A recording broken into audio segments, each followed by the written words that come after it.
Hey boys, good evening. We still have Hexoatl in front of us with turn 118.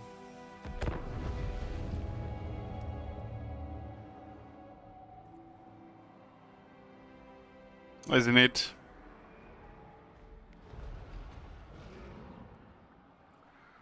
Currently at about 50 regions and the goal is 118. Nothing new will be started until this is finished. So grinding leads them for now. On that, we got the options. We got the Altarion. I don't know, I actually know the details of the campaign. We have Colic and we can start something random. That's random is always fun.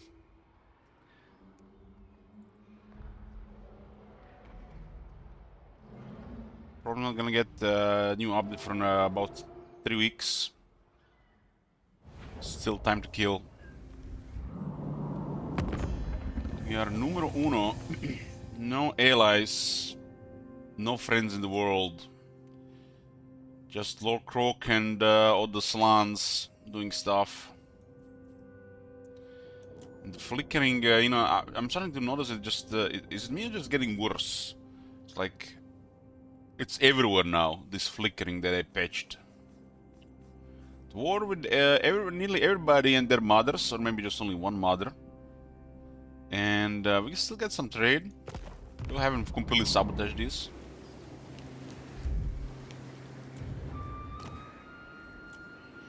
We have achieved long victory. I didn't even notice. We didn't. We're missing. I have to control all last of long victory. Okay. Okay. We got 55 regions. That's the start of the turn.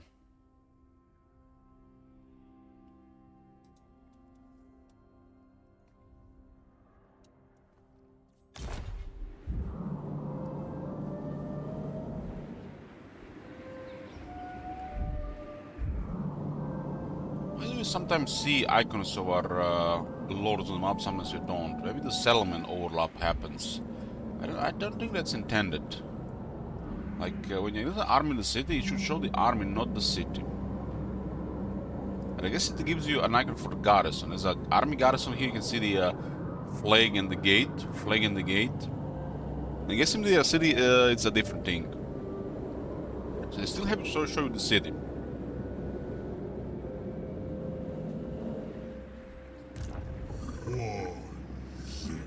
Locals looking for his next victim. And on Ulto, I'm trying to finish them off. One at a time. Send Rockjaw to besiege Thor. Circle them.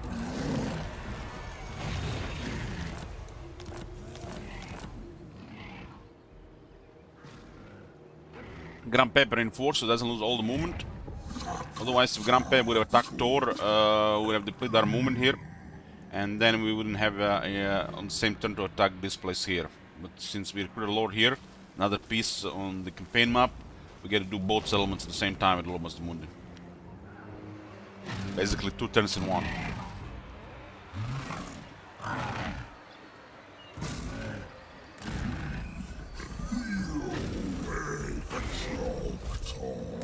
We have beaten the military of these guys.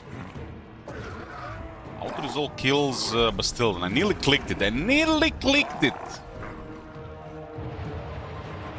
One day I would see a further quality of life heroes. I want to see arbitrary difficulty auto-resolve with the settings. I want to see this also showing very low, not just low. I mean, look at this. This at low kills Bastiladon. Is losing a Bastiladon Verification Crystal on your main army on a main front a decisive victory with low casualties? I don't think so. That's a disaster. That will irritate and agitate the player playing the game.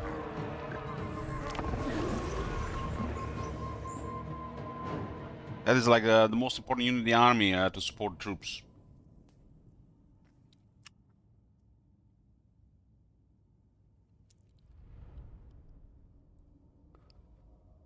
Hey, 4-2.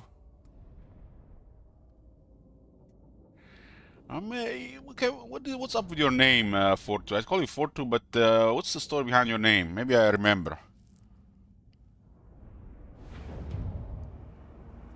I don't Google the stuff anymore, man. Some Google stuff was disturbing. Never know.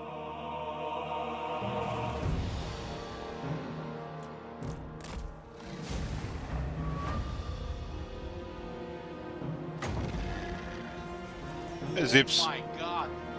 Have you seen that shit? Holy shit.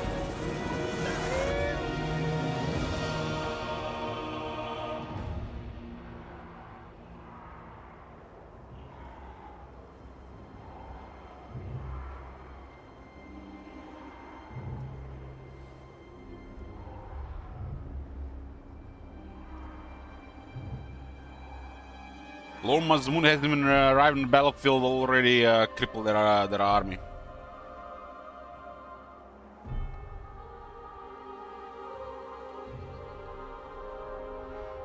Fortune but short, but I like your 4-2. Okay. Fair enough.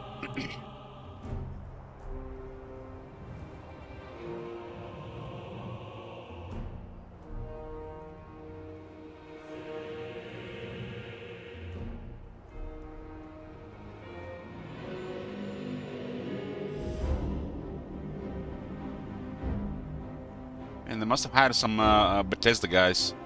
But they've been getting layoffs.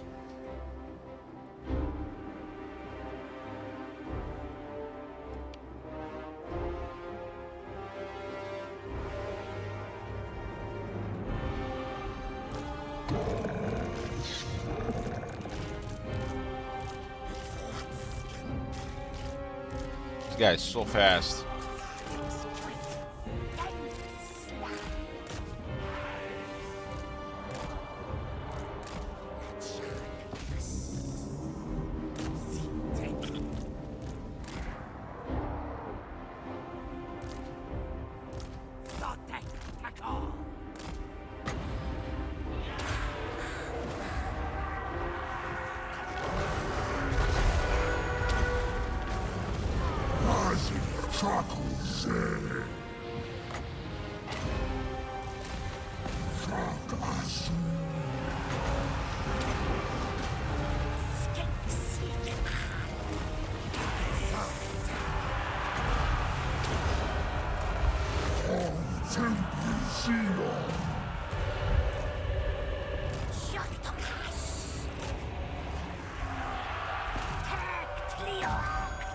Tek trio ek.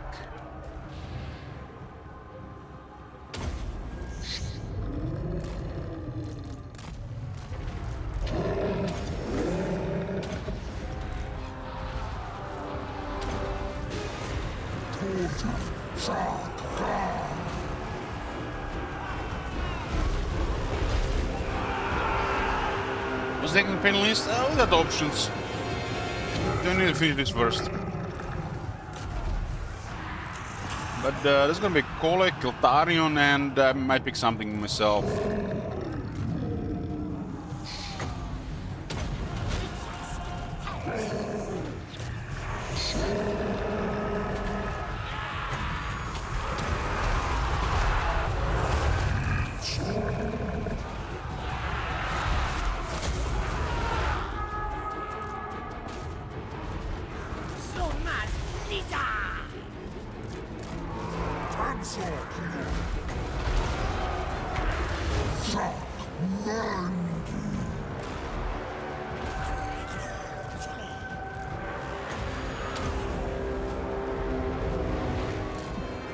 The fact that Lumos only has this stats in their generation is ridiculous. Shield makes it just stupid overkill.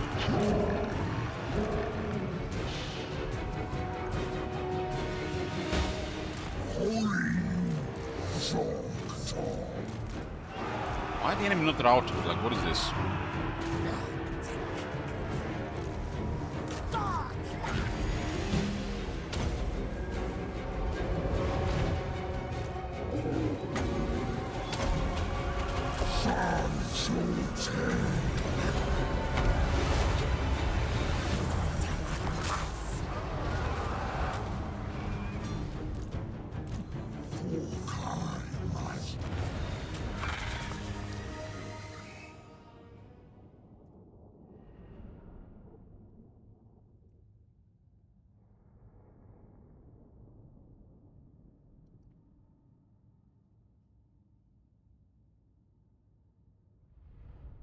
This stuff doesn't add anything to the game but increase tedium. You should literally just disband the moment you attack the settlement.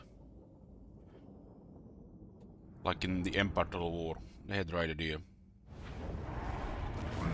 Flee for the hills!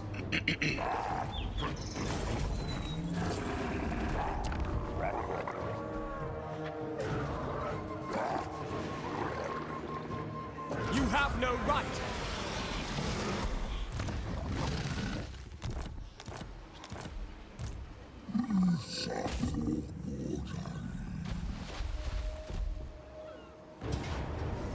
Look at it, it's a large battle now.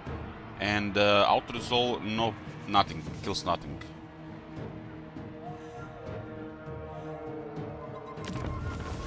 Nearly kills 2 dinosaurs.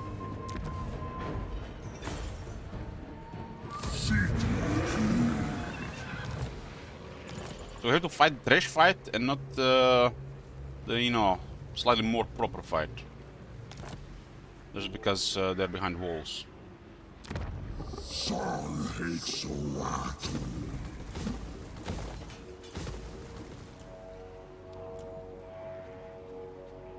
Got one of the big capitals on the ult one.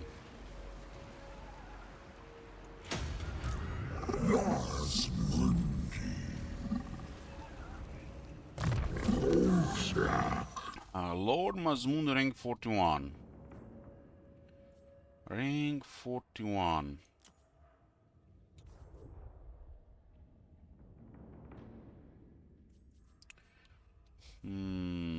Let's see if we miss anything good here.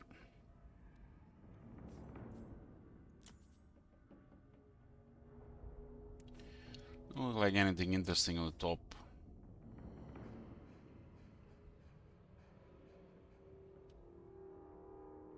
I mean, this is kind of like area is a 14 range. I don't care about this effect though. Situationally, you know, useful.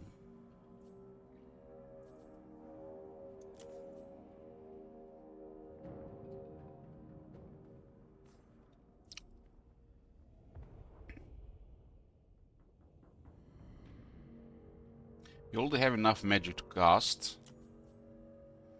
Missile, melee and missile weapon damage plus 1% per rank achieved. The Lord's Army. This is gonna give us 9% damage. We're all veterans in the army. This is kind of pointless for the Lizardman. Hold on, hold on, hold on, hold on, hold on. There's another 15% buff, speed buff for the army. What the hell? We only have 30% speed from the star rating. Oh, this thing is gonna go close to 100 speed.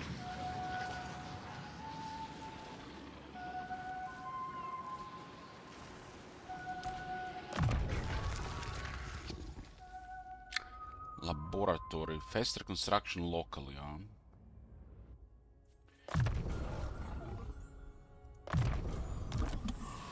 Don't care. So we have on our skink priest here. This is useless. Pointless. I guess we'll just upgrade the shield. I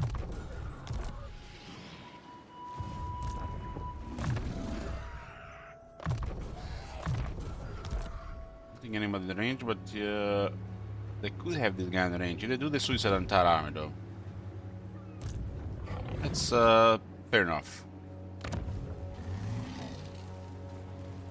This is not much really. And not good in this element right now. That's the ult on the front. Here to cripple and slowly destroy the high elves because there's only one army.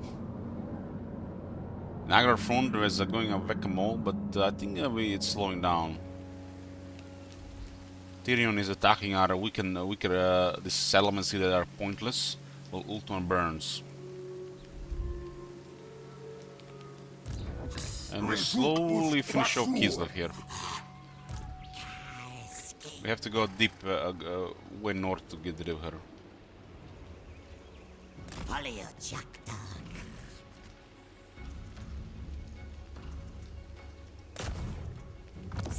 Seeing more of the mother,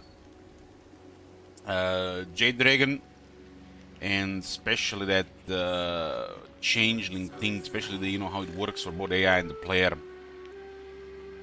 This is by far the worst thing they've ever done, and I will never be stop saying this. They are probably never going to top how bad this content was, or is. By far the worst crap they've done. Delivered with nothing else, on a high price. Dir her log ask. Courage!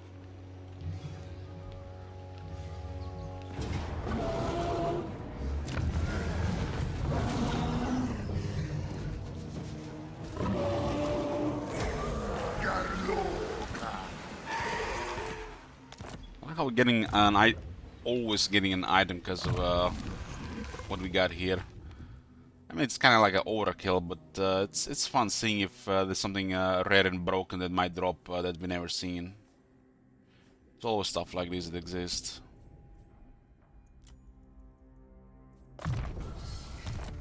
I don't care about the range abilities of this King Chief. We're just using it for a massive dinosaur that has gear and stats.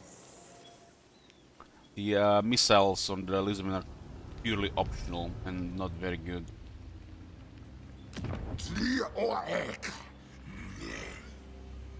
They don't feed the army, that's the problem.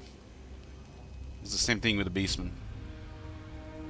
It's good to have an option like this. It helps more fair and balanced environment like a multiplayer. But the campaign map makes no sense to do any stuff with range with both Lizardman and or Beastman.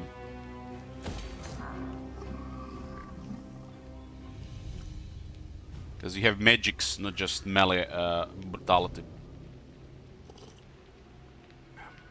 So the range doesn't really fit.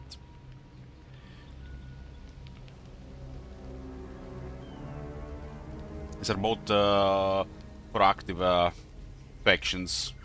They don't want to really react. But the range is optional.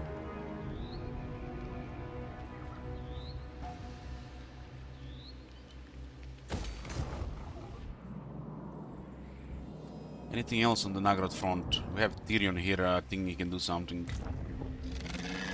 You completely ignore him. I forgot what happened with this. Did we restore this army or are they hiding again?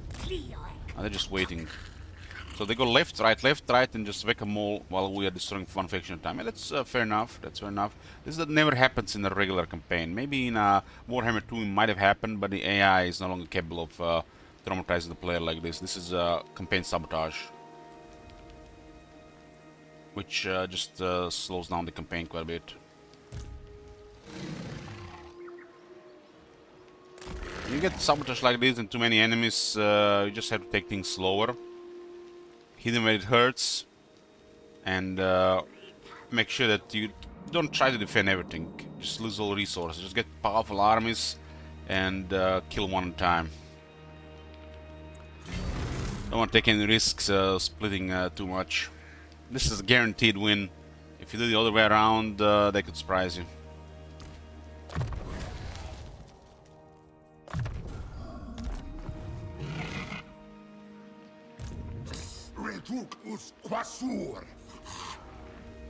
They have the edge because there is 1, 2, and 3, and we're 1.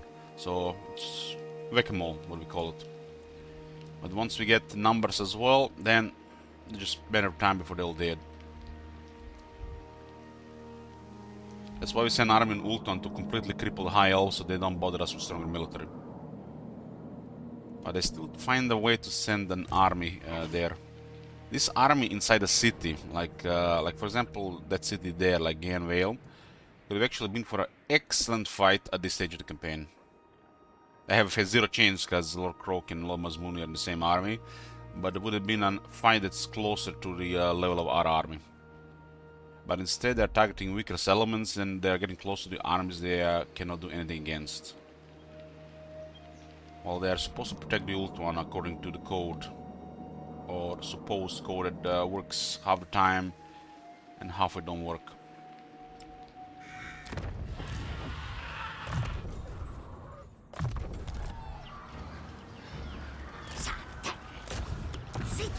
But I'm saying the AI should definitely have those massive armies in the big cities of ult one. So if we want to bring down the cities there, we're gonna have to take those armies down with the city. Because it's clearly that we are a superpower that just ends.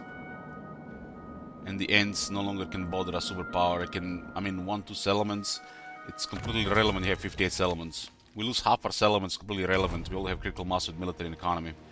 So they should definitely be dying on the, in big cities and not trying to go around. At least give us a good fights.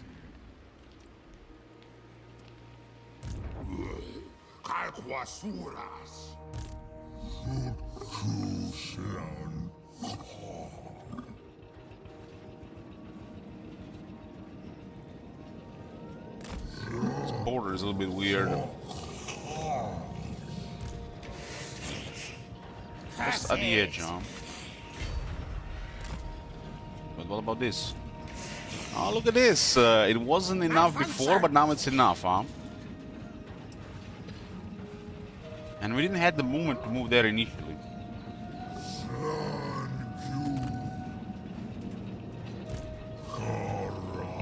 You see this?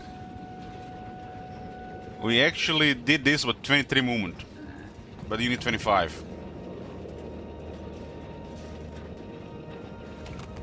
Sometimes it's weird how this works, because you can move with a stance. Again, a stance on city reinforced where you're not supposed to with the original movement. Because if they see the army that's gonna flee, they need like 3 of these armies to make a dent in that army.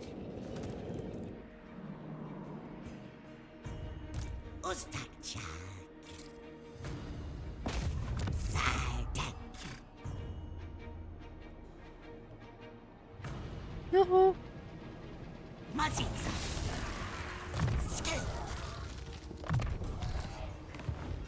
Let's do a star rating, let's see what else is there. Don't care, doesn't work this in campaign. I guess we just extend the upkeep production duration.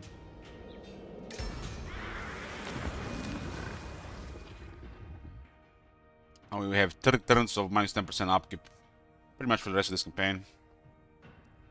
Gonna get probably it again and again and again before this expires.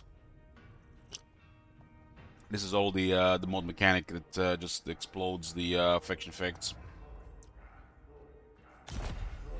This mechanic is ridiculous if you're fighting a lot of factions, because you can just keep pumping these things.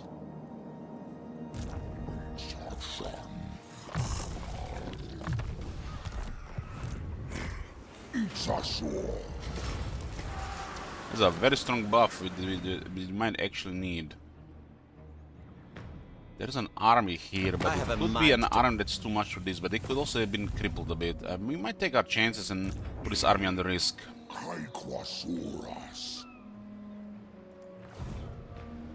Question is, do they have movement and how many black dragons they got? It feels stupid. We'll just say wait for this guy and send both and we guarantee destroy them. Landing this, they might finish their recruitment and get like 5 black dragons with their cart. That's too much.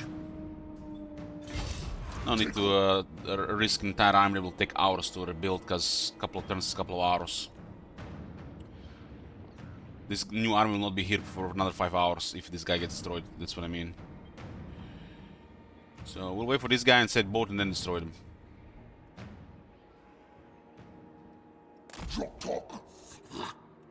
That's guaranteed. This is just a risk to do it faster.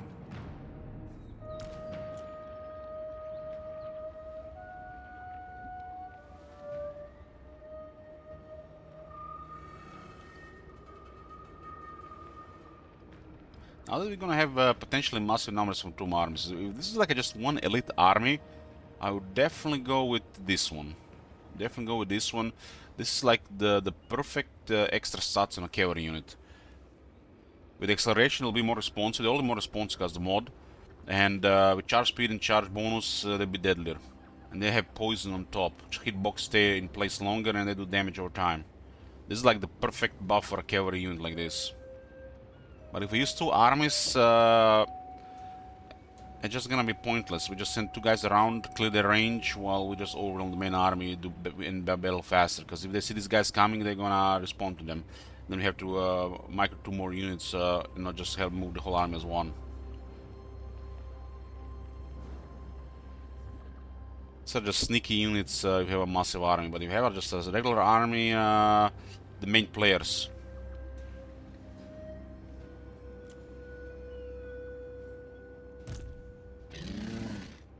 Because if these guys have a 20 unit garrison, you see these guys, it's insane. If they can put a card with 5 black dragons, that is going to be a fight. No single army will be able to just, you know, clear no problem. Unless you have our main army here.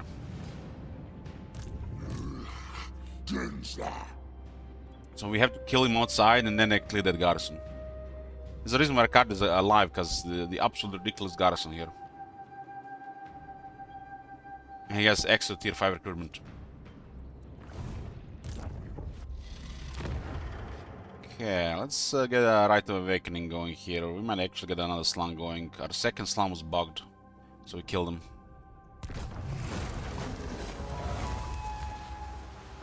The light is bugged. Don't pick light if you're playing this kind of version of the game.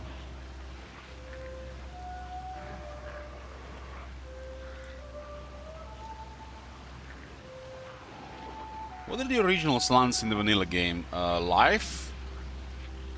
Fire? Heavens? And is it high? It is possible that the other 5 are bugged in the mod. They might not get a trait and they'll just die because they don't get immortality either.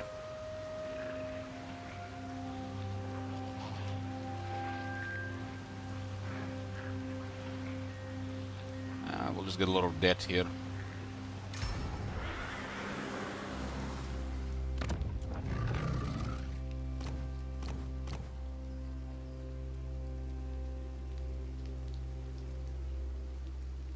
We could have had Slan with this trait for like the last 50 turns, but it got bugged.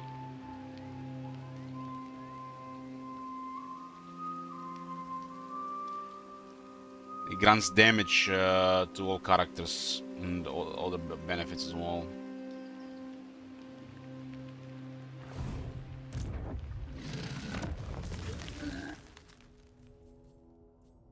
So replacing is bugged in this mode. They fixed it in main game, but in this mode is bugged.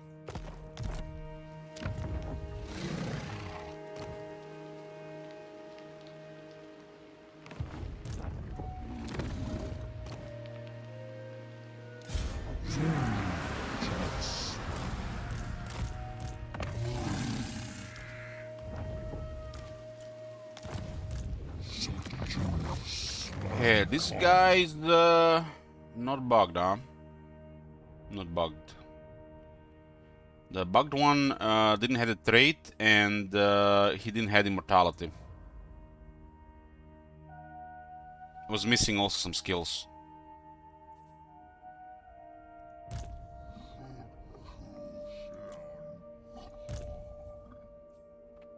These things are extremely powerful in this mode. Just because of trade alone.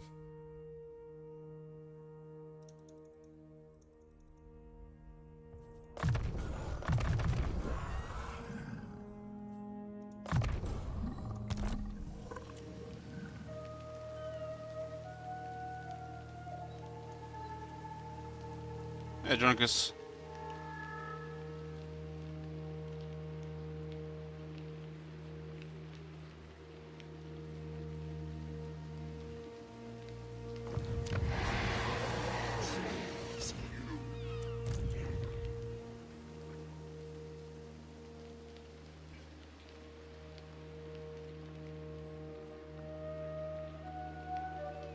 Let's get 2 Seg Croxigors and then we'll get some Pterodactyls.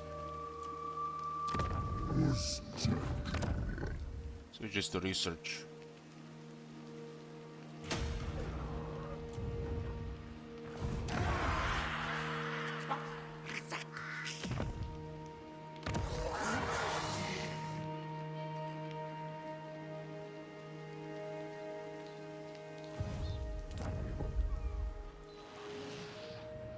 Might be a second event here.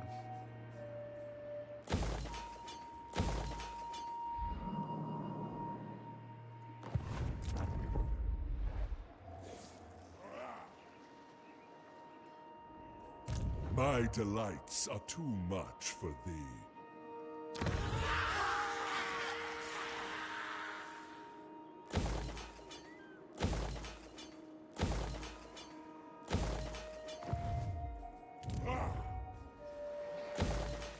Why are they ignoring this place?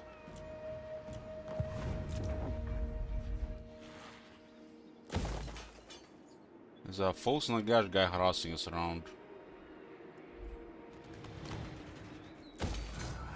So this place could get be lined around. It takes 2 turns, but we'll get Garrison for now. Hey, Frosty.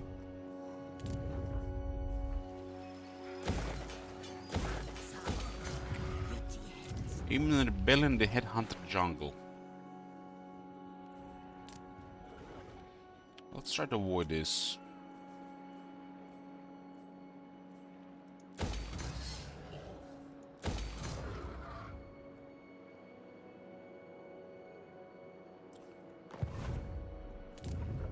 Monument Blick Coast, that's the Kislev province these days. I think that'll give us additional movement.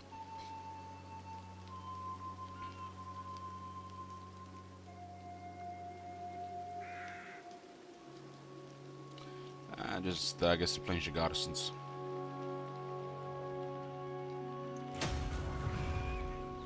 I would never betray Kislev.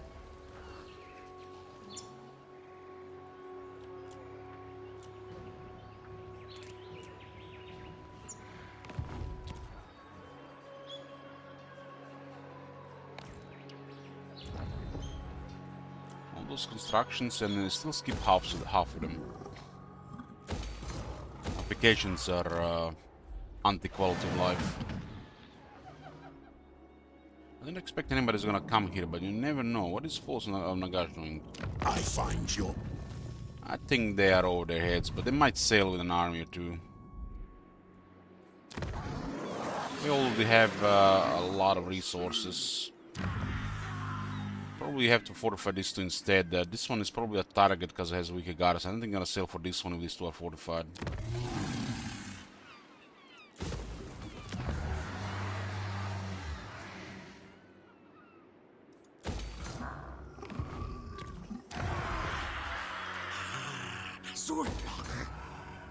Loxlon. What's Loxlon have?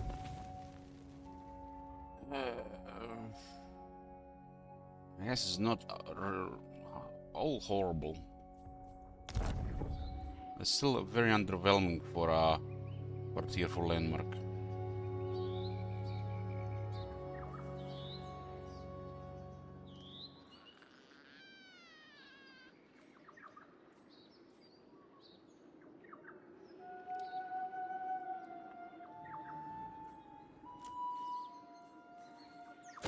Managed to burn treasury.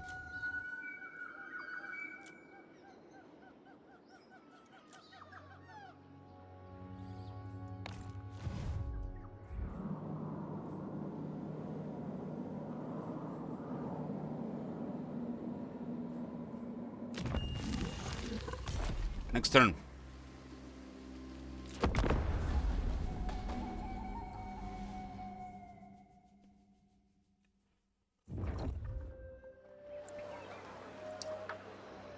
High elves and Kislev are going down.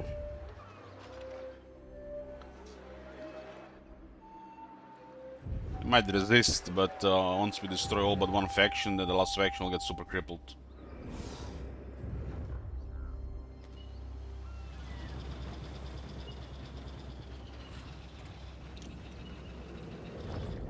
The Reds are running scared.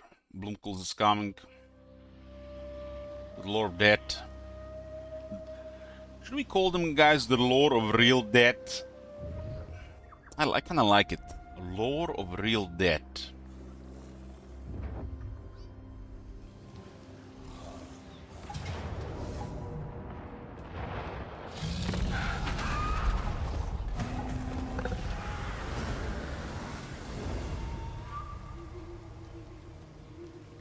This is a rotten code, what this is. Valiant defeat, huh? They got 2 extra troops, 4 extra troops somehow.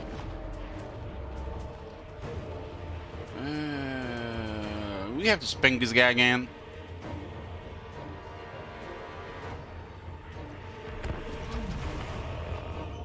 Our troops are so stacked.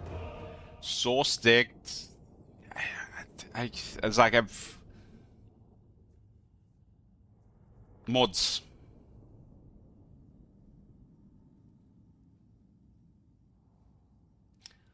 Just look at that troops, guys. You know how in vanilla you got your regular troops and you got blessed units.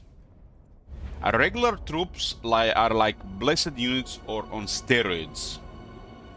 And our blessed units are, I don't know, gods walking the earth.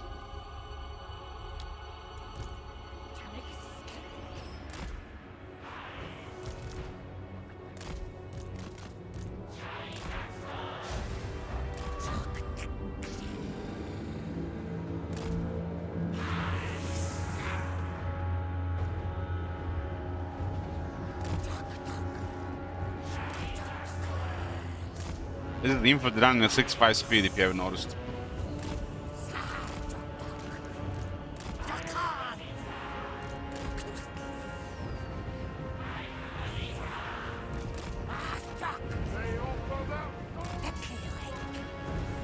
This happens some really weird interactions, because once these units charge into us, they'll sync to our speed.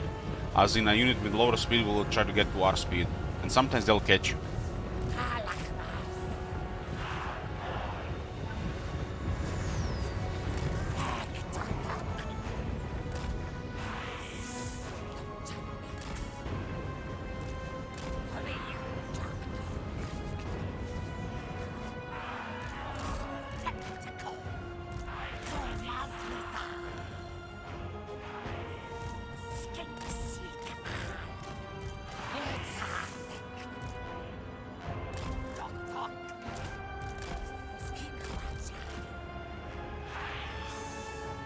The shields are better in modern vanilla. I'm wondering why it's taking so little damage.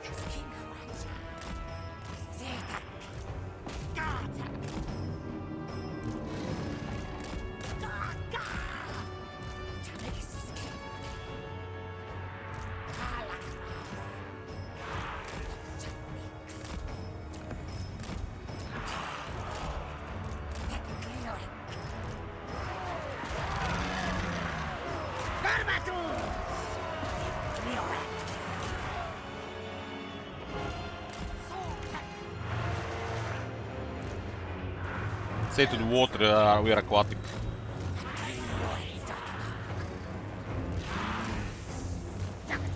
Stay in the water, boys.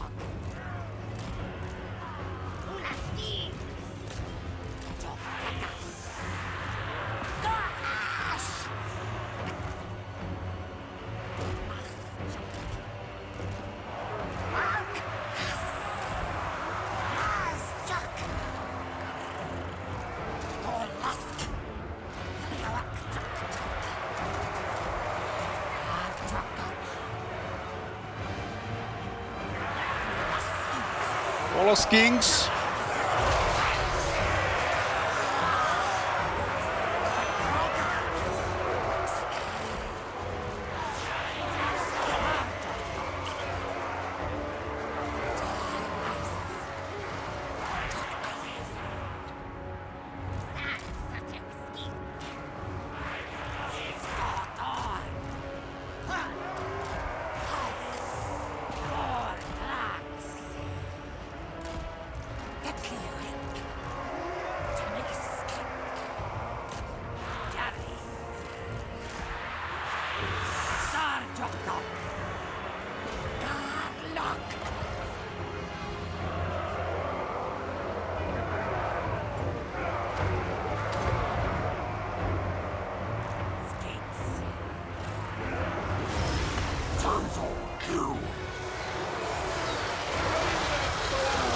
Yeah, you're no longer dealing with skinks. Have fun with temple guards.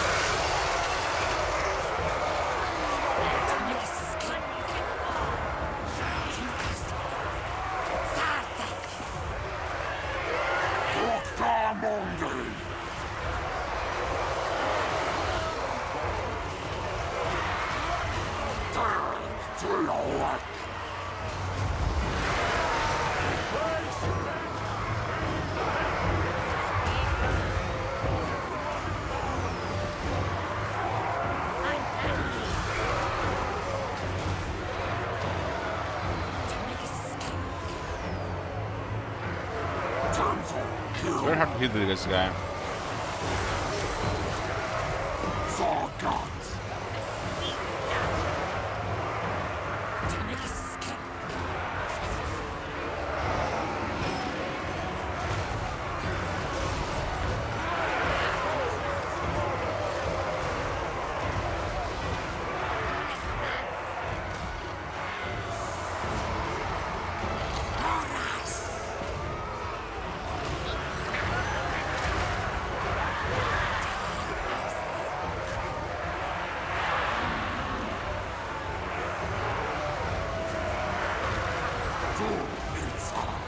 This more the Croxigars are a more elite unit, and also more savage.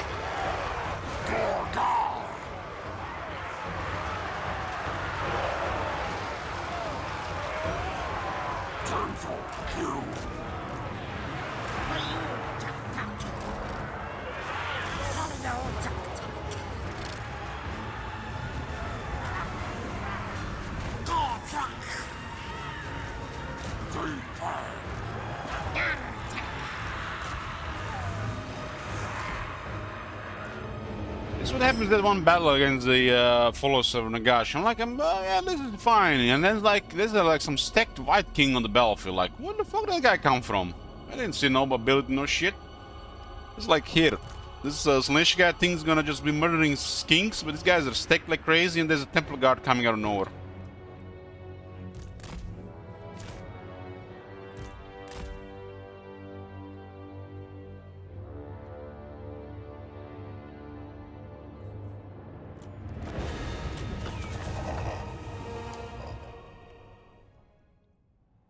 What's my favorite Grimhammer campaign so far? Well, I played Hexoatl, Sylvania, and Hamry. And I'm a big sucker for the vampire counts. So I gotta pick Sylvania.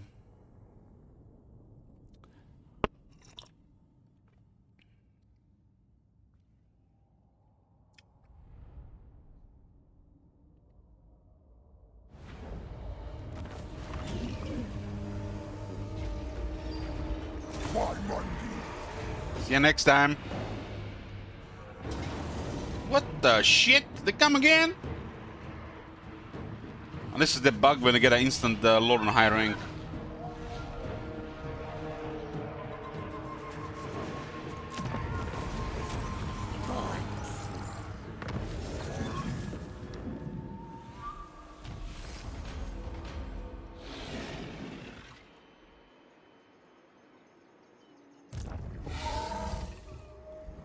Turn 119. Their ability rating in the gutter. A list of enemy is clear. Reichland Golden Order numero uno numero duo.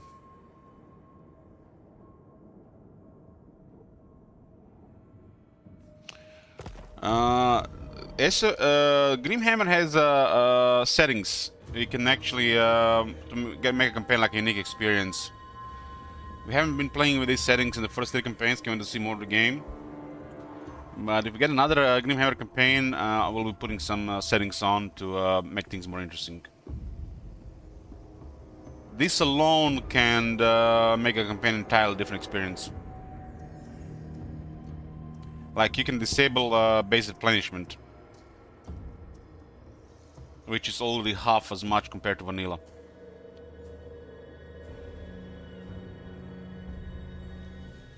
Kinda surprised nobody made us declare war on the Empire. Who knows, they might have been sending ships to Ultron to help the elves. So? They're allied with the elves, but they're sending no help. Now? Ul Shaptik. You Heed my hexes. Slan.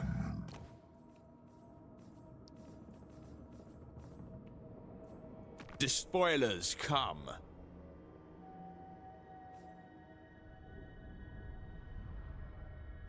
Well, requesting Grimhammer right now is no small thing, Lord Sneaks. It's only to exclamation mark 500. Too much for a single person, and I guess it has to be a community effort for the Empire to be requested. How vexing. Your sycophantic overtures annoy me. So hurry up with your offer. And I hope they fix his portrait I mean, his portrait is far from magnificent. Was there a goal to add the old world mod campaign? Yeah, there was, but it was not complete. It was during the sellout campaign. The sellout campaign was very close to hitting it, but I guess nobody cared that much. There was actually a post-campaign donation that guy donated, and he made me decide to do it or not to do it, because it was then complete. And I said no. But I told him to decide, and he let me decide. So we didn't get one in the end. Because it was happened after it was done.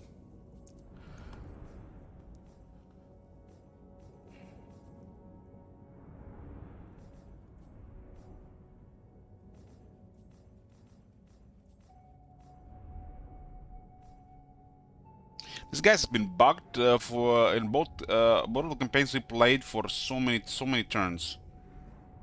It's like that colic guy didn't want to wake up until we made him go to war with Chaos Dwarfs, and I don't remember what campaign that was.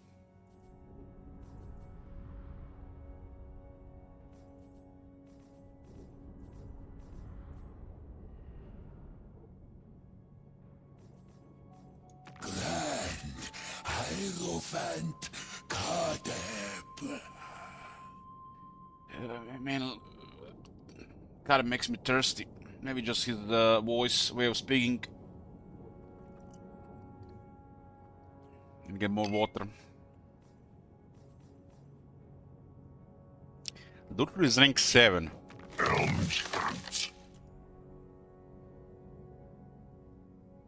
Looks like Ortide is ruling the east. Okay, let's start with Ultuan. Ultuan front first. We are here to snipe Elarial settlements. When the faction is done, then we'll hit the best elements of Ethan again. Until another army arrives here. Uncontrollable. Yeah, since we can't do even 2 armies would we have been a little bit whack-a-mole here. But if we had 2 armies like Lorma Zamundi, would have been fine. 1 is not enough. So we gotta keep hitting the green high elves. When they're dead, then we can try to destroy Tyrion. It's gonna be more difficult. But if third parties come here, it'll be easy. We just don't want to fight the high elf tier 4 and 5 military. That's why we're crippling ult one.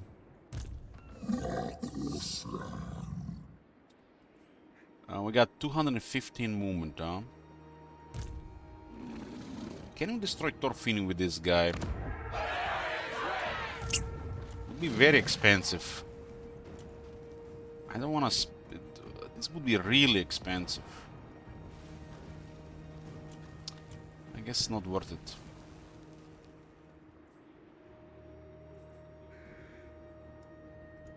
Even the Law Master could not. Far beneath an archmage.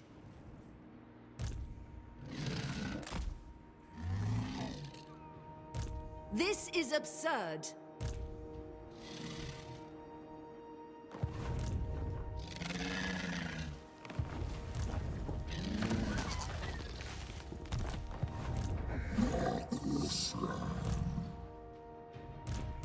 beyond even Quaish. Oh, they're all over the place here. We have to go like that and hope they don't occupy anything in the process. Hexoatl. Those guys can't retreat, they are locked in the march stance.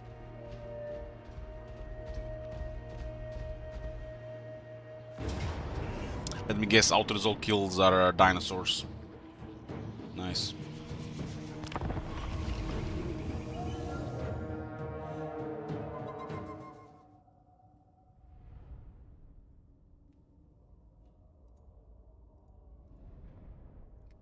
Yoo-hoo!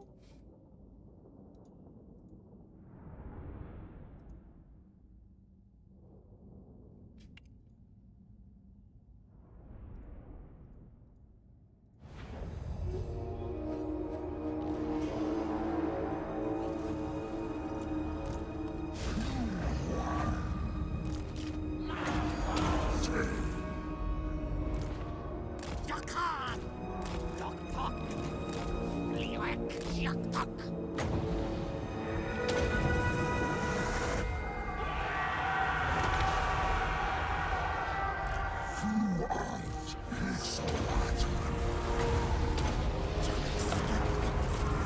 Tic-tac-toe.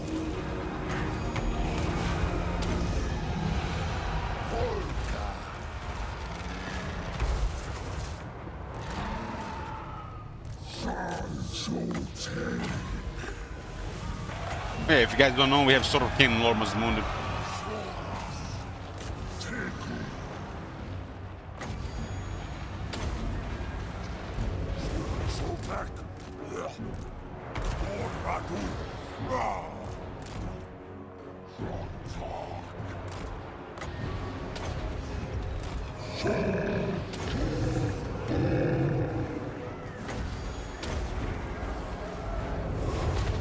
Arlo! Rodant!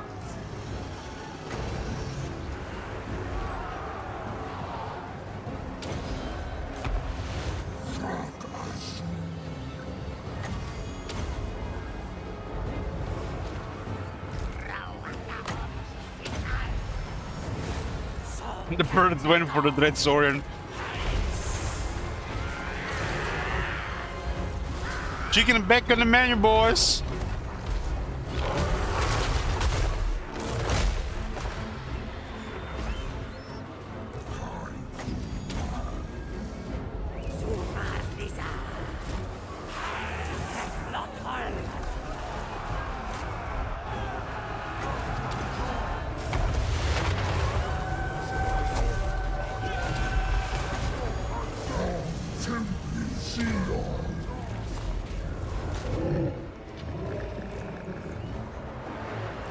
We're stuck in a game with sabotage diplomacy, so Sword of Cain is excellent.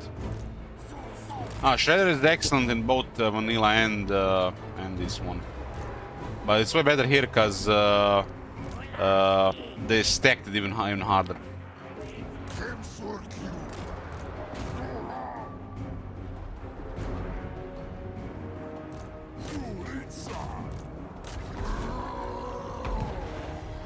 Remember that due to our affection mechanic, all our units are blessed.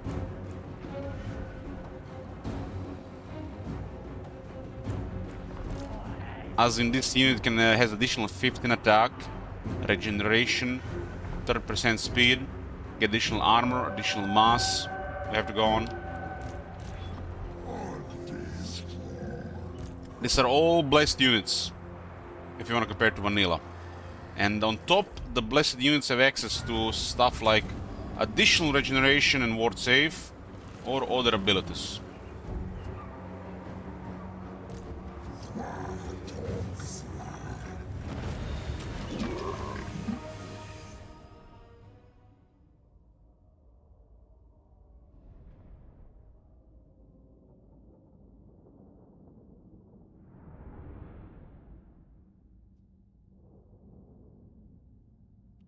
And the slants are extremely powerful. It's like I feel like Slan. I have to say, they feel like Slan.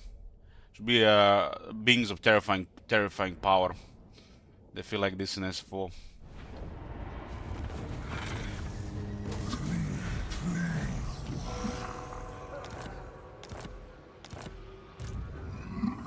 Due to our alignment's resource and the star reading mechanic, as we fight battles, we stack faction effects.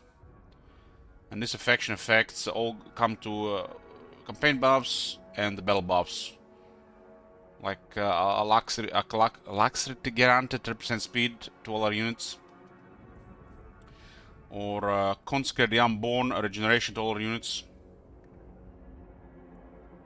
Lower upkeep control, 15 attack to all our melee units, stuff like this. There's more to unlock.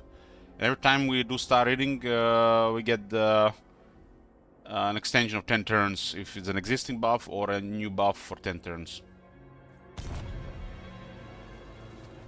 Basically makes all our units better than blessed units, and the blessed units have a buff on top. Hey, get up. Hexoatl.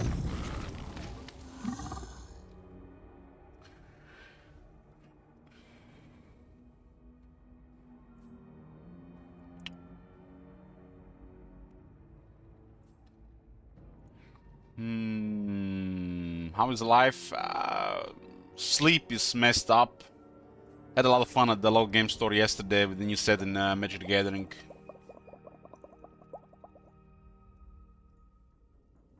But sleep is messed up. I'm losing like 3 hours of my day every day.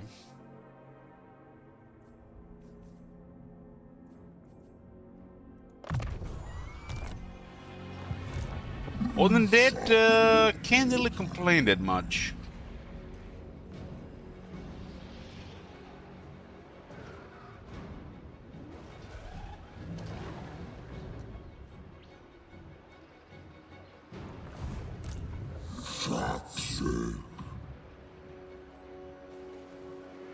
I'll have a range on board here, we're just going to sell them. Maybe they send all the military to do something. They're probably going for Rockjaw here.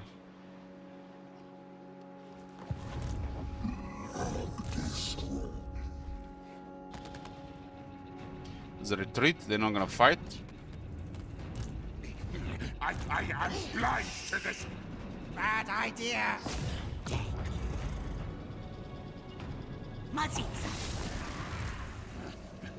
They don't want to fight full strength bloom cools. I guess we'll just target their settlements until they want to fight.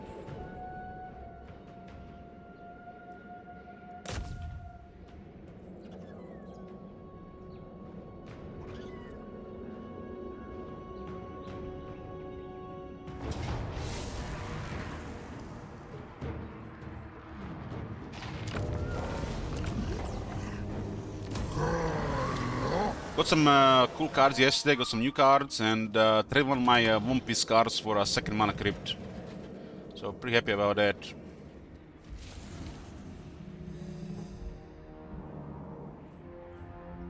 Clan Pestilence dead, they're slowly dying.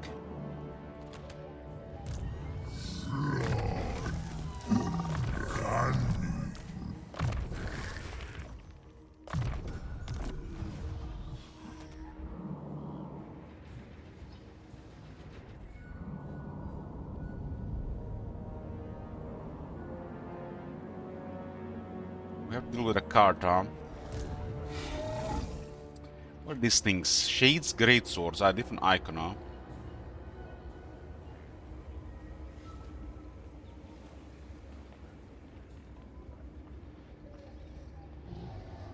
There's a lot of them, but they're all scared of us.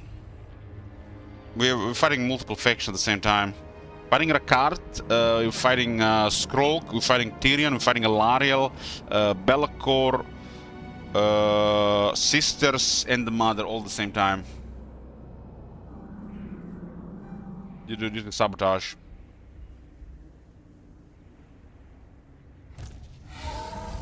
Nothing really to worry about here that much.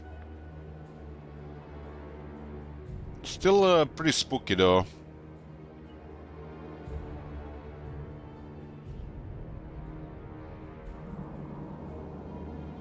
That was a sabotage. We really had to fight everybody around us.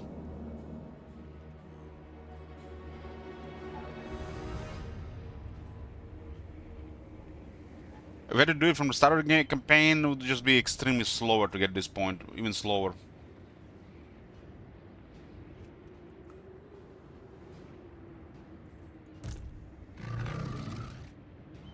But I would have probably found most of those factions, because through alliances we've seen these factions. If it was a war from the start, we just see the borders. So we would fight a fewer factions. Because it was the alliance that triggered this war later on. It's unlikely they would have been invited for a very long time. Or joined, because they wouldn't even see us.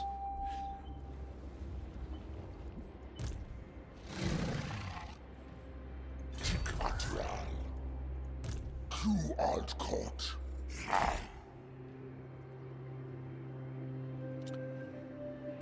Rank idiocy.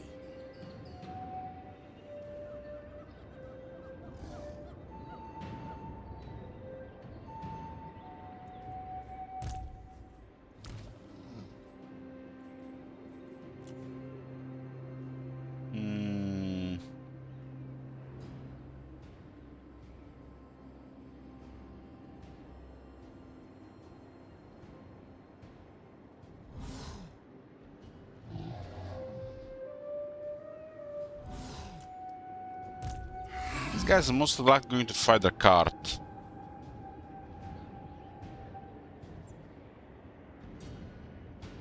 We're probably going to be engaging large units.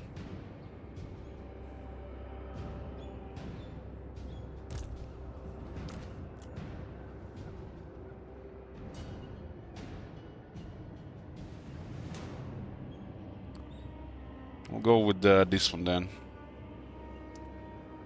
Speed, defense, and give them frostbite.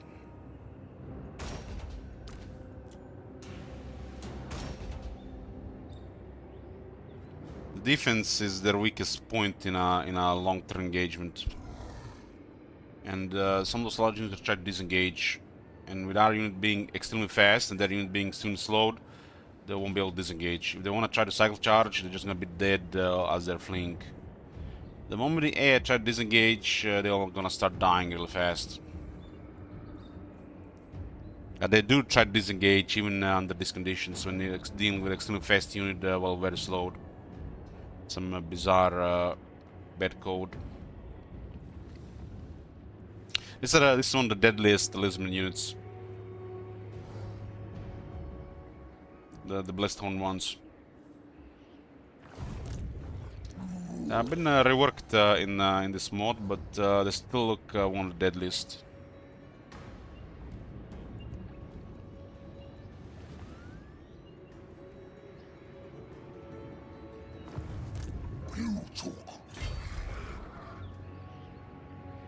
Our army has 2 buffs from the water, which makes them even crazier. So we have these 2 buffs on top of all our star ratings. This army is stacked like crazy.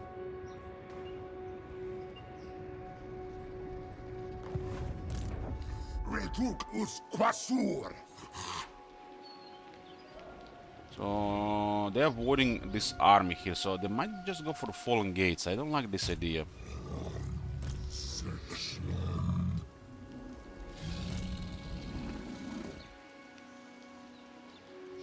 Really annoying like this, huh? The attack fallen gates that army.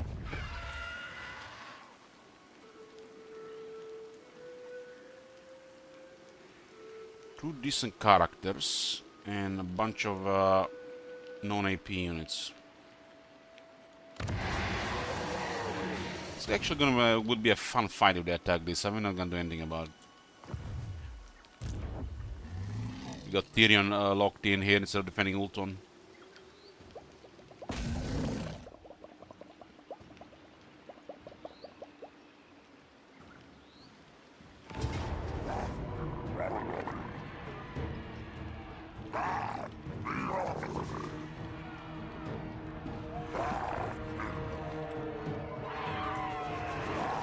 It's like maybe like 3 armies like this. Army is ridiculous due to the star ratings.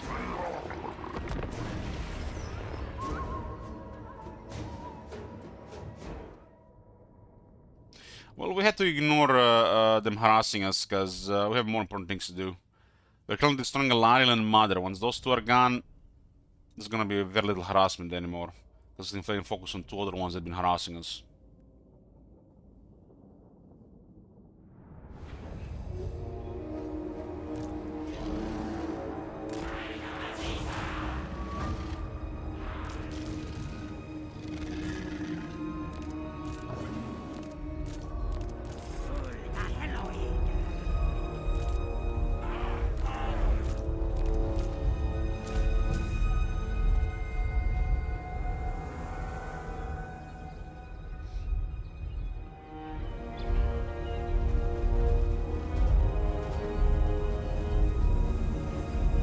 Problem with the dinosaur armies, they obstruct each other. They need space to work, especially the big ones. This is too many dinosaurs for a single army. They work well with the infantry, but when there are other large entities in the area, they don't work very well.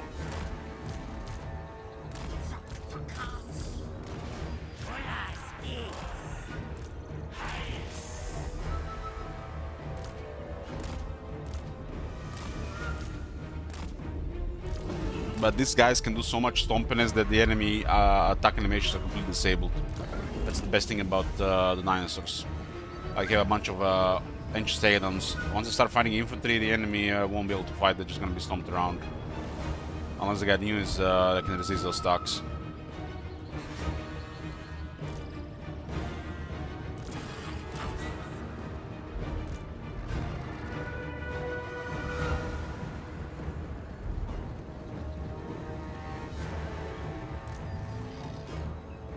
Well, at this point in the game, it has to be at least Silvering Guard or the Phoenix Guard.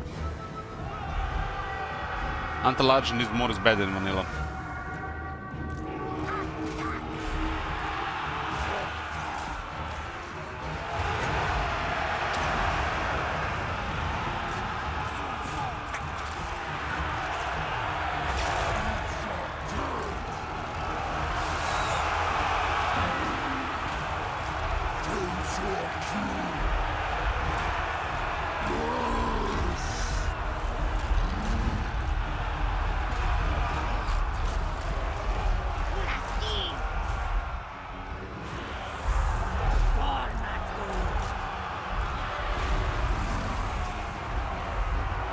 The spearman skirmish there, it makes no sense.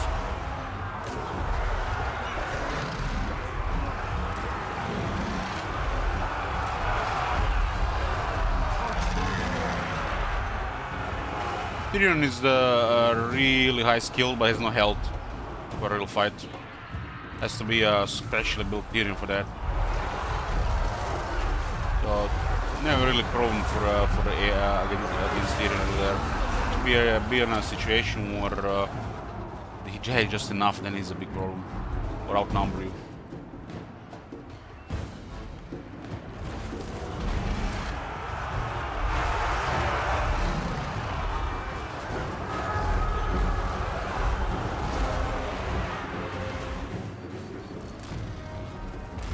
It's just one guy doing very slow damage, made for dueling.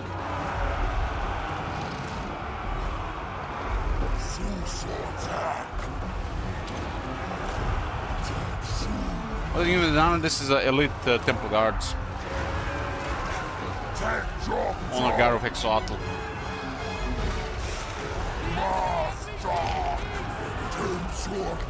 They're a high-studded anti-infantry.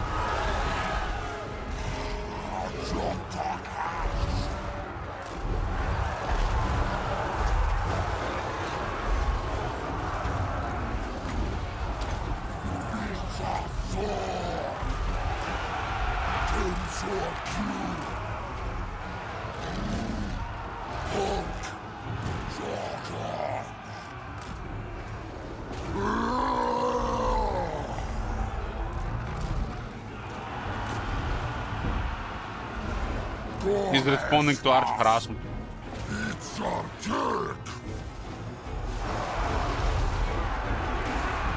They registered the input, so they tried to intervene. It's AI Hex.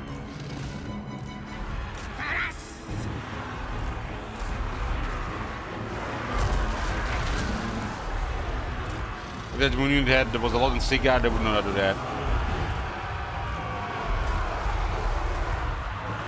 Sorrow seeds.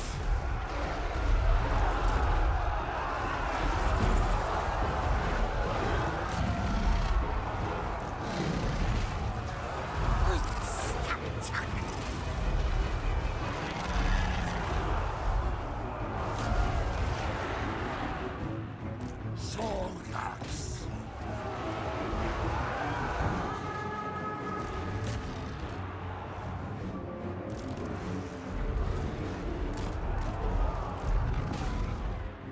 Temsor Q. This guy's skirmish is broken.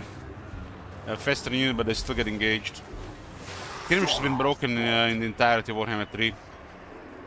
I think they did it on purpose because that irritates a lot of people when the AI is good at skirmishing. AI is excellent using skirmish if you from playing all the Total Wars, but in Warhammer 3 they cripple the AI skirmish.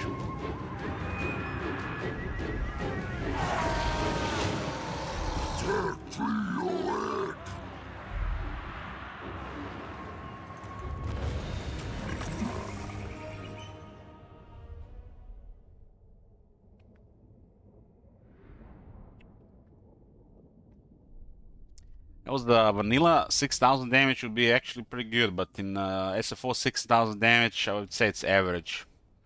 Especially for a Legend Lord. It's not supposed to support, it's supposed to kill people.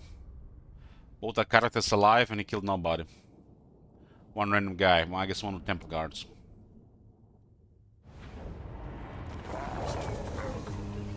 One very good performance from White Lions.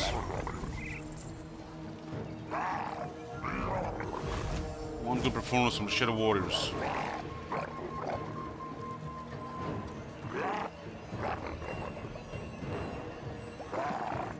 The rest of the army did nothing. What's my game with the most hours? Total War Warhammer 2.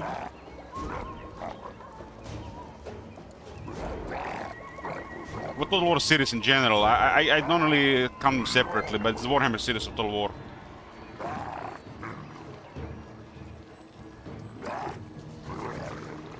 Got 6,860 hours in Warhammer 2. Being a dick, I think I played like 100 hours in that game.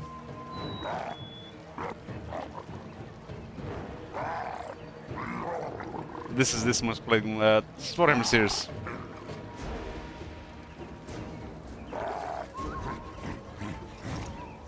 Hi, Blood Raven.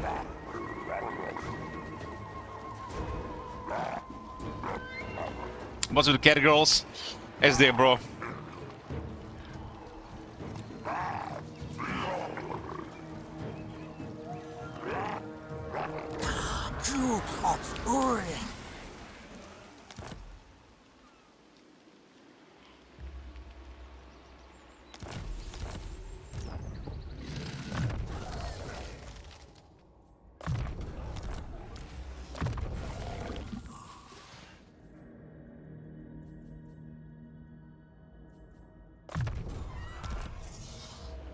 Yeah, I said I could do all the achievements.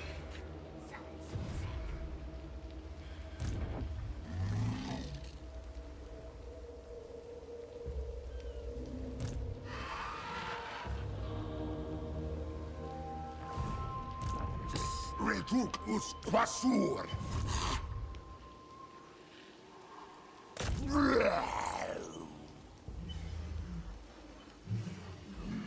Martek Mar. There's a big garrison here. We have a rule with regarding out resolve that's going to be active for a while. If the enemy has 15 or more units, garrisons excluded, solo garrisons, or either us, we have to fight the battle. Since there's a garrison has over 15 and there is an additional lord, which means no longer just garrison, this is a fight. If the lord was not here, we could have out-resolved.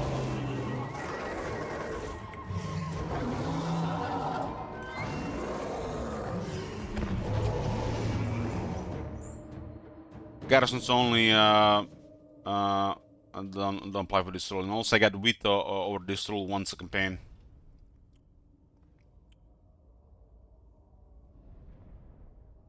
Where's the whiskey? I've been sober for almost 6 weeks. With a drop of alcohol.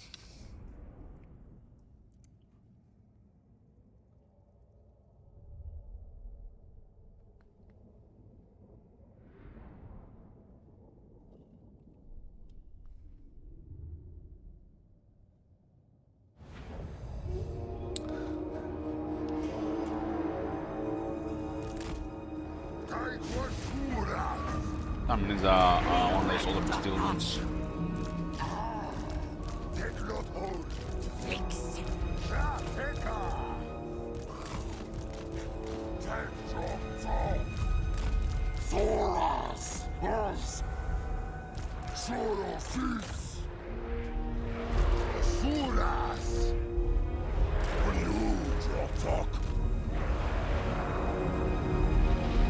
Yeah, there'll be a drinking streams this year. I planned 2 of them, plus some random drinking on the Sellout campaigns. I'll be a drink on my birthday too.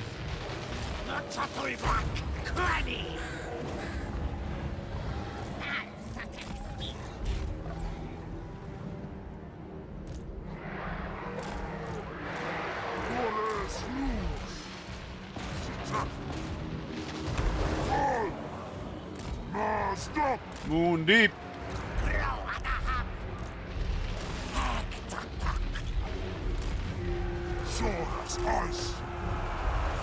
They have to fuck up pretty hard for me to just start random drinking, or not just like random drinking. I mean.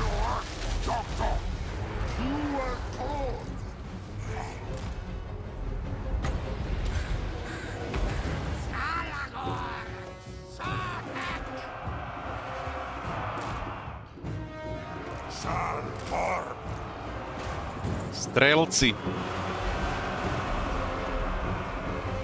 These all battle bars. The next Sellout campaign will have a goal that will bring battle bars, guaranteed. How long will depend how much is going to be the final amount, with the possibility to extend more. It's the Zeus lightning from the Kislev towers.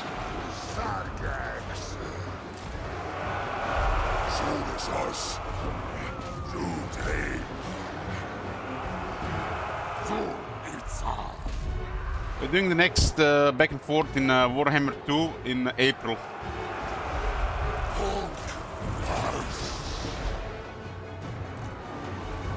The moment there is a new DLC, we are starting the Sellout in Warhammer 2.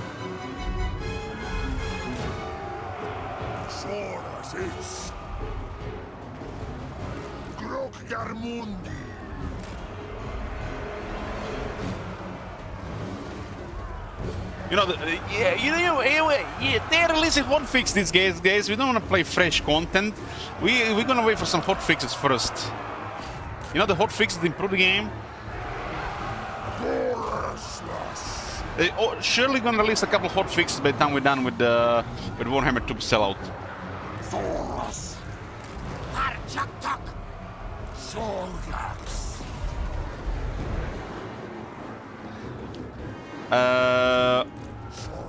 It wasn't my idea initially, Agneta, but somebody convinced me to do it.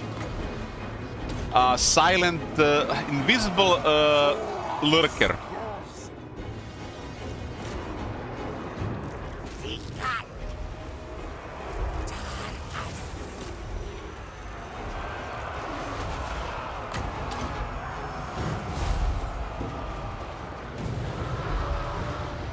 I don't mind playing all the initial versions, but just like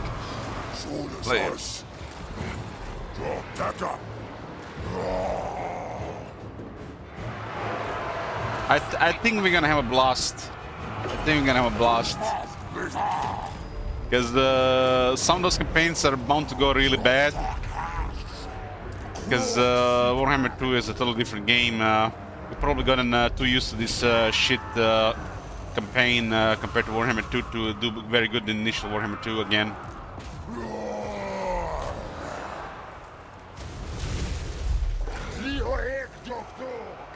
We're gonna be as usual. People can request factions. We'll have switches, and all the money will lead to days in Bell Brothers. So long streams of Bell Brothers are guaranteed. How long? People will decide. If people want to see a very long Bell Brothers time on the stream, I'll be happy with that.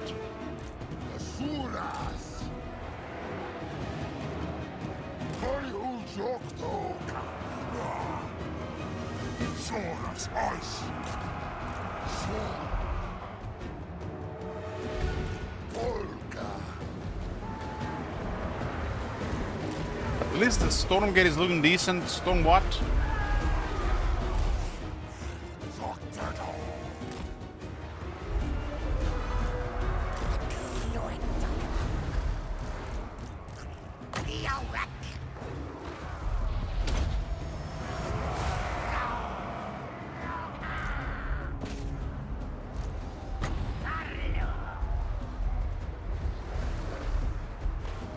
I have no idea what he's talking about.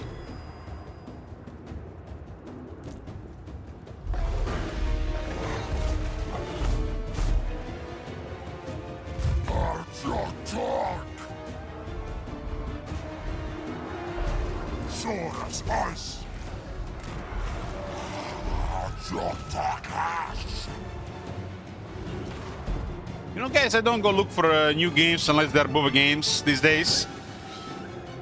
So usually when I hear about something, it's people tell me either in the chat here or in private messages.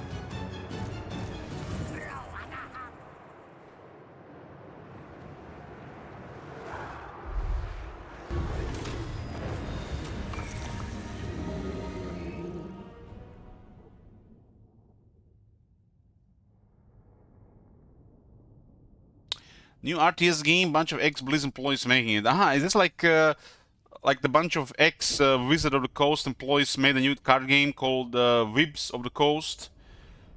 And the card game looks like something that's gonna die in 2 years.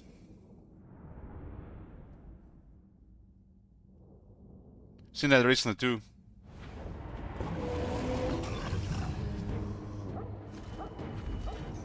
Hey, Scorn.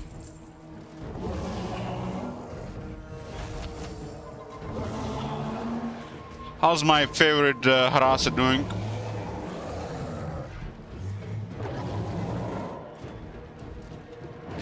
Sure, yeah, just send me a private message to talk about it.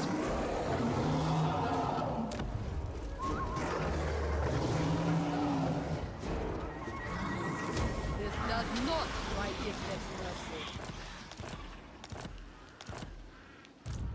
mercy. On Discord? Yeah, sure. You sent me a private message on Discord before, right?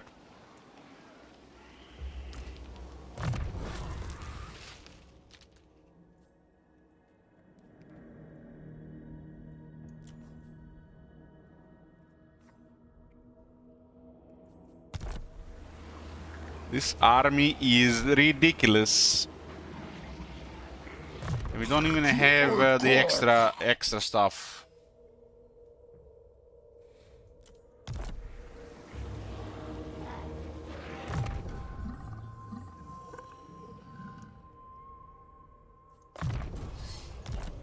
So just buff the dinos.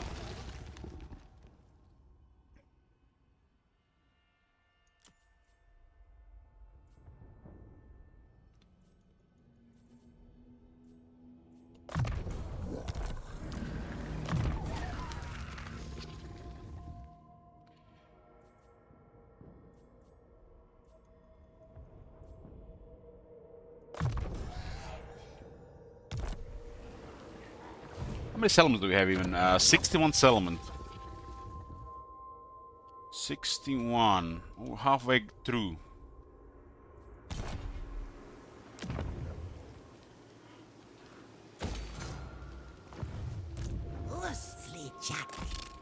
I get close to Naga at this point. I think they're busy with whatever's going on north.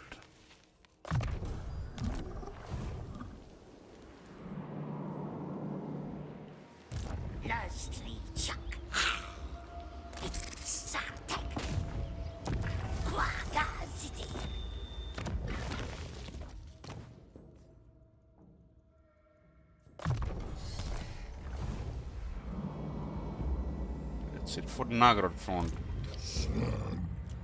Other Creeperdactyls in the other place.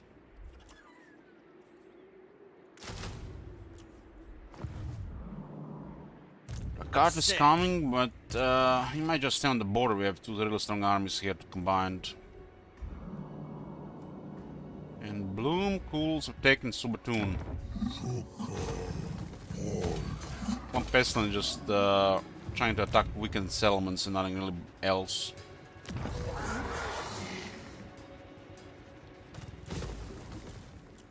Might go for the marks of the old ones. Now, clearly, they're definitely gonna go for it now that we are far away.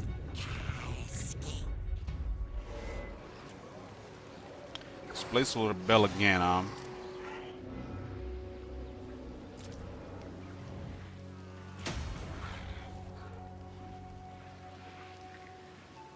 Should probably go attack Silver Tor and not Fallen Gates. Fallen Gates is too much, I think.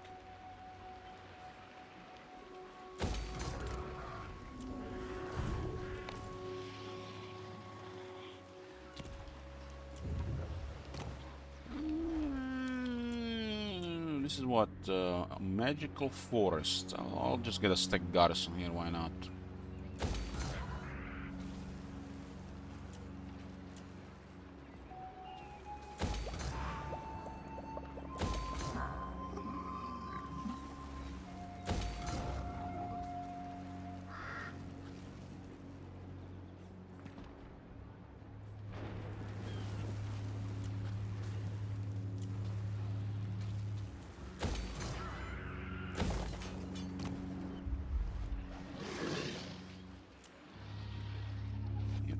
Here is one of the landmark. 10% research.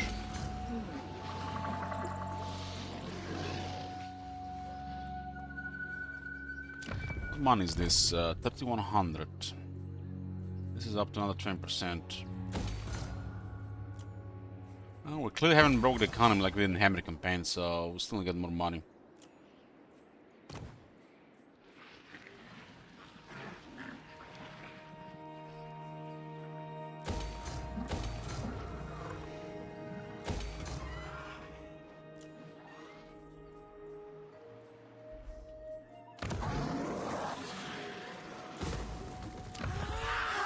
This is a turn to the sail across. Hey there, bro.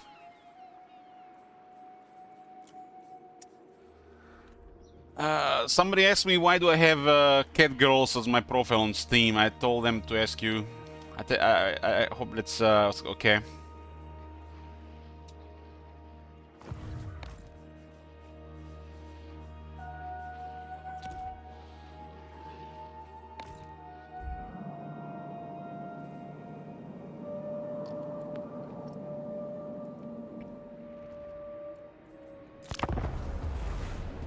Drag them to me, I'll make them a fellow degenerate. Fair enough.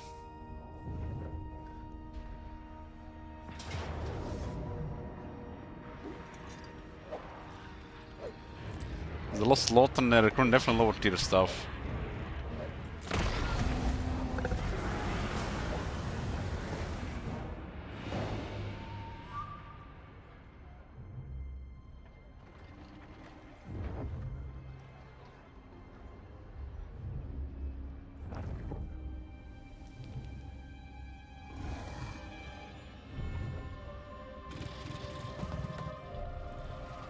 They're not going for the marks, they're going towards Mooncools.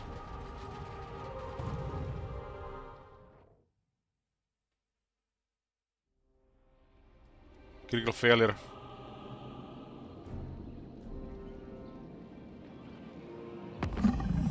Prepare your useless race for ruin. Seagull declares war. It's because of our bird rank.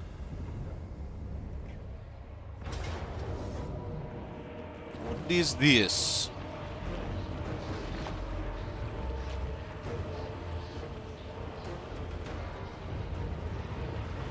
Belcor is pure AP damage.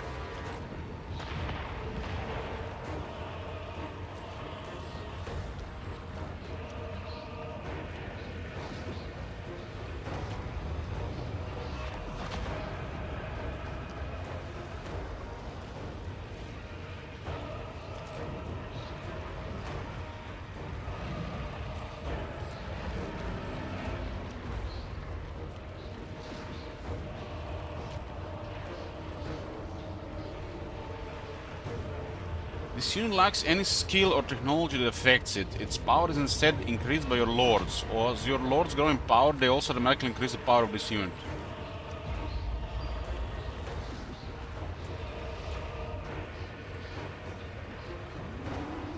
This doesn't look like any special army here, really.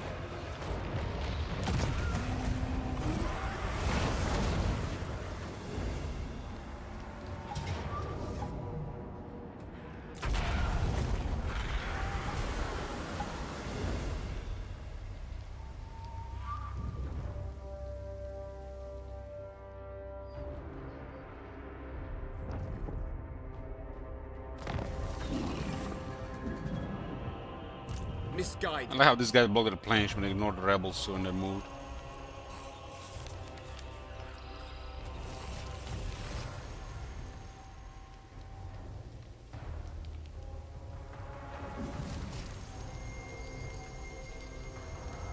What is this? King Explosion, marks of the old ones. While honing his channeling skills, a local mage priest became distracted by some deep rumination. Instead of remotely unleashing a magic missile from a nearby king priest, the winds of magic reached critical mass within it, causing the creature's skull to loudly and very publicly detonate. The local inhabitants have taken this as a dire omen, and control has fallen in this province as a result. Oh no, we're gonna lose 16 control. And this is in the region where it actually matters, because it's just enough to cause rebellion. Any other region, this would have been irrelevant. The garrison can deal with the rails at this point.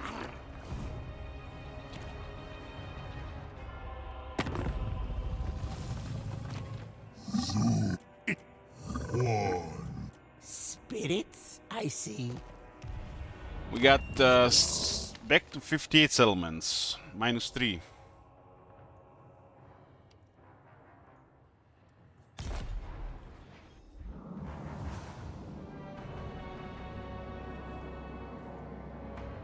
Card brought a new army here. You outcaught. Hexoatl. So looks like a lot of dead people here.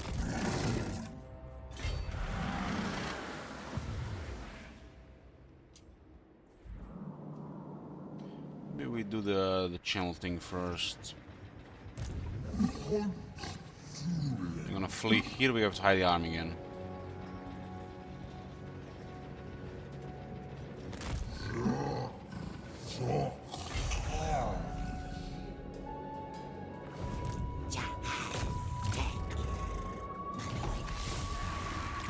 Ignoring this completely now. You talk. Not much of last year left, really.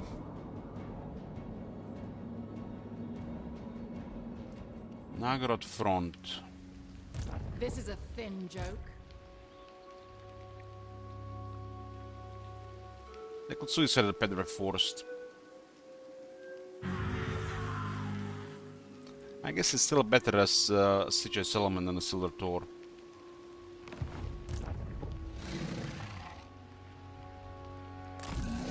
We'll hide this one here, maybe they go for it. Some reproductives here.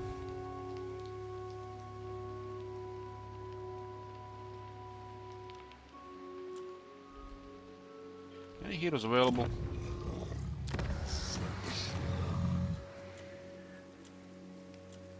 This grants the entire army 10% speed.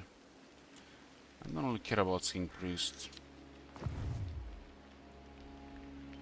Lots of jockeys.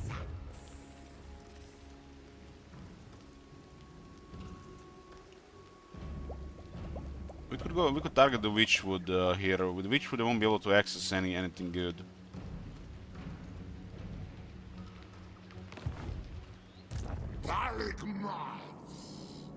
We go here and then go down, and then we have to turn and go up. Our watch can never end. 3 settlements. They're gonna destroy Kislev first.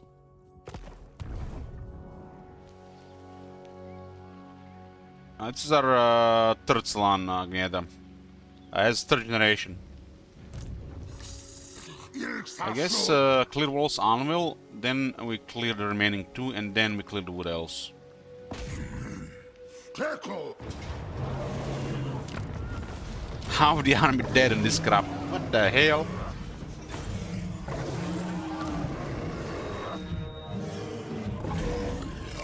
Chewie. Magita.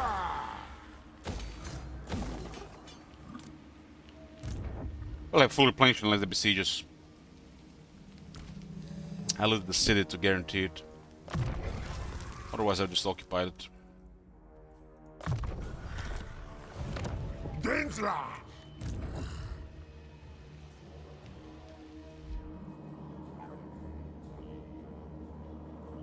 Let's see for the Nagarad front. The Mother is going down, then the Wood also going down. Then we'll send more armies to Ultron to make sure we control all of Ultron. Do the star reading here.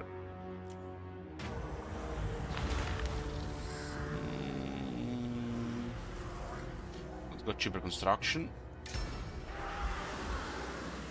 And now we fight a card. I expect a retreat here, but it's gonna be a bloody battle no matter what.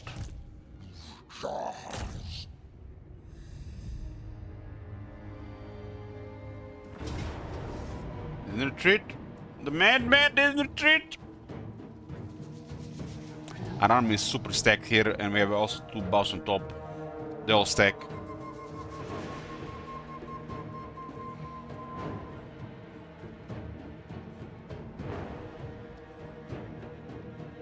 There's the... Yes, one can get Liegeborn Pennant.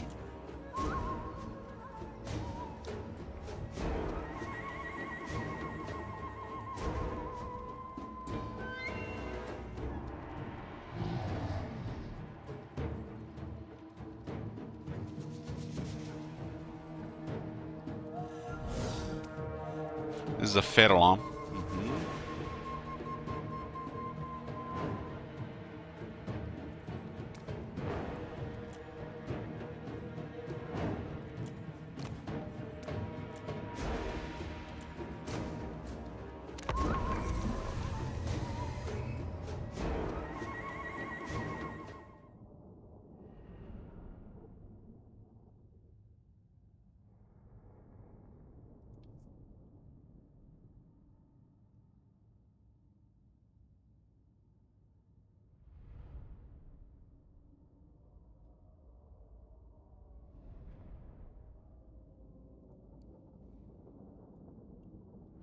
Hey, Firefox.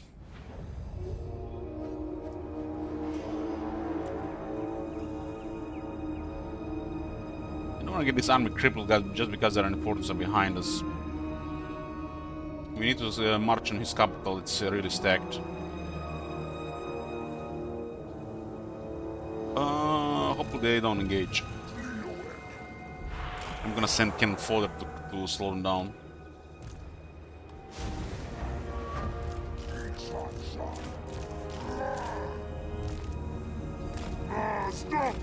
Deep.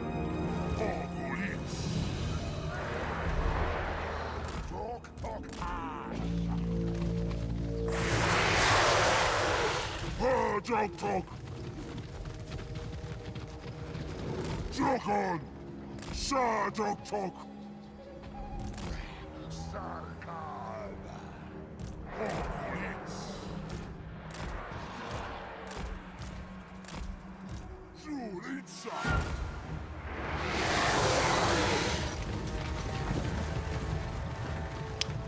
They can still get more speed, by the way.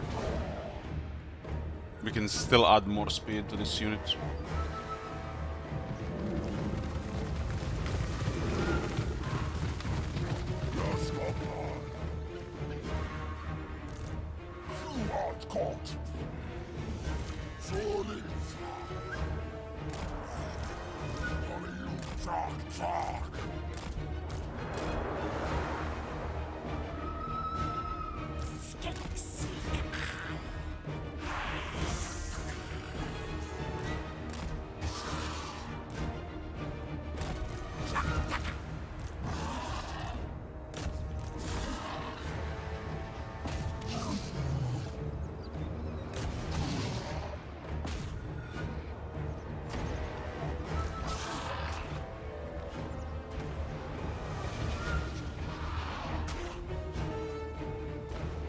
It's spook unit, but easily harassed.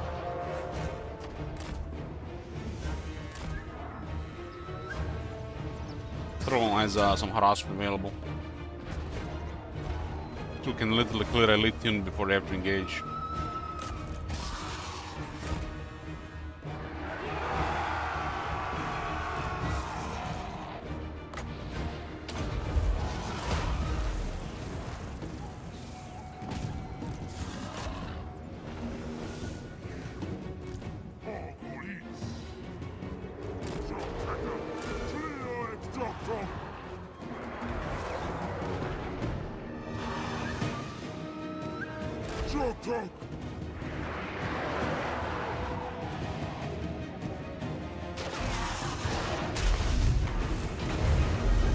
There'll be no escape.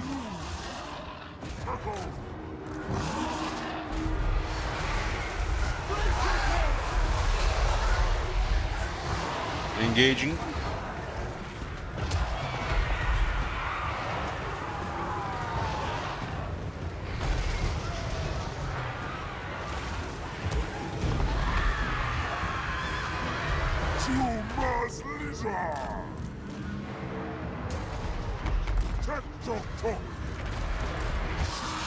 They send the whole crowd on us as well.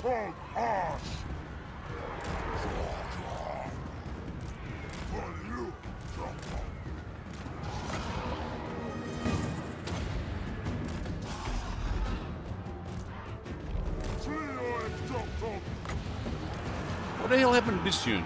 Ah, they got shot.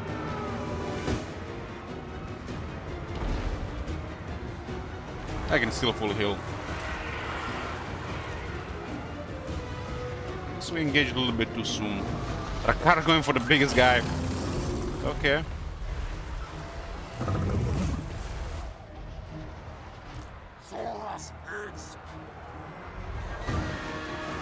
Guys, seen those brats? What the shit?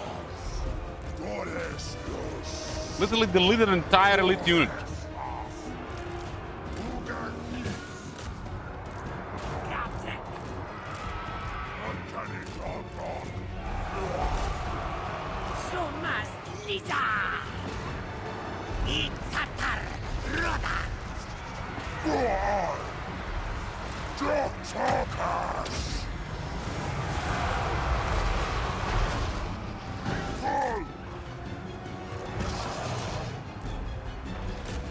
Too soon! Too soon! We engaged them too soon!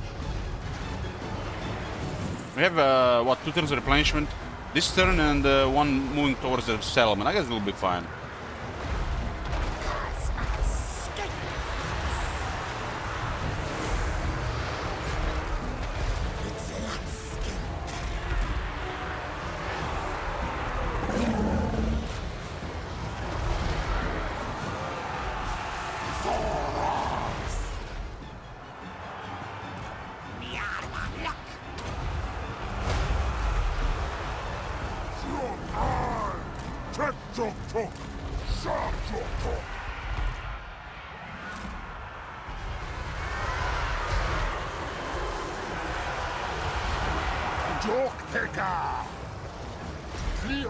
Those big things are no joke.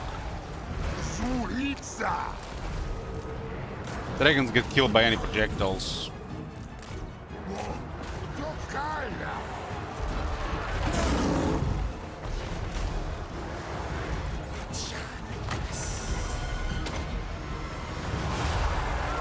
This is a grinder we don't want to really be in, but we needed skinks earlier to be in better for this army. We have 2 turns of replenishment, like I said.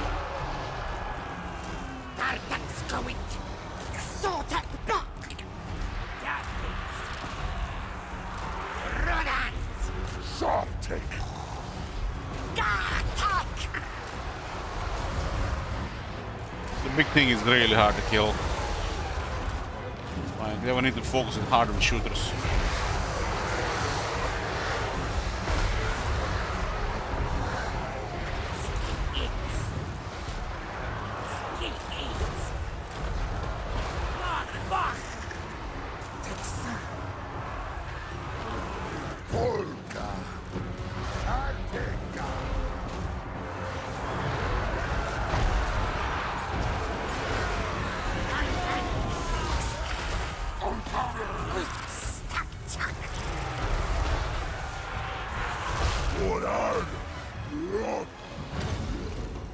Hexoatl.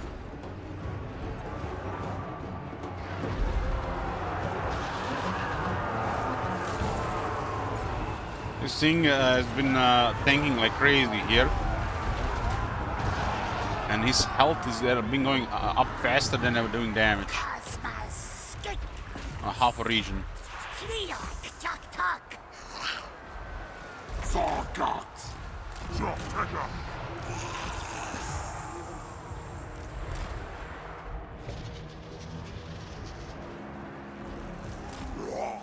Drop top hash. Solus. Guy likes to kill Singlantis.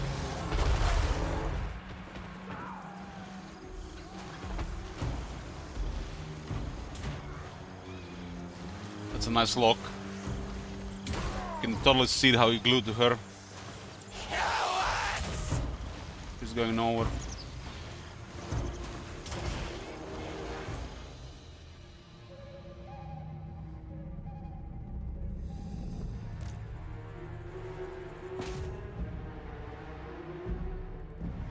Who's this bed finding, man?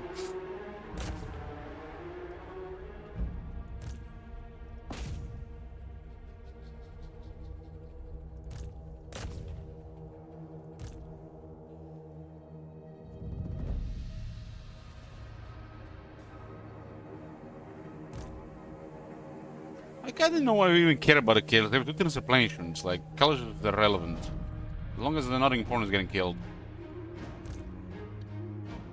We'll need 2 turns to reach his province.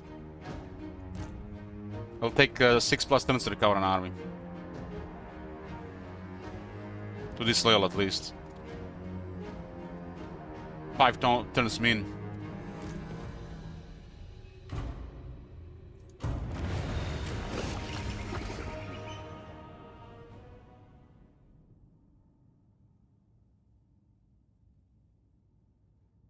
Those Brets deleted that Temple Guardian we spawned. This was crazy. Maybe it was getting shot at the same time.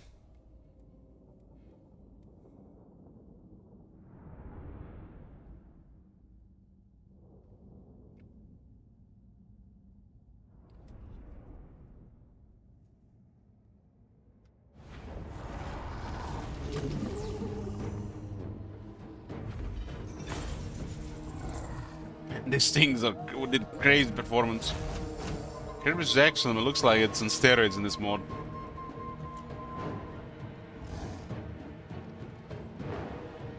$5,500. Yeah, I'll take that.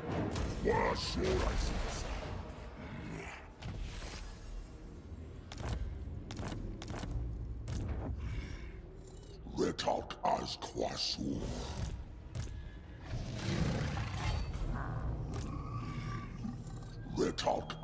Yeah, we are fine to just keep moving. We need to really target his capital before he recovers a new army. He's making a new army here. Lister Car himself is a higher threat than the settlement, so we need to clear his province before he respawns.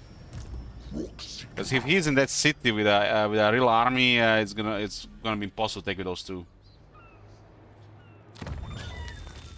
We got this for another 4 turns. This is gives us currently a mega advantage.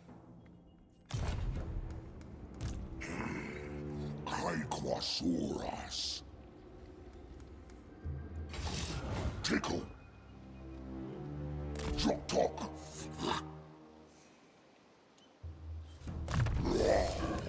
Pleoic. They're replenishment more than anything.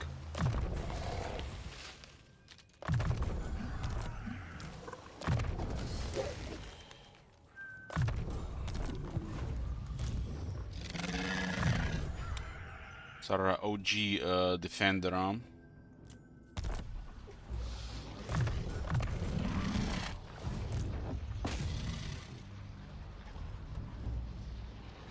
See an army, a bunch of skinks means they're a garrison army. Like the skink cohorts, skink cohort javelins, and the fellow cold ones that are emergency garrison.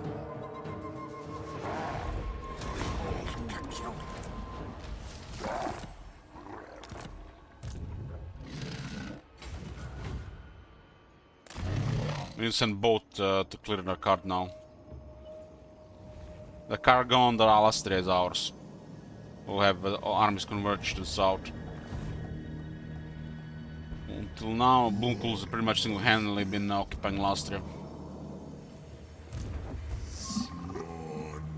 And this army cannot be defeated by at least 3 armies.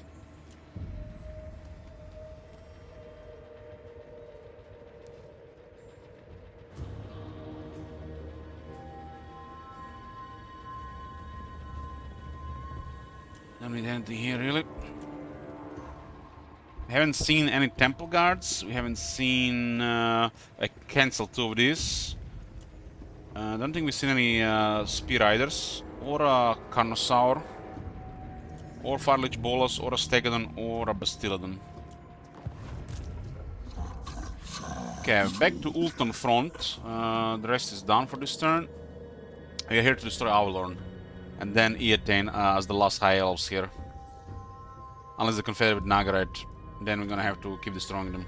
So it's really hard to destroy big factions and multiple factions, just single army. But I had to come here early to cripple them. Instead of just repelling wave after wave on, in Lastria. So Tordranil and then this Cairn Tail there. I have to go in circle here.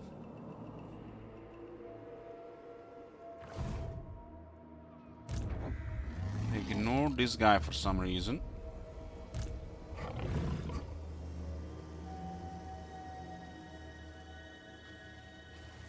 We might have movement for both, but it seems greedy.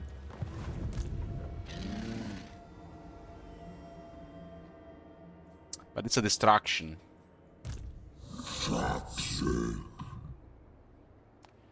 From here to here is 119 movement. What happened to the rest of our movement?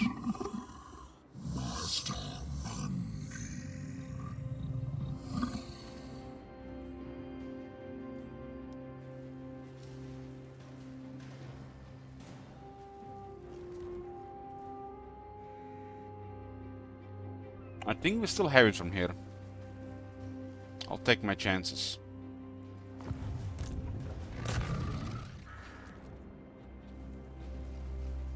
Raise this one to slow him down.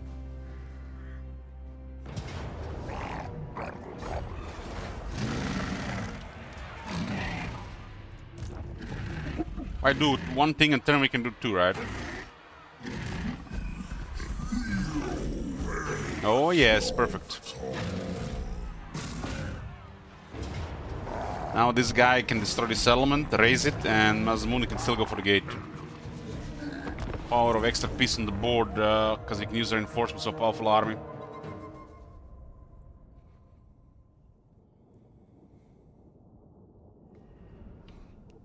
Yoo-hoo!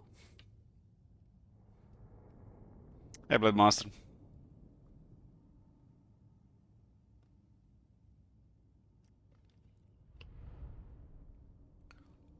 Well, then my sleep schedule has been great, really. Probably gonna take a walk to the to get some food though before they close. So we're gonna have a break for food, maybe like in an hour.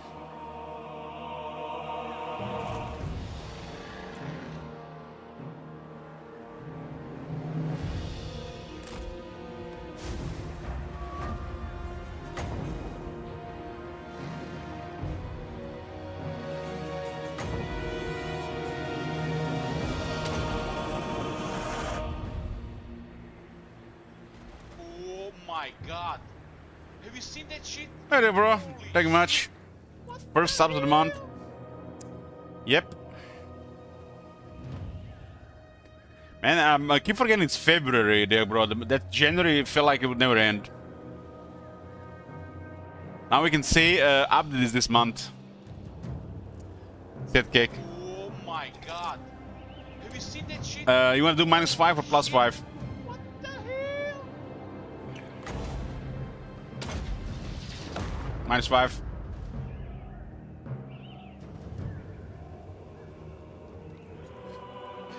Grimhammer says, I just hit hour 62 of my 72-hour fast. How have you been doing with your new year? Oh my god. Have you seen that shit? I lost about 6 kilos. Definitely gained more muscle. And not a drop of alcohol the entire year.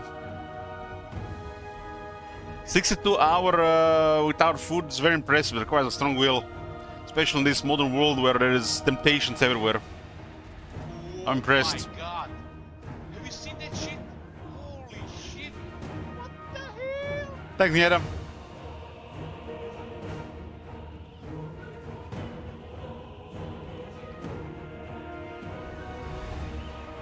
Hey, Briss. Oh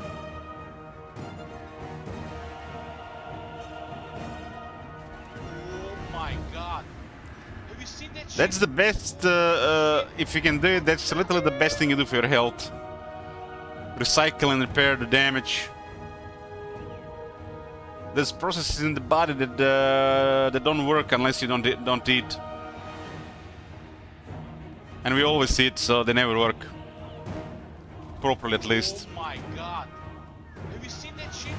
Holy shit. Bray says, about to go out and get mangled with the lads and the bird. Hope you have a nice stream. Don't get too crazy, Brass. You're gonna regret tomorrow. I was just saying I haven't had a drop of alcohol in like nearly 6 weeks and you're getting mangled.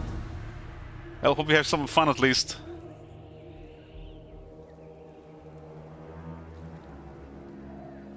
When I'm doing 2 days plus fast, I drink salt with every time I drink water. Himalayan salt. So if I would drink either regular water or coffee or mineral water, I will always add some Himalayan salt.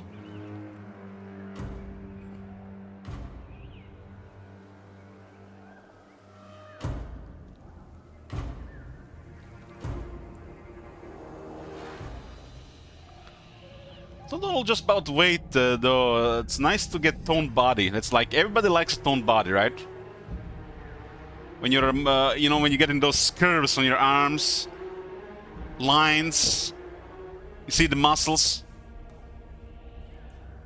I want to see those lines on my stomach at least once in my life.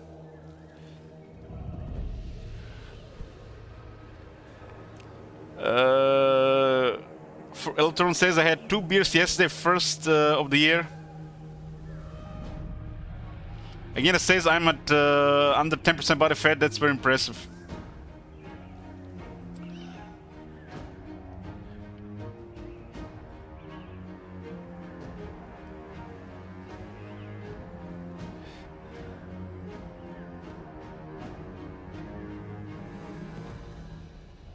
I've dropped 20 kilos and I have 2 more to go and I will officially be normal BMI. Very nice.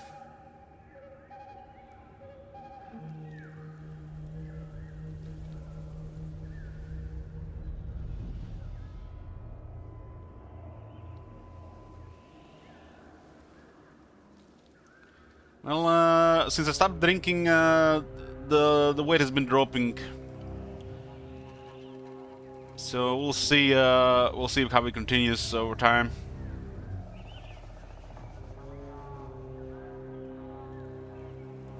This is a sober stream, alcoholic stay away. You bet, Wanchel, you bet.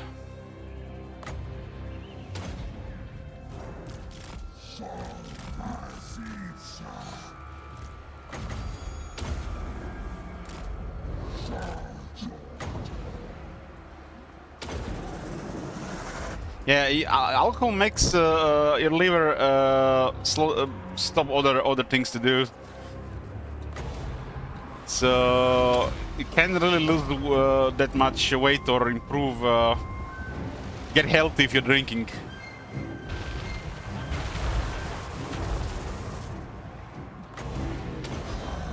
Especially if you're drinking every day. And I'm getting a coffee. Anyone want one? I still got a half a mug left. Thank you.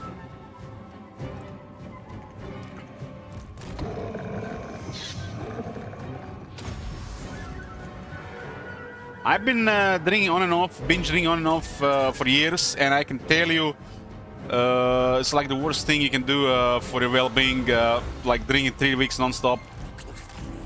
You start to develop this this fatigue, and it's not gonna go away unless you start drinking again for a few weeks.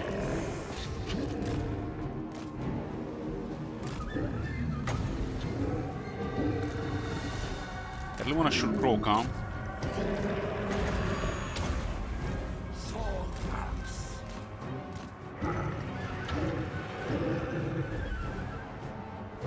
Let's ask him. Oh my god. Have you seen that shit? Holy shit.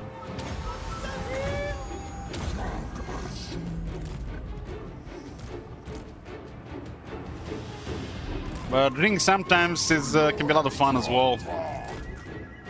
Just you know, moderation is the key.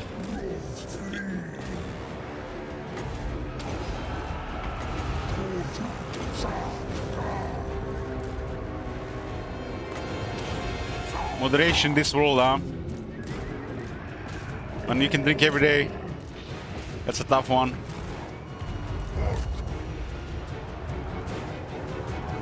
This guy's Fox attempt got really good.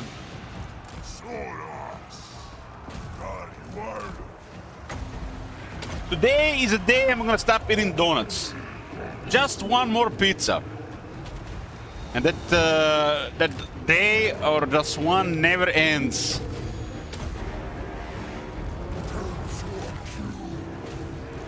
If you have like if you can choose, you probably pick pizza for half your meals, right?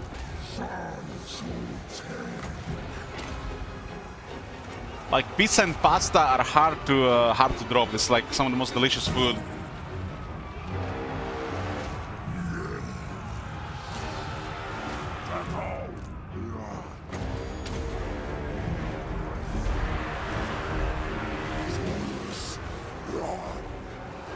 Yeah, I eat these things a couple times a year in the recent life.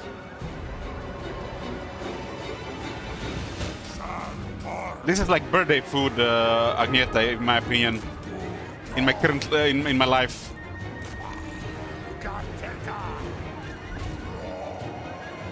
So, if my nephew having a birthday, I have a birthday, I'll eat that, and then it feels really special. But that's not regular food you eat every week.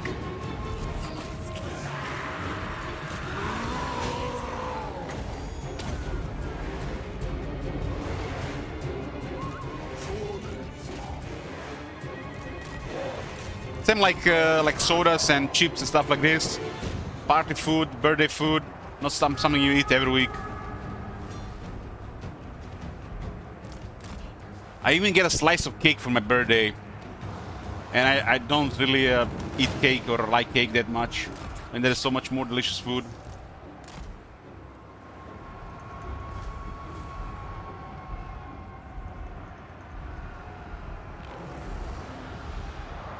It requires a lot of discipline in this world when you have the means and the access to all this stuff to choose the right things. Because you need to drop that habit and the addiction of sugar to, you know, get the good stuff. You know, people can start saying, you know, like, I want to have fun in my life. I want to, you know, I don't want to live miserably. That's addiction talking. Anybody says that is addicted to sugar.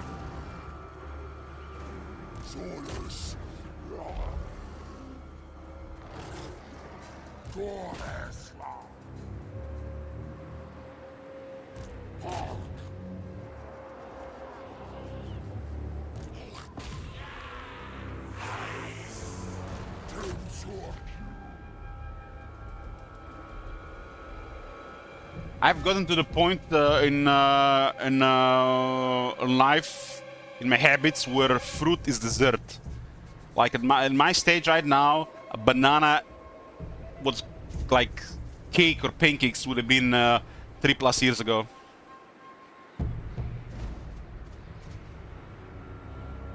And when you think about it, fruit is a dessert.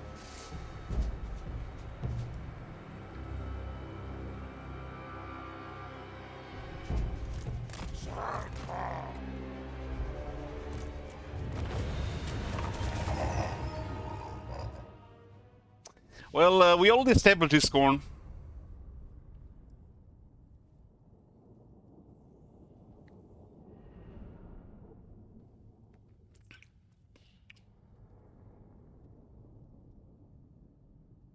A lot of January I had 1 pear and 1 banana.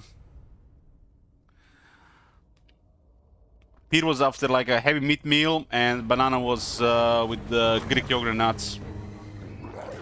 And it feels like something else, you know, when you don't eat them all the time.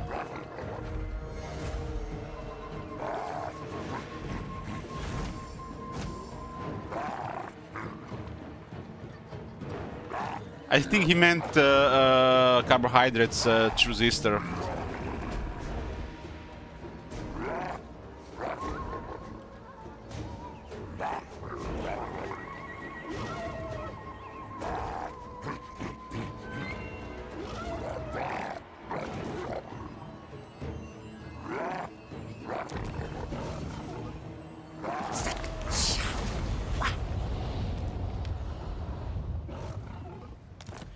The only carb I eat really these days that's a carb, it's quinoa. There's this one dish at the restaurant we're probably gonna be eating today. It has quinoa, broccoli, carrots. Not really in big amounts when it comes to carrots, but there's enough quinoa in it. There's some dried tomatoes, a grilled chicken,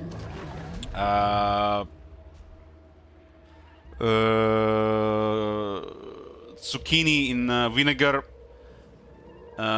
minced almonds with some curry mango sauce. That's it's a really good combination, and it's like a crazy mix of things. I love this. It's one of my favorite things to eat. So when I eat carbs, I only eat quinoa. And it's I think it's still considered low carb, even if you eat quinoa, especially mixed with all this stuff, with fiber and protein.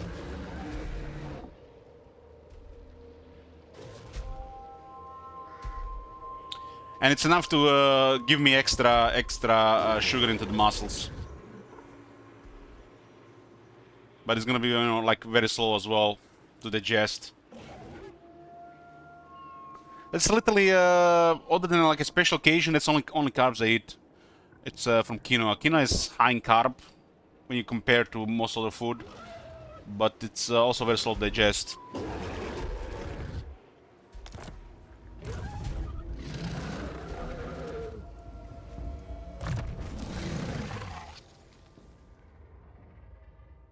And you know what people say, it's like almost like a superfood because it's nutrient dense.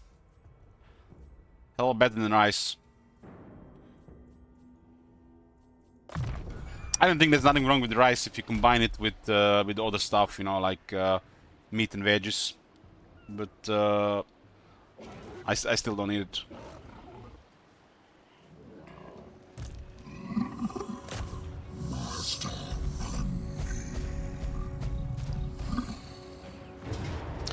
I eat sushi on a special occasion, and that's the only time I eat rice. Sometimes with sarma has some rice in it, but sushi and sarma is the only time I eat rice.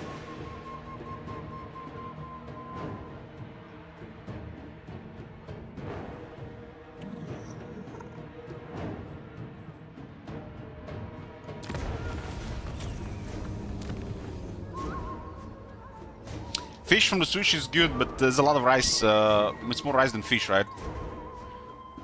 I consider sushi a treat. A treat, you know, like McDonald's every 3 months. We eat at McDonald's every time they listen. You said magic. Go out there with friends and brother. Like yesterday, I had a big tasty. That's like once in 3 months.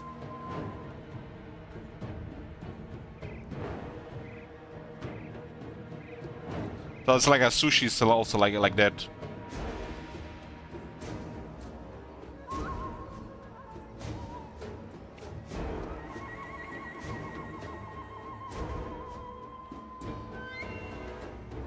My go-to burger at McDonald's is double Big Tasty, so it's the Big Tasty with two pieces of meat.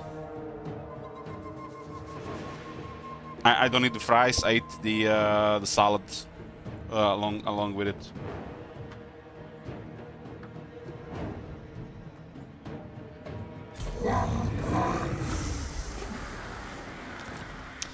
Basically, Scorn, the words he's saying, 2 pieces of banana or 2 pieces of apples.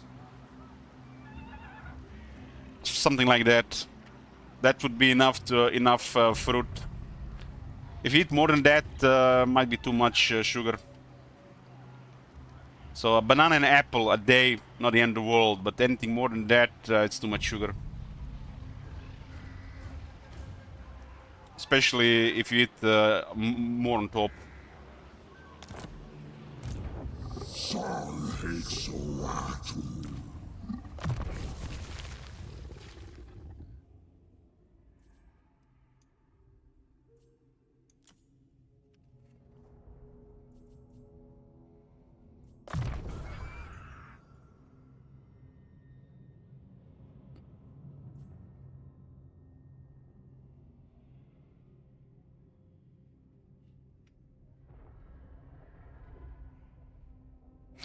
It also depends on if you eat the banana peel or not. Wizard, what happened to you?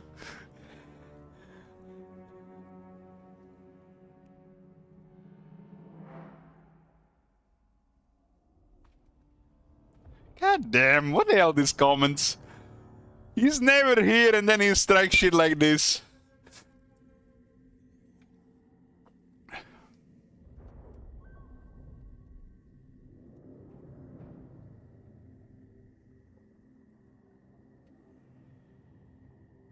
My smell is off these days.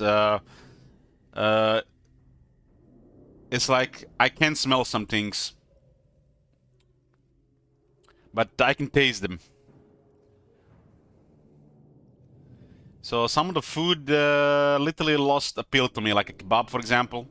If I can't smell the kebab, I'm not gonna eat it.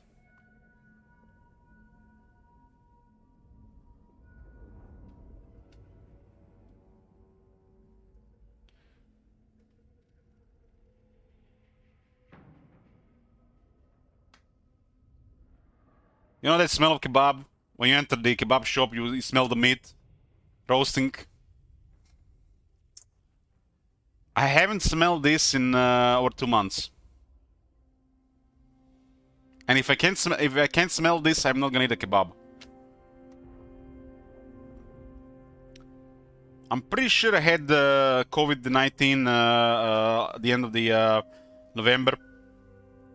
I was literally in bed for 5 days, couldn't stream or anything. 20 hours sweating. First 2 weeks of December were rough because of it as well.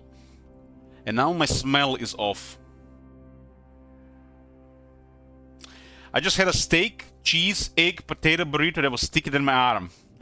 Goddamn, Jack, but you can't say such things without making some pictures. We want pictures. Scott, for me, I can taste it, but no smell. I'm drinking one right now.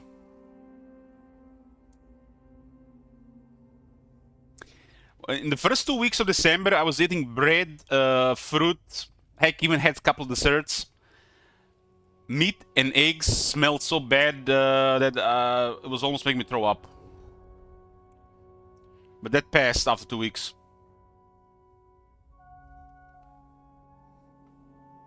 I'm pretty sure this corona's fucking up with me again. This was the second time I had COVID.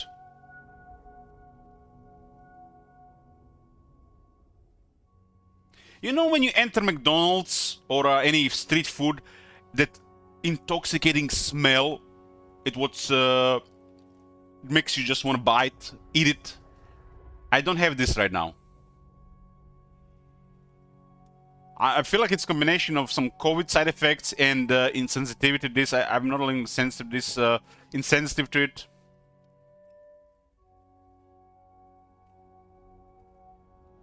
Like yesterday, we were at McDonald's after the Magic pre-release. Couldn't smell anything.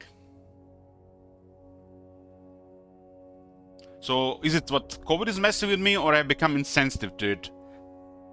I think it could be a combination of both, but I think it's more a COVID thing. Because when you smell these things, your body senses food is coming. It just makes you hungry, crave it. That smell that just opens your appetite. You want to eat it. Saliva production increases. Nope.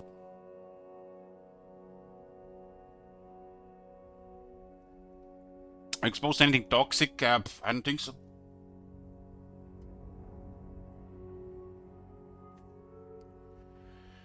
But like I said, I can smell most things right now, and it comes and goes.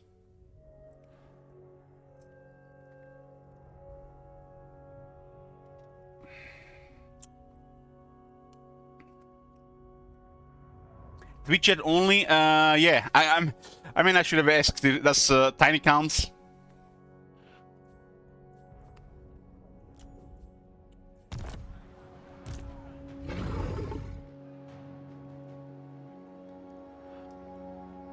I've been even consuming chlorella and spirulina in the last month. It's supposed to detox you faster. I have to say that this shit works. If only my sleep schedule and sleep times since going to bed were better, I probably would be in a really good condition right now.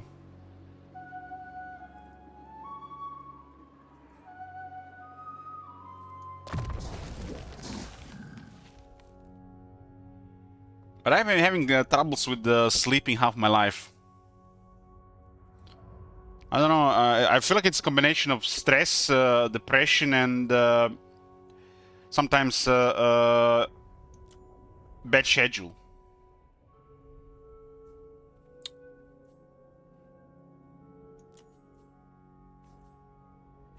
Probably a combination of these three things. Takes me sometimes a couple of hours to fall asleep, and when I fall asleep, I just can't get out of bed. I will be in bed sometimes 11, 12 hours.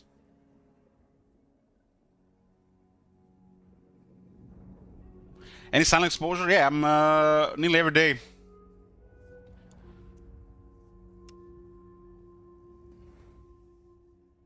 I consume raw ginger root every day, raw onion every day, cinnamon every single day. See if I ever get a cold again. And I also consume ashwagandha, spirulina, and chlorella. And I eat eggs and meat nearly every day as well.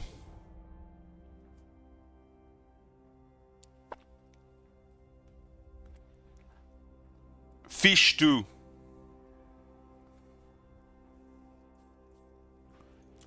Three to 4 times a week, fish.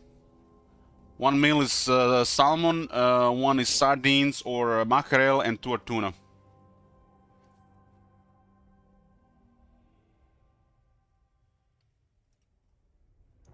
I sleep the best when I go to bed before 9 p.m. But it's not good for the stream. Then I wake up around 6, 7 a.m. And by the time I want to stream for my peak hours, I'm tired. And it's that time prepared before the bed. It was like the time of the day where I'm supposed to take it slow, not get excited, worked up, and get ready for bed. The last 6 hours of the day. So I had to shift my schedule into mornings pre 4 p.m., which does not really work with half my viewers.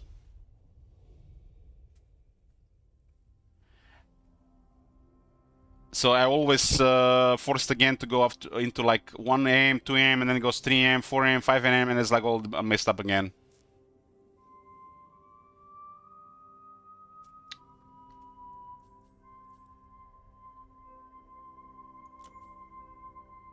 I really enjoy being up during the night. I feel like I have the most energy during the night, but I lose like 3 hours every day. 1 hour of exercise, like walking outside, and 2 hours of streaming lately. 3 hours lost every day, and I'm starting to. I think, guys, you can notice it as well. I think you can notice it as well lately in the last 2 months. I've been losing 3 hours a day.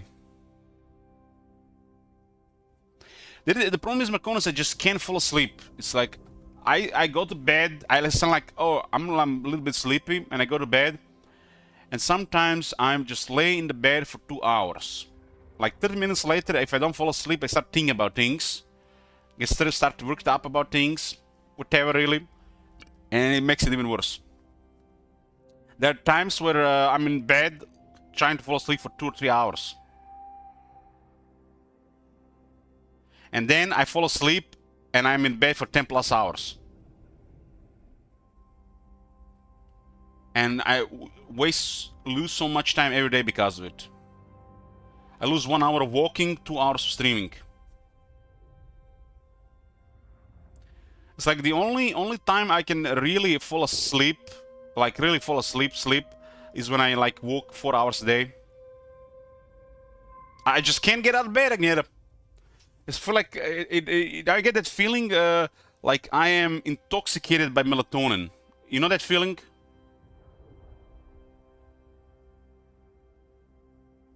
You just can't get out of bed. It takes like 11 to 12 hours to pass.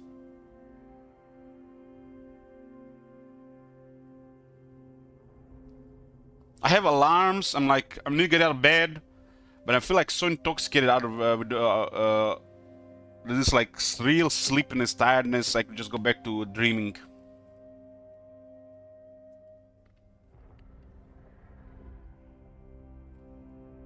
But if I walk 4 hours a day, like at a brisk pace, that day, no matter what, if I go to bed, I'll fall asleep. But I'm going to be walking every day for 4 hours.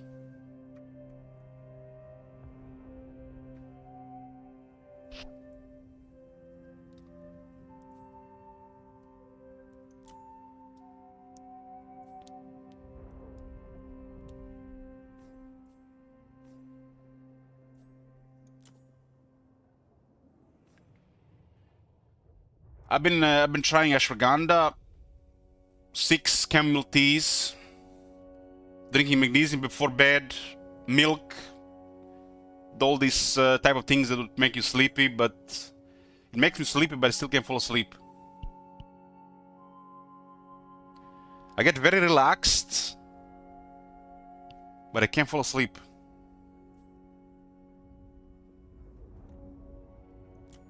Is that, I feel like it's that loss of purpose in life where I'm not feeling like I'm busy that's influencing this the most.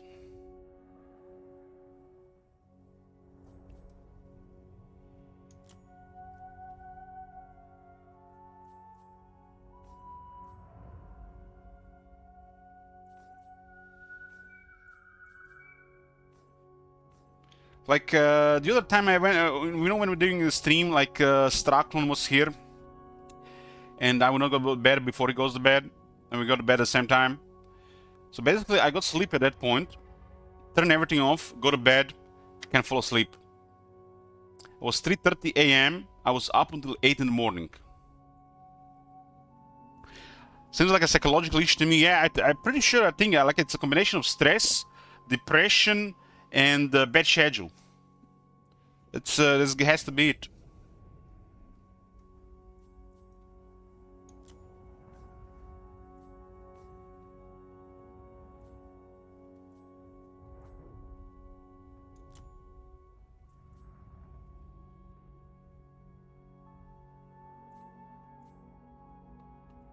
There's nothing really to take here.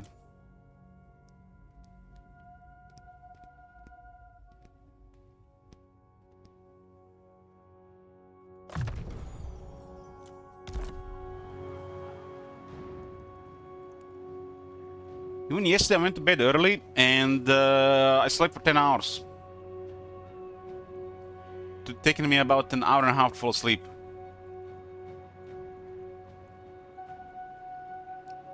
And if it takes me longer than 30 minutes to fall asleep, I start thinking about things. start thinking about things, and then it makes it worse. There's no way I'm gonna fall asleep. Then I wake up, and then like do some random stuff for 3 hours, like play a booba game, listen to ASMR, and then I get really tired, relaxed again, I go to bed, and then maybe an hour later I fall asleep.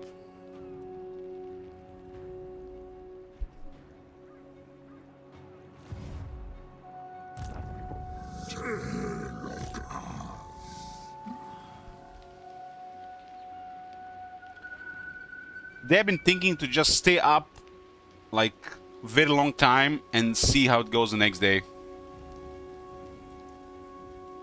I've been having issues with sleep half my life. It's just a really bad schedule.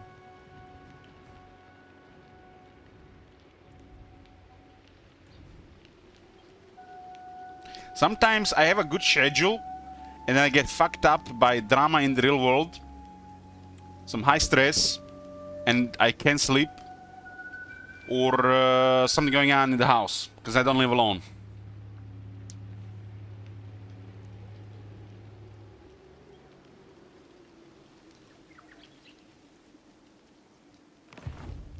I never had really anxiety in life, but in the recent years I have been having some anxiety.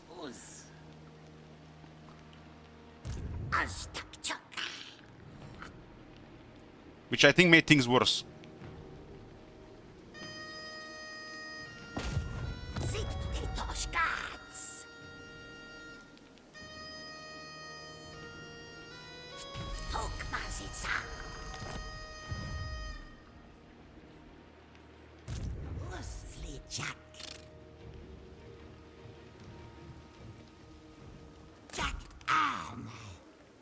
You know those days, shit wizard, you know. You get out of bed and you're like, God damn, I just need to get on the PC and start playing, start having fun and shit like this. And then it's like 10, 12 hours later and you don't want to go to sleep. But, you know, you're so exhausted you could sleep. I miss those days. 10 to 12 hours of purpose and doing shit. And when you get to bed, you just fall asleep within like 5 minutes. And then you get to jump out of bed 7 hours later because you want to do it all over again.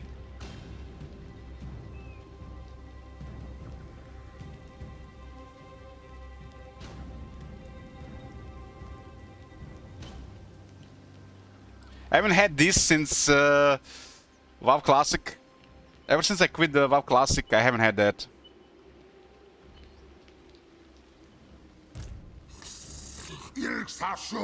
It's not just streaming, you know. It's like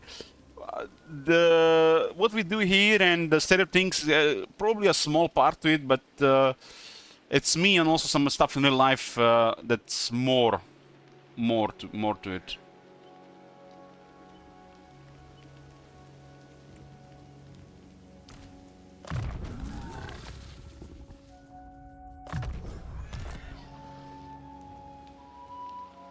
You had that when Warhammer 2 came out, I remember, yeah. Yeah, that's like the best feeling in the world, when you're just feeling you're busy.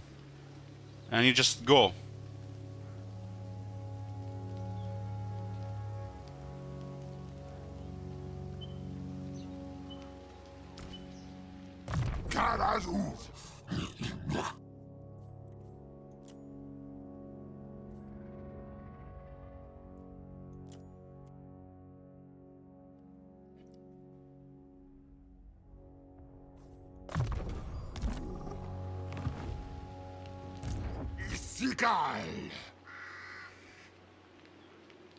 Sex helps. You say, "Look, but I should just have sex. It's gonna solve all my problems, all my real life problems, drama, anxiety, depression. Everything's gonna be fixed."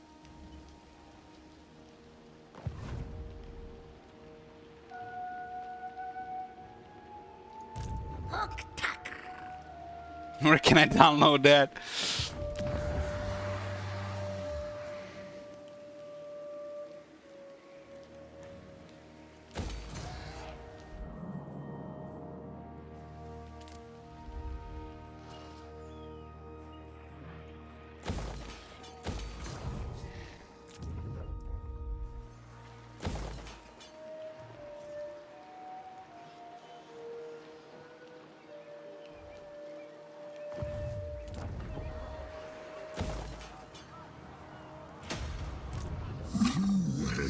battle.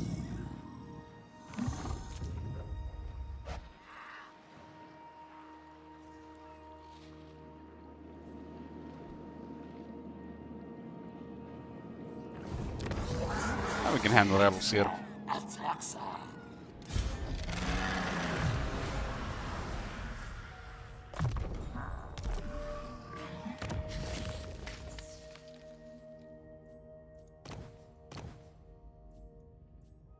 This guy has all this stuff equipped. Look at the amount of items they have.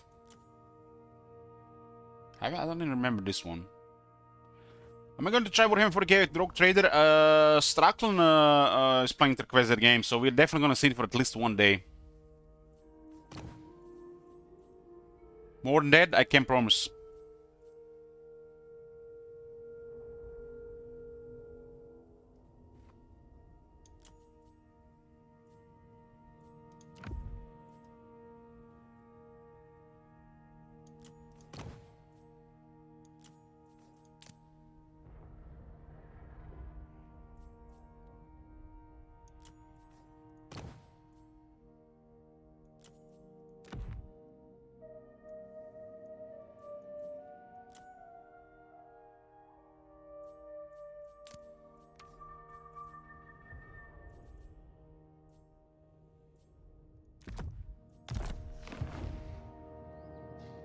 Your wife is loving it? Damn. I would definitely meet that girl that likes playing a game like Rogue Trader. That's a one-of-a-kind manual.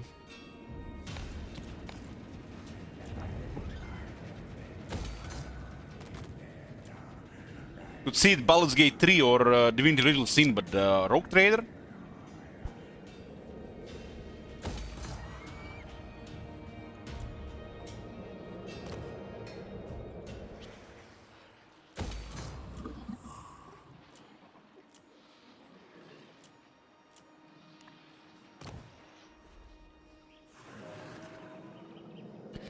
$24 Baldur's Gate 3? What the fuck? You guys have kids? That doesn't sound like it.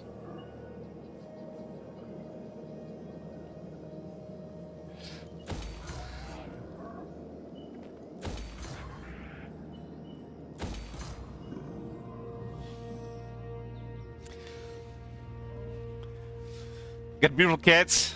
Let's see. How old are you guys, if you don't mind me asking, Manuel? Kai Kwasor.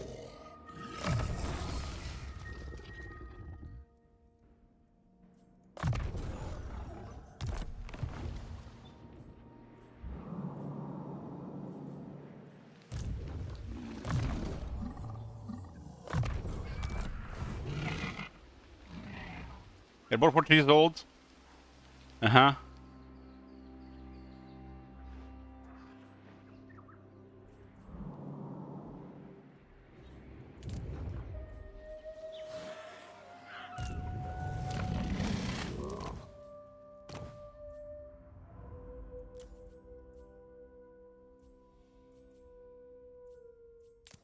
We need a astronomer here.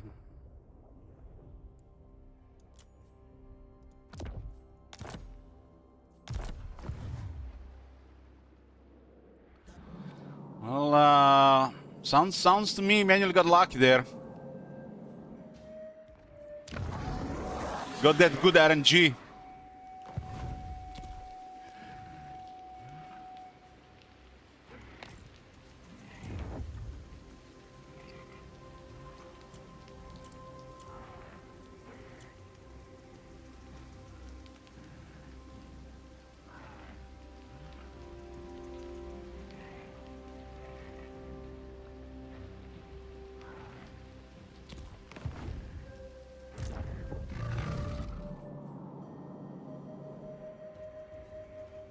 Took a few rolls for me, but eventually I crit.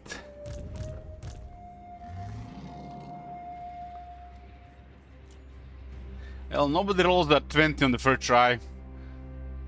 Unless you get really lucky.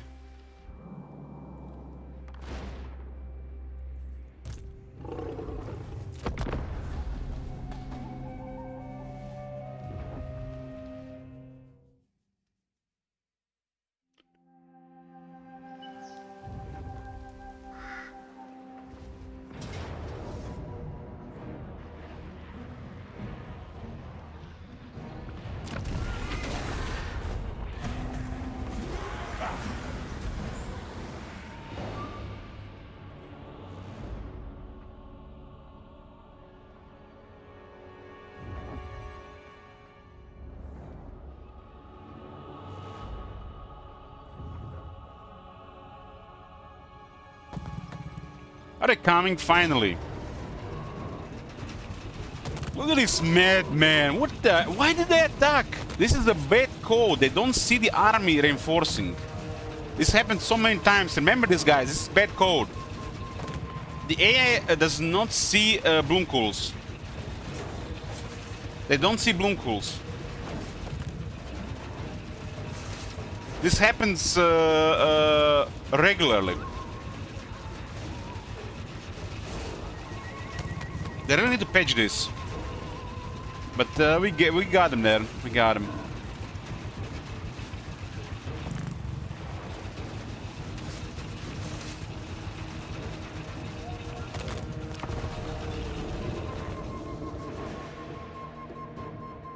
It happens quite often when your army is ambushing, and then they attack, and they probably plan to attack what was there before the reinforcements, so they don't retreat.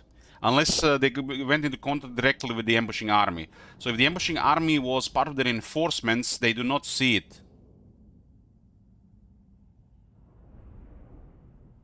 They will only see it if they interacted with the ambushing army directly. Indirectly, they don't see it for their logic, what they're gonna do with their moves. This is we've seen this many times.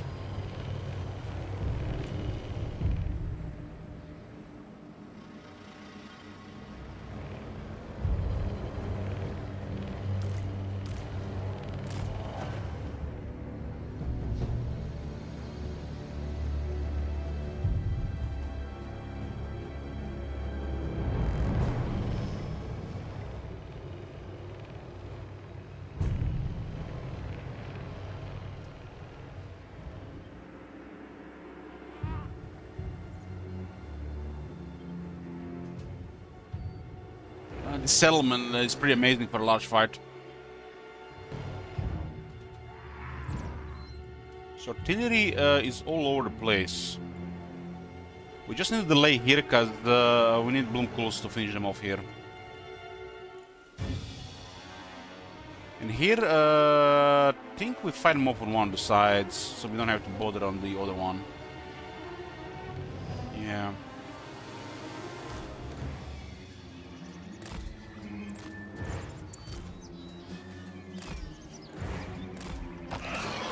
These things are incredible in a siege. Even the AI can get crazy value out of them. It depends how they enter the city, though.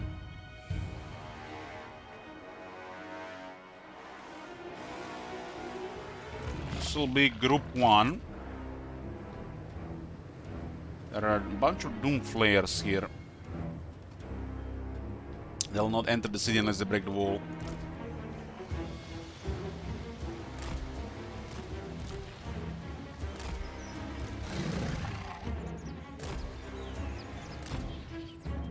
Group 1.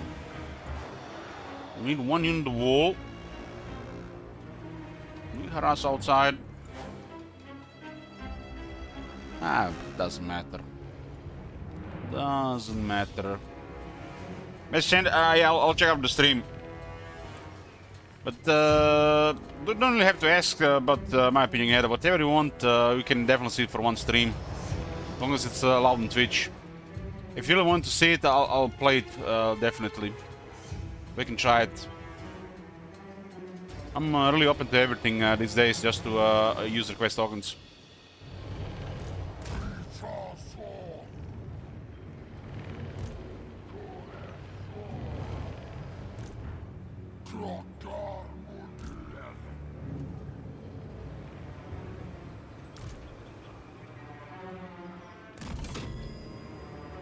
Yeah, this is Group 1.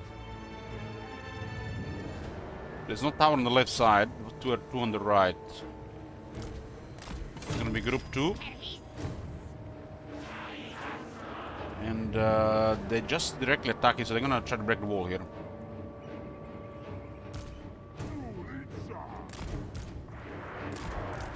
I don't really mind trying things again, but having fun, that's that thing has been escaping me for a while now.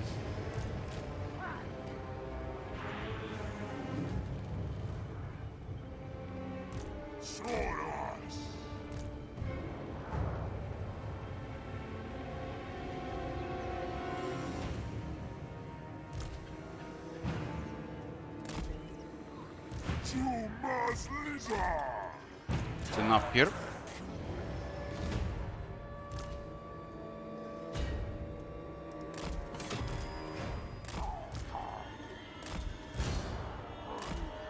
I think I've been drinking so much last year, it's like I'm trying to get that fun back. And it's not the stream to blame, it's several factors, but partially burnout is a thing as well. Of everything.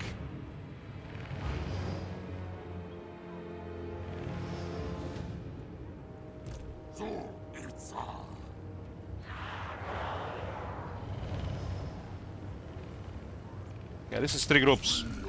Important when you're playing Legend difficulty, you have locked camera to have groups, because you press 1, you go to this side of the city, you press 2, you get this side of the city, and 3 on this side of the city. Because you can't move camera freely around the city during a siege for some reason. Even if you control all these parts of the city. Camera is locked to the units.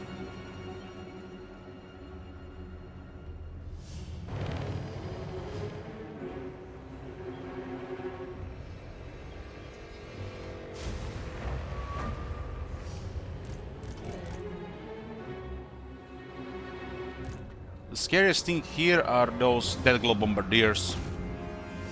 I'm gonna go for the wall, huh?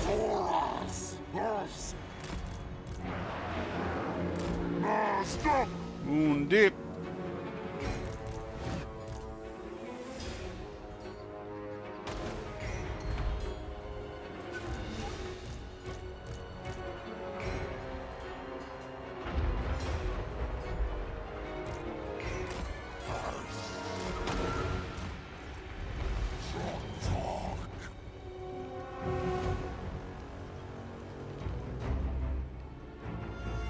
I don't wanna summon Copium, but I think we've seen the best of Warhammer 3 yet. Insert Copium.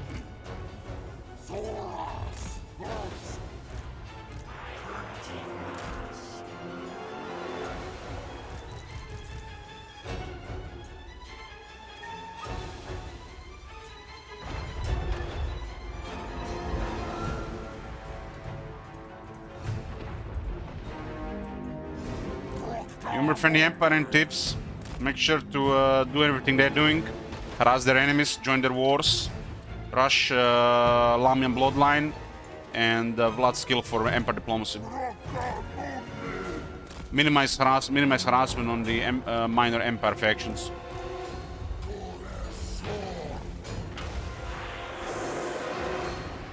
Scorn, what the hell, man? Somebody time out Scorn, he's being mean to me.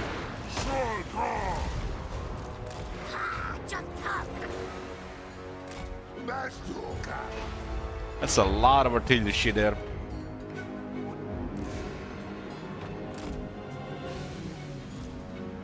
And send most of his forces dealing with the main army.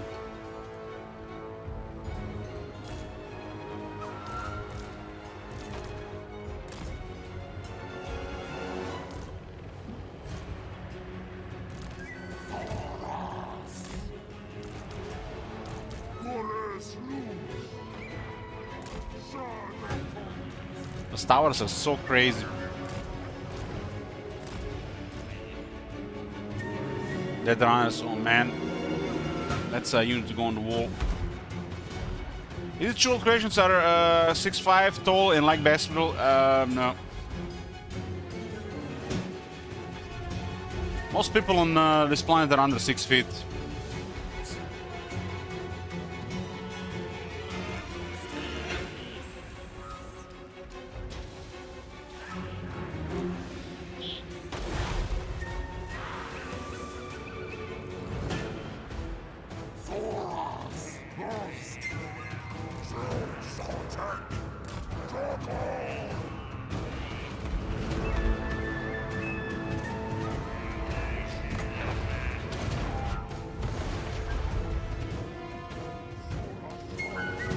It's like 2 meters nearly, Agnera.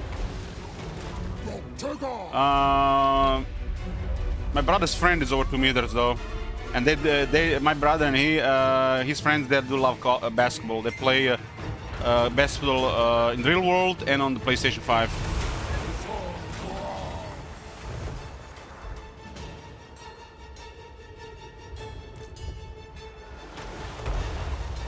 Solitza. In the real world, I played basketball.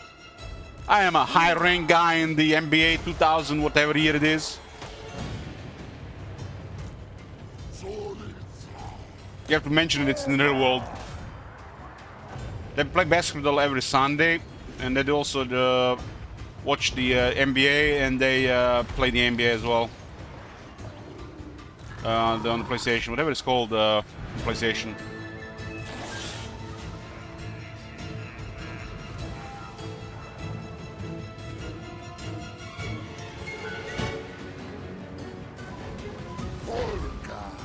I don't know what's it called. That overpriced game they released every year.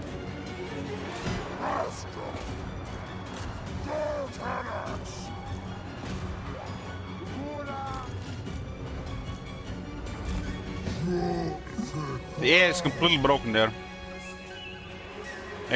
When they have their enforcements, they just don't work. Sardax. Dai Zusurtek. Sartaka.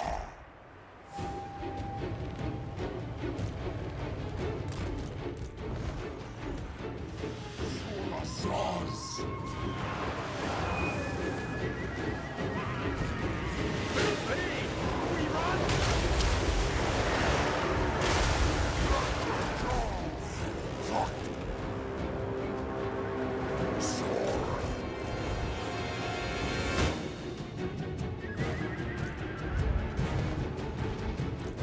I'm a gamer.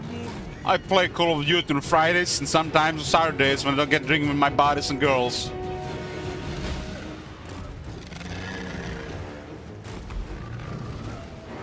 Thoras. Yes.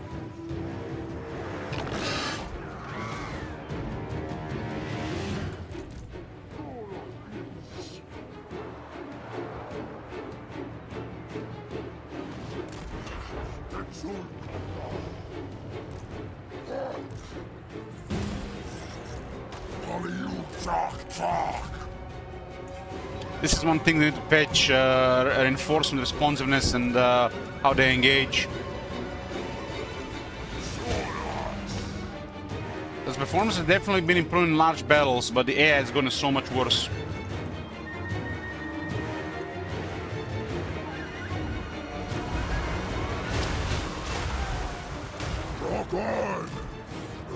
Maybe this could be the reason why the performance is better these days, because the AI has gotten worse.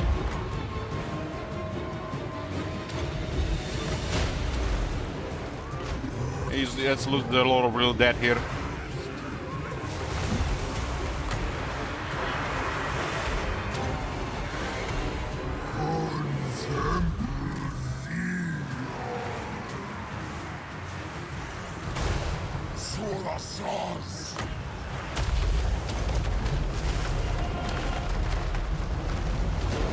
Using the Lord of Real Dead.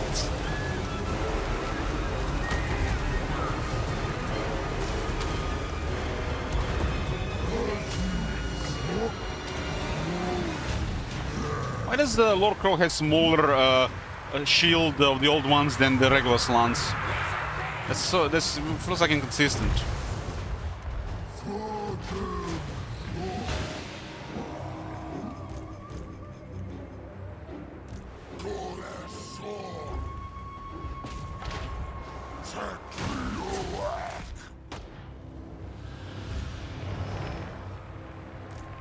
Well, since the trash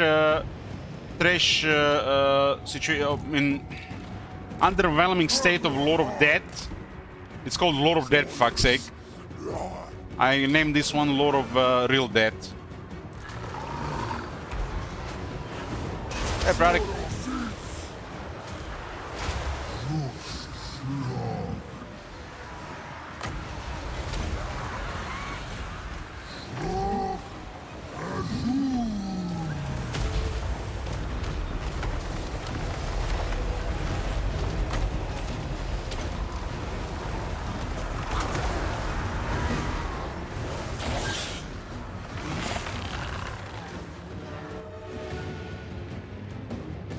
Wondering why I never built towers in battles, because I don't care.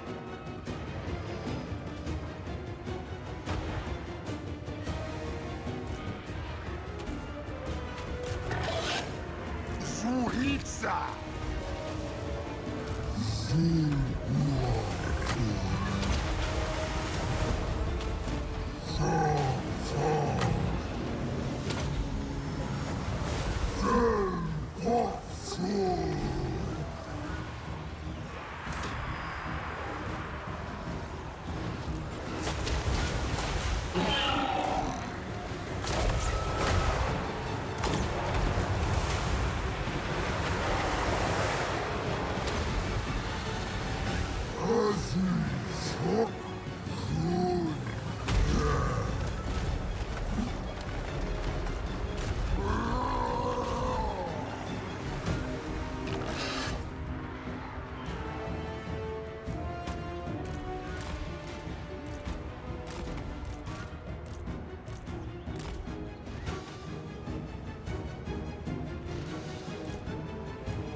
Yes! Put Mortek!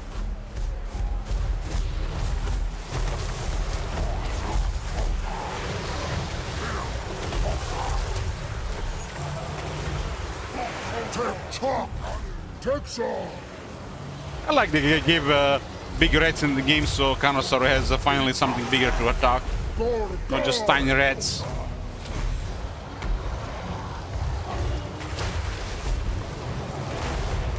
Trio Egg Doctor! Torna tu!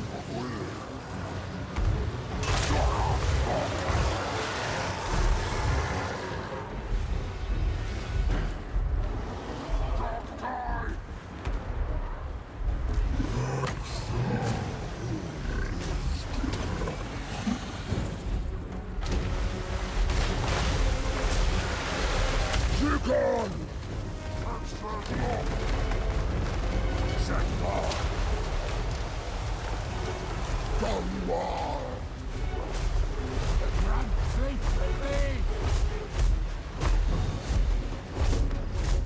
Dorash! Dorthorax!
The unit is completely broke. Most of the entities didn't want to try to fight.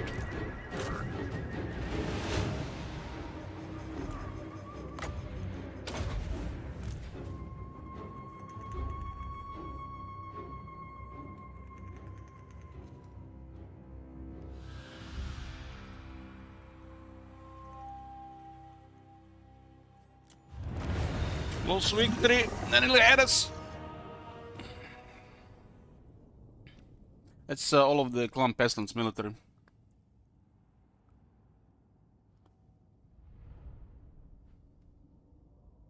One-third of the casualties was from Red Plague Catapult.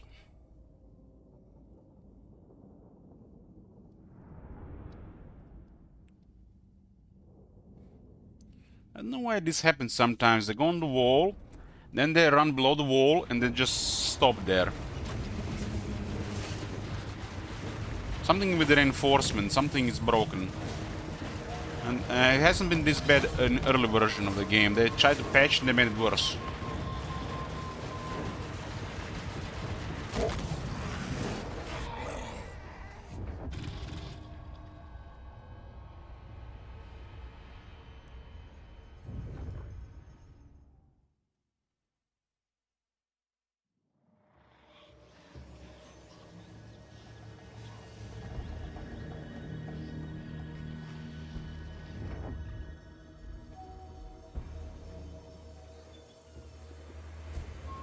They retreated? Damn! This is what happens if he doesn't replenish.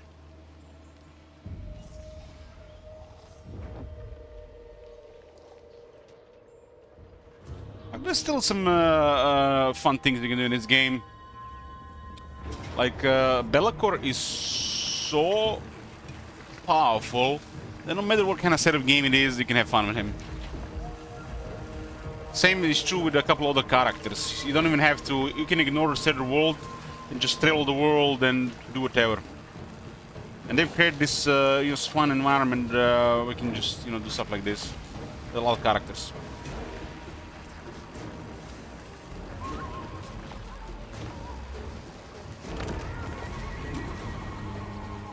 War marker.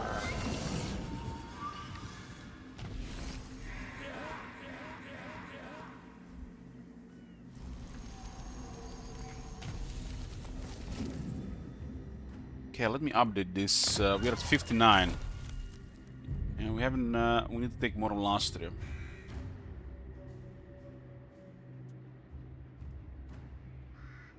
Actually, early Kolek was, Warhammer 2 Kolek was the strongest Kolek ever. Before Sorokin was released.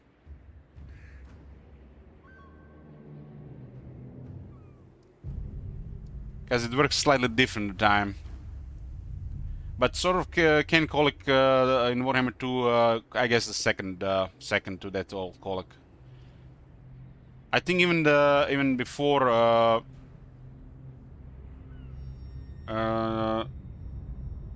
Warhammer 1, Warhammer 2 Kolek was the strongest Kolek.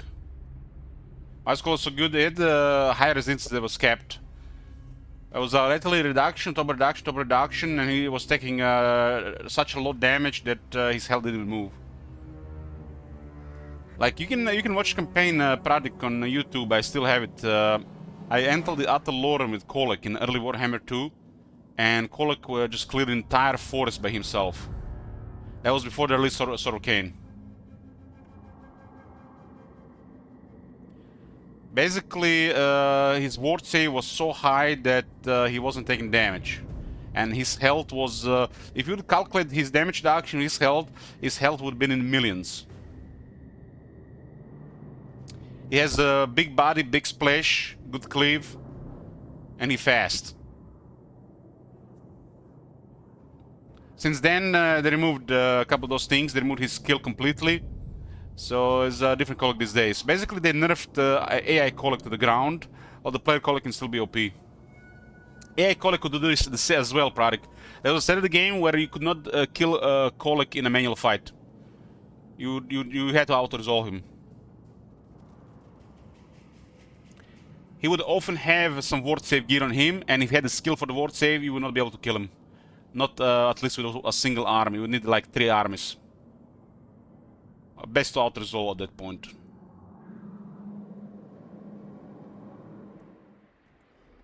Okay, boys, it's gonna be a long food break. I'm gonna go eat outside, and I'm gonna get back. We continue. I'm probably gonna be here through most of the night. But I'll see when I get back. Hexoatl will continue. In case this campaign ends, just a thought, we'll start something else. Something, I feel like it. Anyways, I'll see you when I get back. We're back, boys. This soundtrack is making me want to rewatch Lord of the Rings for some reason. I'm back, boys. Sorry for the long wait. I was getting food.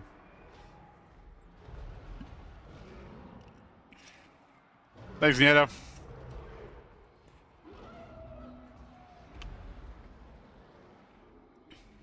Place I get food from is 15 minutes walk from here. So 10 to 15 minutes to get and eat it, and 15 minutes to get back. Am I winning, son?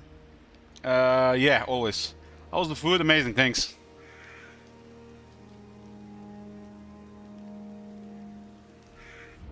Okay, fresh turn, 121. Let's go. Let's go. What did you get? What's that thing I usually eat? Tino, carrots, zucchini, chicken, extra chicken, some dry tomatoes, broccoli. It's like a bowl with all that, with some curry mango sauce.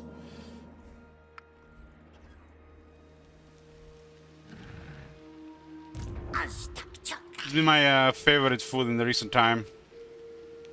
I think I showed a picture of it on Steam, on stream a couple times. I need to make a command out of it.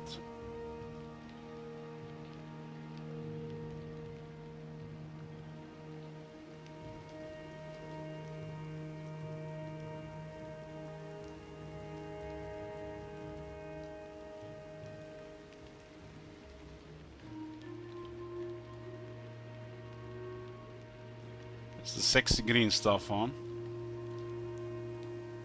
We used to have this thing called sexy green salad. I would eat that one every time, but they stopped making it for some reason. So I switched to this one.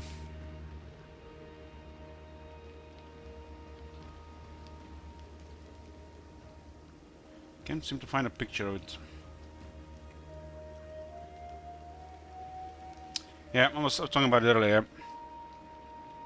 You're planning on going to the gym? No, I don't think so.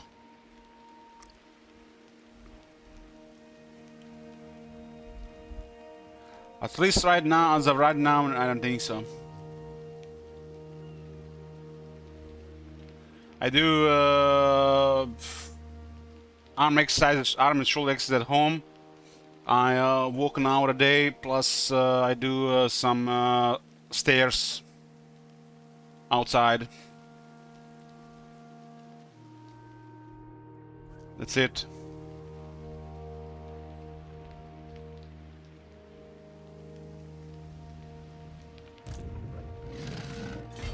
I got front first. Why they make a move like this? Because the forest? Strange move, but we're gonna clear these guys first so they don't recover. You're here to end the mother first. Then when the mother's not here, it's gonna be one faction's direction. Oh, I'm gonna do like 12.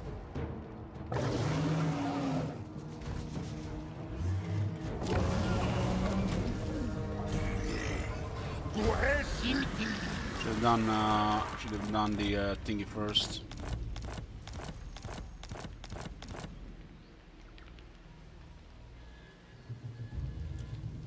We had it max before the bell. Power up again.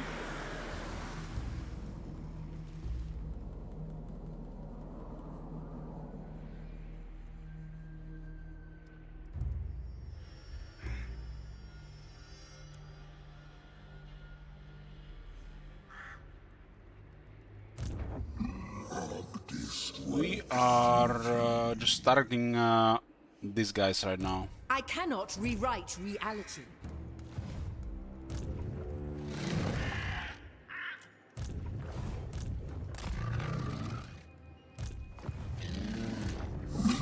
Fortunately, we have to go like this. I should have gotten a lord here. We lose 130 movement.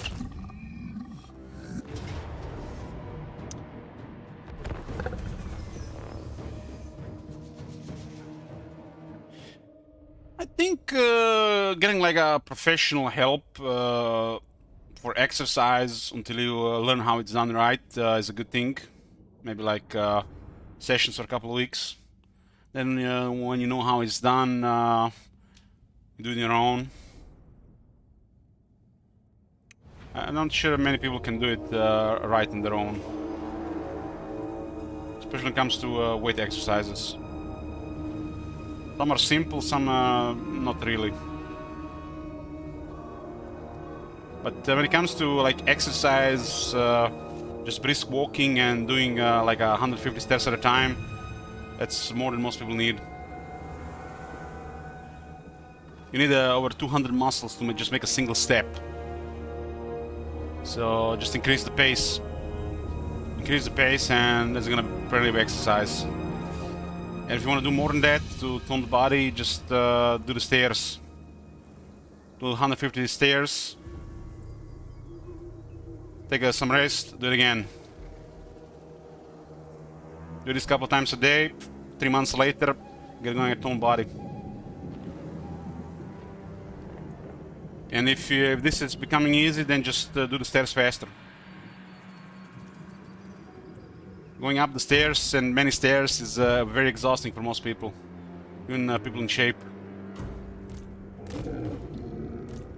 It's one of the best exercises if you ask me.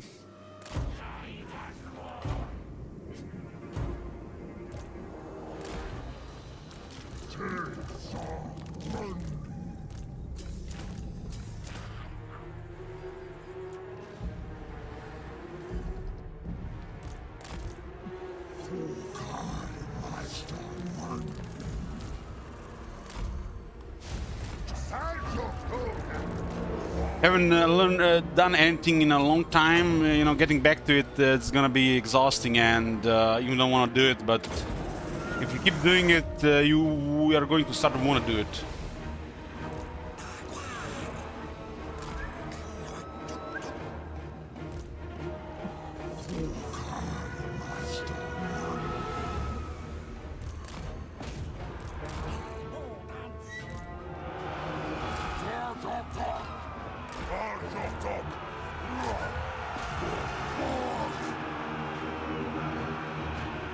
Apparently can do a flight of stairs in under 10 seconds for like I don't know how many flights. You're in a pretty good physical health. I think it was like 7. So 7 flight of stairs in like a little over a minute.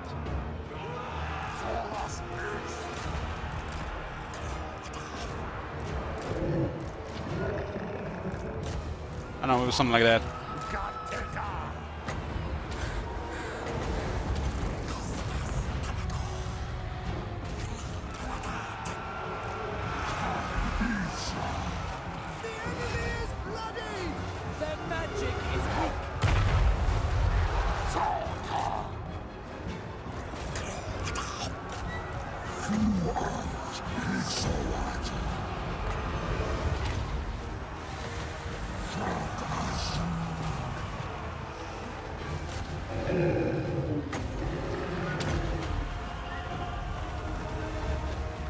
Yeah, you're right, you don't need gym to exercise. You don't need a gym to exercise. You can always try to do things that where gravity works against you, like stairs or walking uphill. That's more than enough exercise.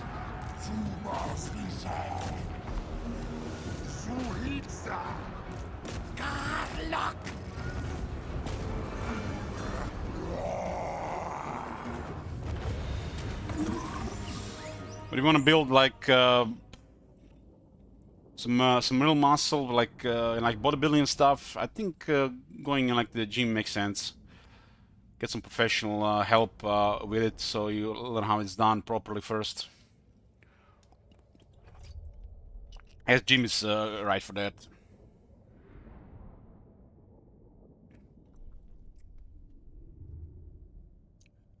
I walk sometimes down this path where there's a gym. You can see the, like glass stuff. Through glass, and people are working there on walking machines. Like, what? Why would you go to a gym and pay for a membership to walk on a machine when you can walk outside, where it's free? Better yet, why walk in a gym for an hour in closed space when you can do it 1 hour in the nature? It's like, I can understand if you're living in some kind of dangerous country where crime is high or something like that. But here, like, what the hell?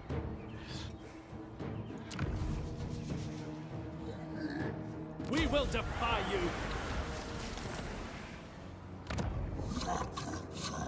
Every time I giggle a bit when I see that. I think it's that mentality, thinking that when you're going to the gym, you're making better progress than outside.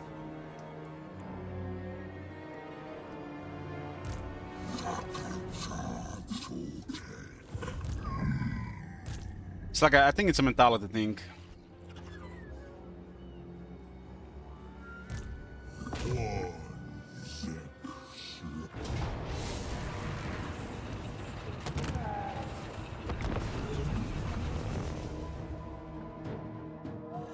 Motivation doesn't last for long, right? You can develop discipline, but motivation is really something hard to keep going. Habits and discipline is a different thing, but motivation... Unless you keep looking always towards more motivation, you know, to keep doing things, but doesn't last. It's like speaking for personal experience. Oh my god. Well, discipline habits can last a lifetime. What the hell? Habits are probably the most important thing about the human behavior.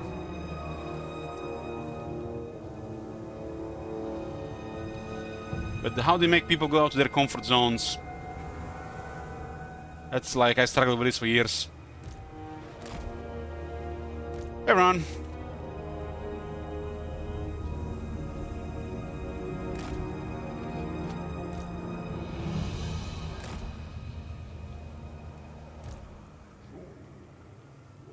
Ah, this is the right side is always the best. Zargax. Source Ola.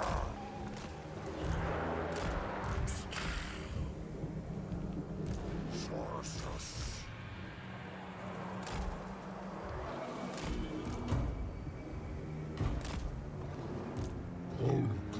I really enjoyed walking outside. I could do it every day for 3 to 4 hours. It's just my sleep schedule is messing with it. It's messing with my stream. It's messing with my walking, with my family, with my entire life.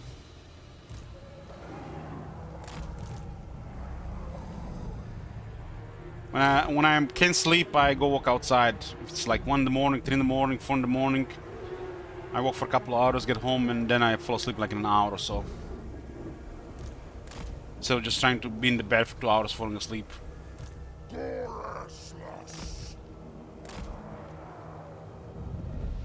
I don't like it walking outside in the middle of night though.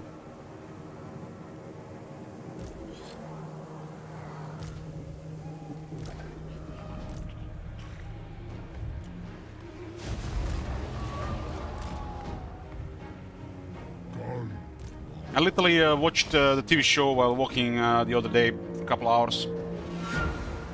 Was watching Netflix last time when I walked for a couple of hours.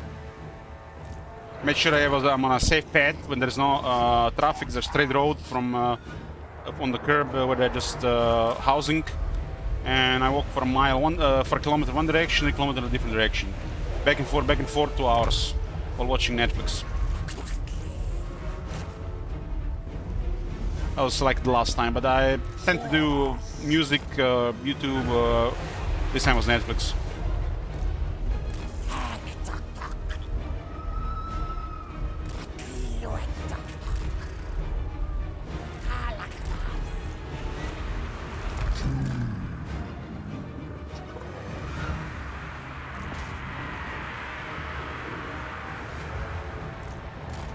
I've been listening less music lately because it's always listening to the most depressing emo stuff. also switched to some motivation YouTube or TV shows.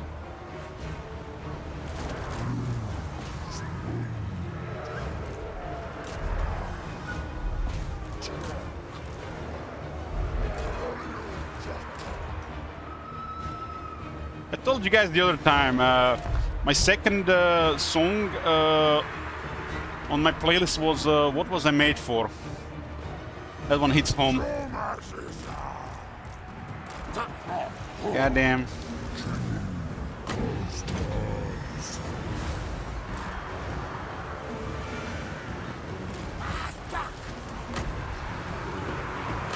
Walk, walk, walk.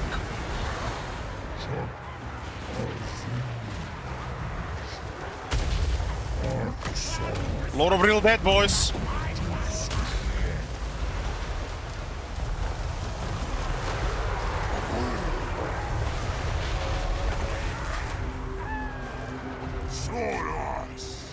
It looks like they caused some explosion there. Initially, I feel like it seems tedious, like the first 30 minutes when I start walking. But once I pass like 6k steps, after like 40 minutes, I want to do another 6k. Then I pass those 6k and we'll do another 6k. And then I realize they will take hours. I can't do all the shit. What if I just had time to do this every day? Wonder how different it would have been.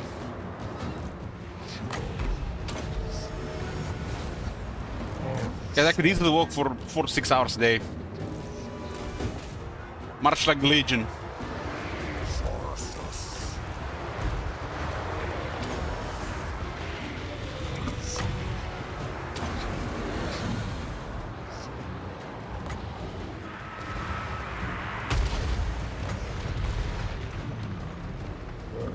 When I was on my vacation, I walked at least 4 hours every day. That's about 20-25,000 steps.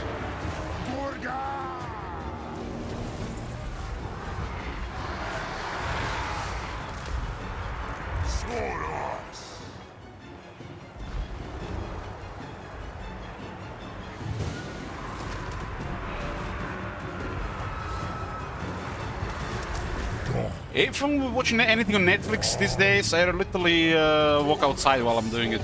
Find a safe path and watch Netflix while walking. Makes no sense to watch Netflix. I mean, we're in a modern world, we got the technology, and what we do, everybody's sitting at home in their beds, Netflix and chill. Why not do it outside? Watch TV show and walk at the same time. Two birds, one stone, right? Good exercise and some chill enjoyment.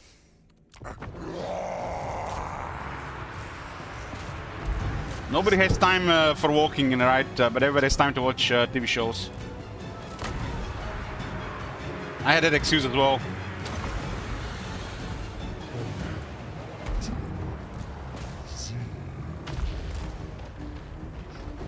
Get out of your comfort zone. What the fuck? Anybody cares if you're in a streetcar and you're in Murati's dungeon?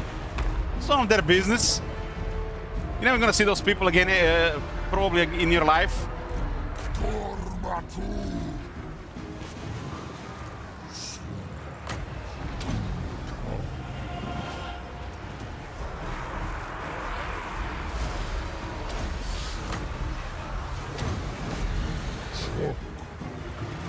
In your city, probably a bad idea, yeah, right? But people living in the cities, in my city, for example, I don't even look at the people on the streets, you know, because most of those people I've never seen in my life ever again. So what's the point?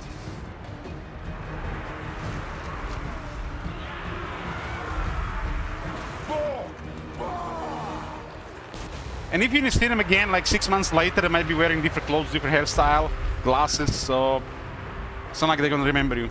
Just a stranger on the street.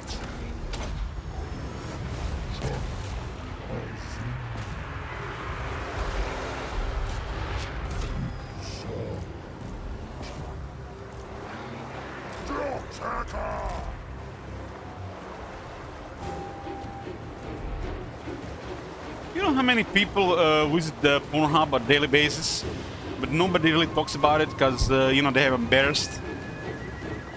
Like, every third or fourth person you see on the street has been on Pornhub. But they're not gonna talk about it. They're gonna, fake it.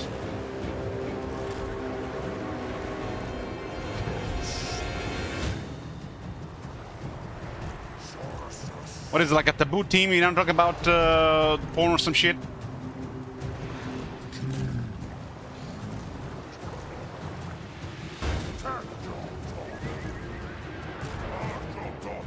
It's 2024, for fuck's sake.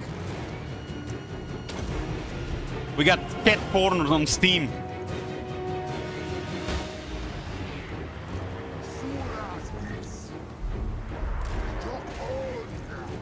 Unless you're from Germany, then you don't.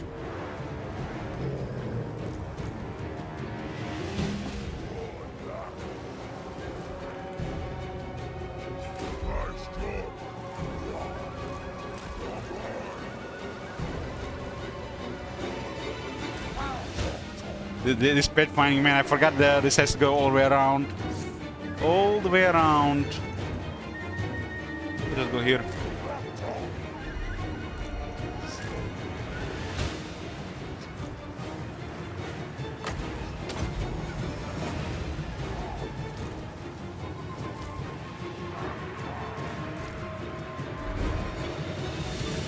You should have seen the air behavior in this city when the game was initially released. Oh my god, it was broken. Completely broken.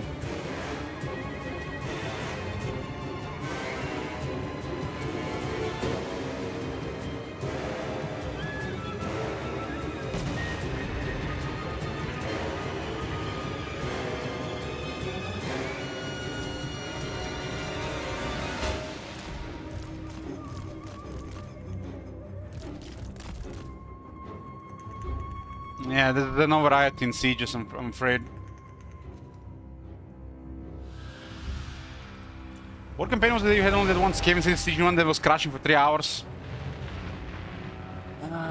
That battle, that day, probably resulted in me drinking 10 bottles of whiskey. At least. For the period of a couple of weeks.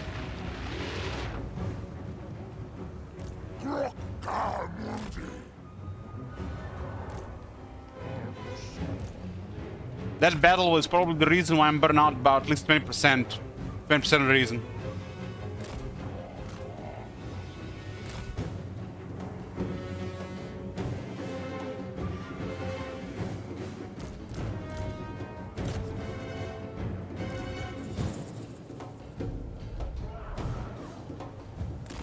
Was it fun though? No, it was frustrating. It is still frustrating just thinking about it. I mean, it could be funny to somebody coming like, oh, look at this streamer still playing Warhammer 3. Oh shit, he's crashing the same battle for 3 hours. I'm gonna come here back in 3 hours and laugh. I guess I could say it funny like this. The battle was crashing for 3 hours and I had to play the same battle for 3 hours. I hate this. I hate crashes and I hate when I have to replay things I've already done. It feels like different timelines.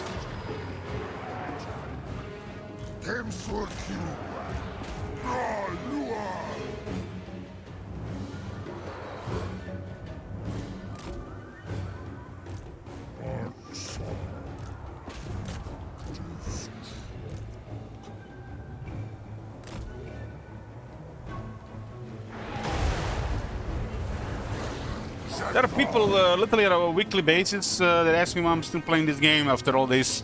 People used to be in this channel every day.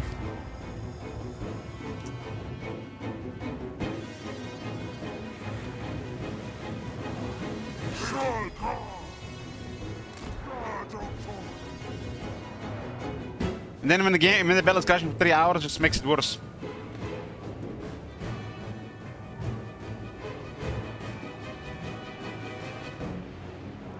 You tell them that again, and then they laugh.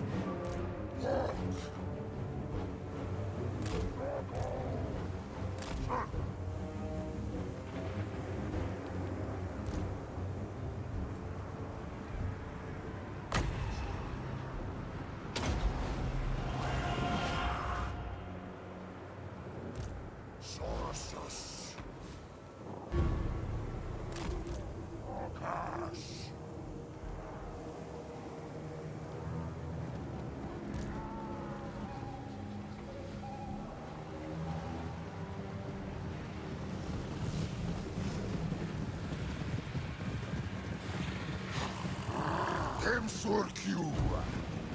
Teklioeka. Stop! Undi.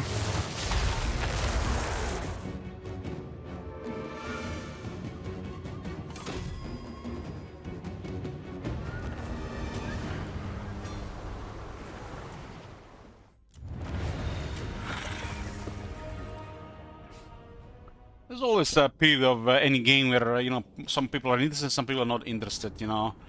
The only thing that doesn't change me, I'm always here. So you understand, you know, how I might feel with these things. Because people can help themselves, but, you know, state their opinions either in chat or private messages.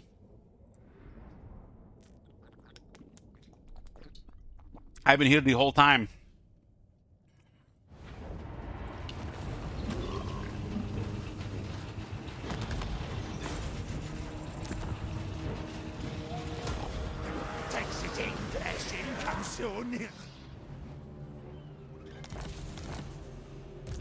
Foolish, stupid.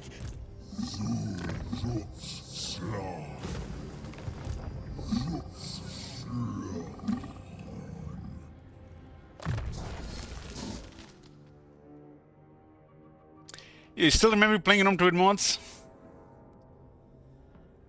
Yeah, that's how we started. That's how we started. I got burned out on card games and I wanted to play some Total War, and then I started streaming Room 2.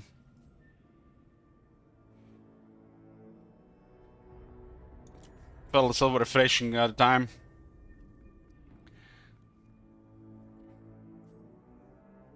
It was like 1 month before they released Warhammer 1. I guess I just got lucky. I liked the Warhammer so much, and it made the channel grow.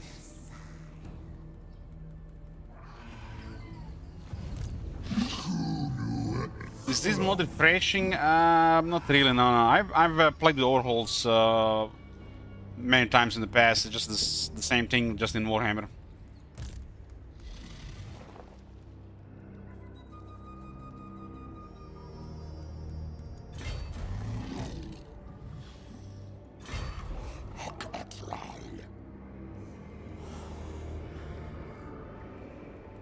Oh my god! Have you seen that shit? You seen that shit? Holy shit! What the hell? I get you got +2 or -2. You didn't say for the previous one either.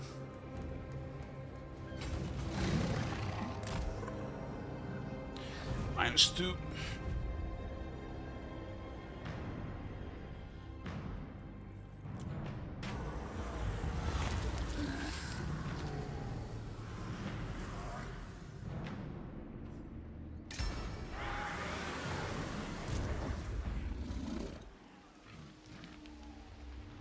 Was Bloomcool's down there? We move these armies here, so that's that. Then we have this guy here. Finally got sisters and sides.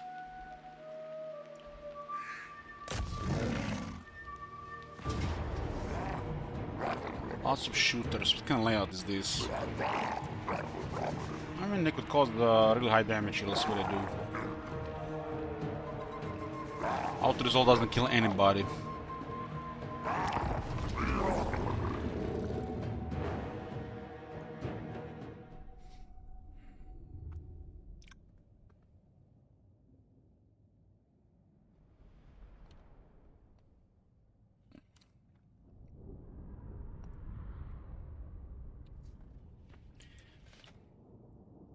I miss those early Warhammer 2 days with the Mortal Empires. Chat was so active back then. Now feels like everybody's jaded, burned out, or don't care anymore.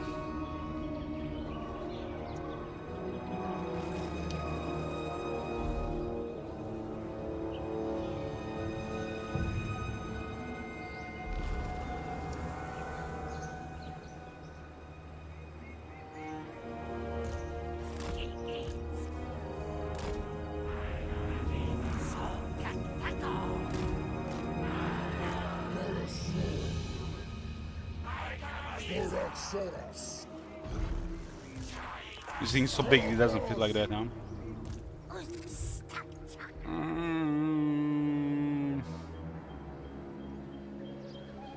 We don't have voodoo here. This could be a bottleneck that causes catastrophic damage.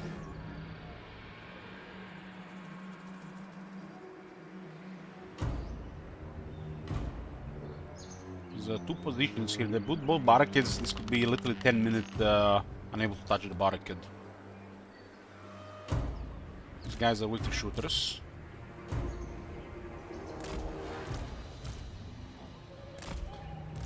I know those people that just wait for the update and the next update, the next update, the next update. It's been 7 years later, they haven't bought a game yet. It's like this one guy bought Warhammer 2 when they released Warhammer 3.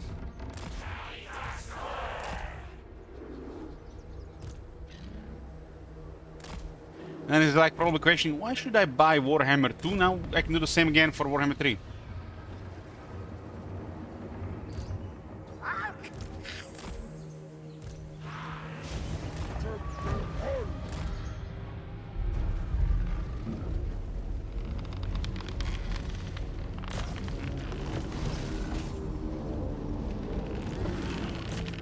There's gonna be a lot of shooting here.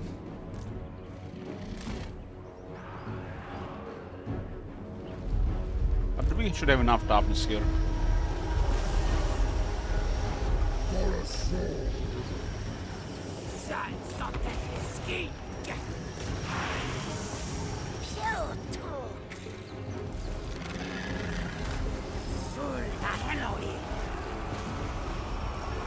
Targeting the big dino there on. Like they made the dragon breaths over the top.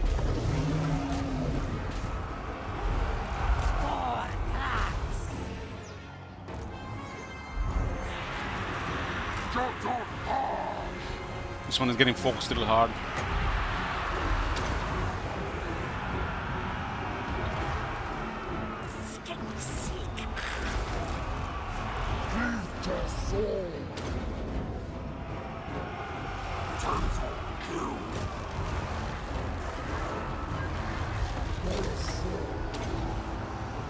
Crocs gonna lose so much leadership there. We're actually getting wrecked here.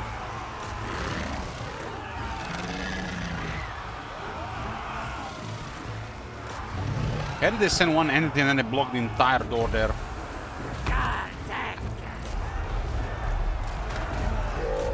The left side is probably not out. When the eels land, because there are 4 of them, and sometimes even different, they cause mega leadership damage. Even if they landed literally by being surrounded themselves. That's a weird design. And now that there are 4 of them, it's worse.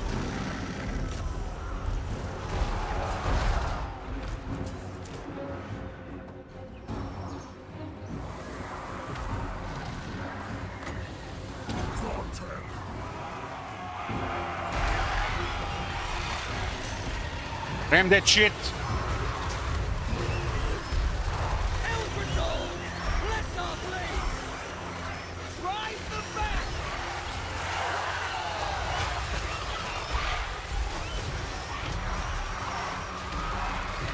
And they're really going hard on the ancient seconds. Dinosaur, this type of dinosaurs in Zebels look really bad.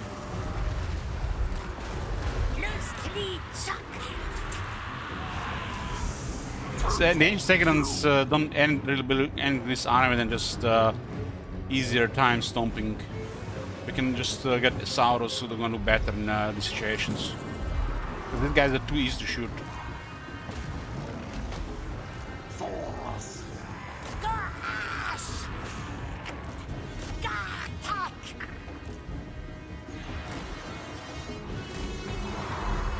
They're gonna run out of ammo, so there's that.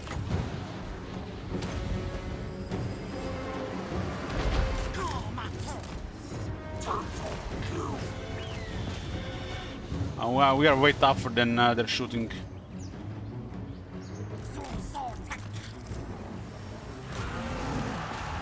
Unless they kill most of our army, it doesn't matter what they do here. They would kill like 10 units at least for it to matter. Look at that collision damage, that was massive. Like half of that unit got killed.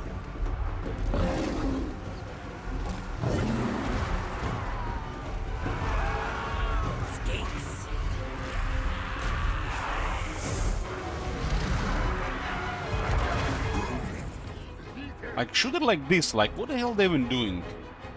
10k damage? They've been shooting this entire time with 10k damage. It's like nothing. Like, this King Queen here has 19,000 health.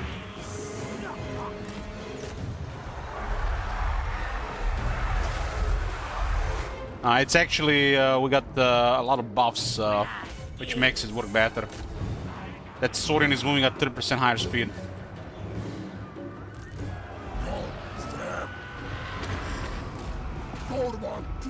You can't do that in vanilla, unless you put a ban of swiftness.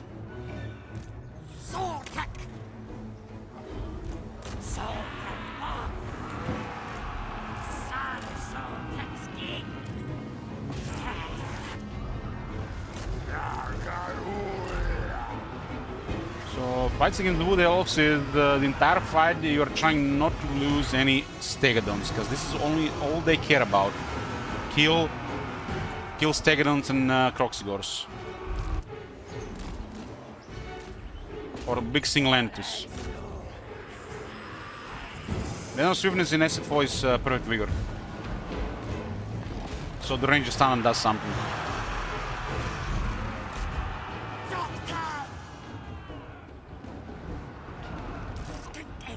I don't care if they kill every single dinosaur except the Bastildon, we're fine. Even skinks are better than regular troops in this type of army.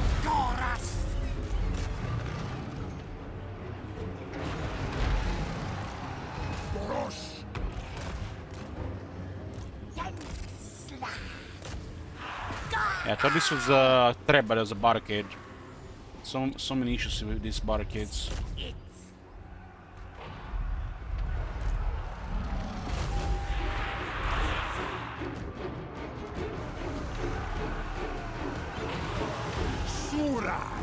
Somehow we didn't capture this.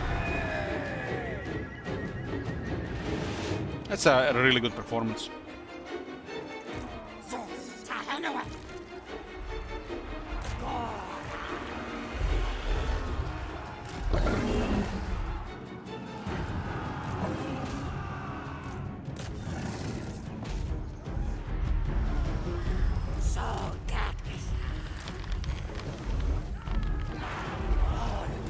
A pistol del Carnosaur.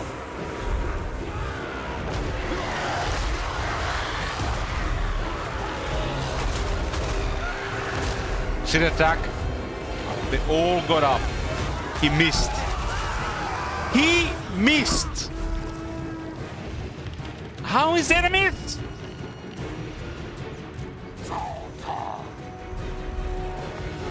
Shit like this make no sense. Get trampled by a building. Oh shit. You have 10% chance to survive. No damage.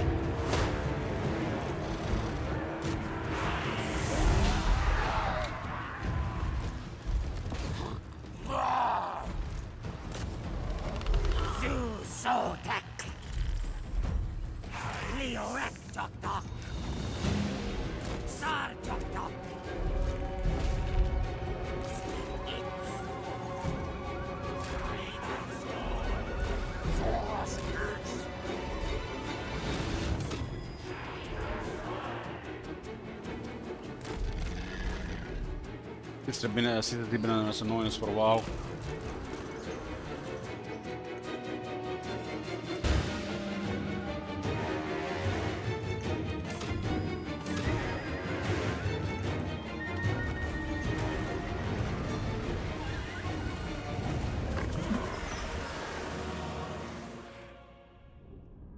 I haven't killed anybody. With all that firepower, I haven't killed anybody.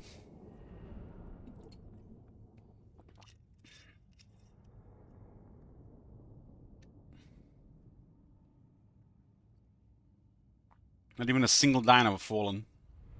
They didn't have that generation, probably half the army dead.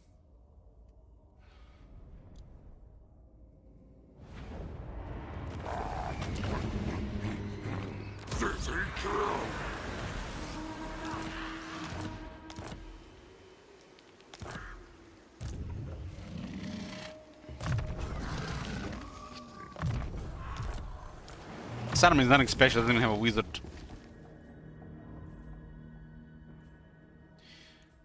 Who that? Who leader of his kind?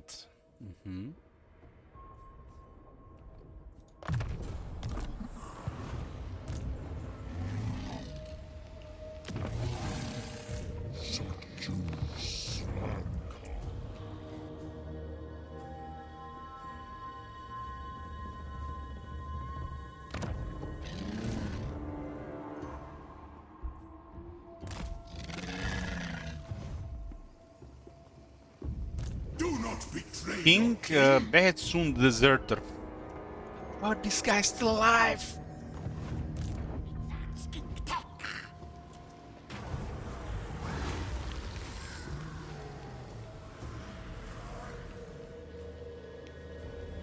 Another attack bonus here.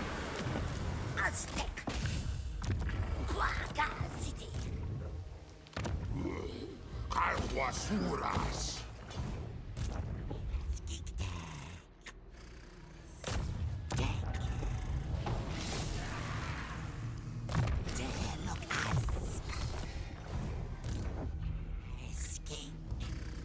Yeah, just keep an eye if Nagarad is moving towards us with any military.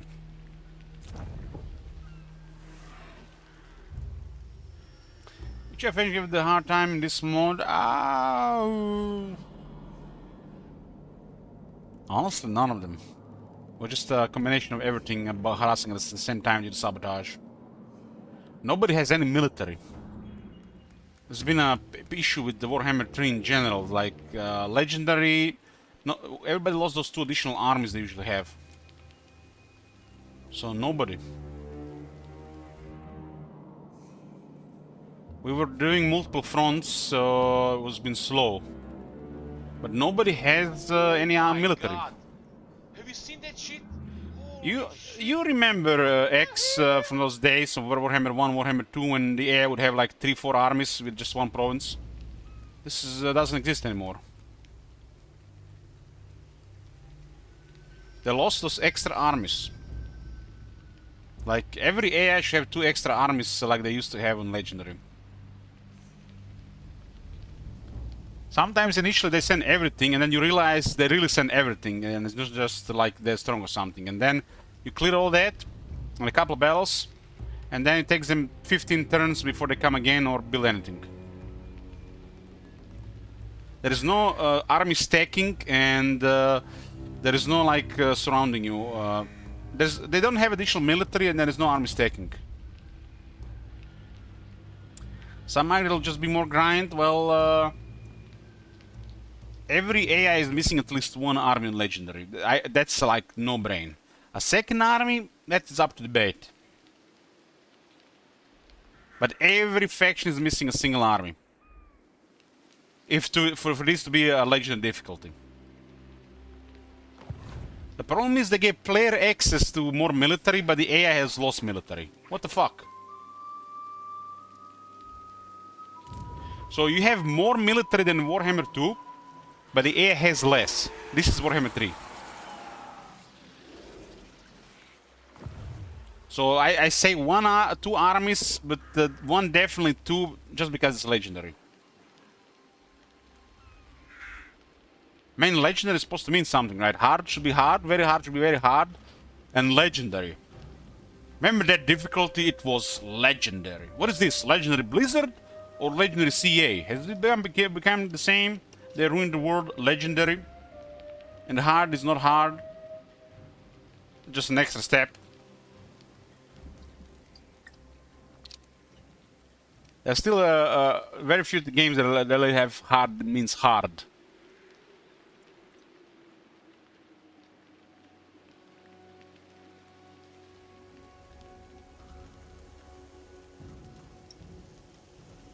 They done fucked up with Legendary Warhammer 3, especially as they kept updating the game. Yeah, earlier in Warhammer 3 was better, it just gotten worse since... when it got really worse, behavior-wise, campaign-wise, since patch 4.0. And the problem is it's a blanket change on the entire game, and they haven't tried to mix it up with different behaviors every now and then.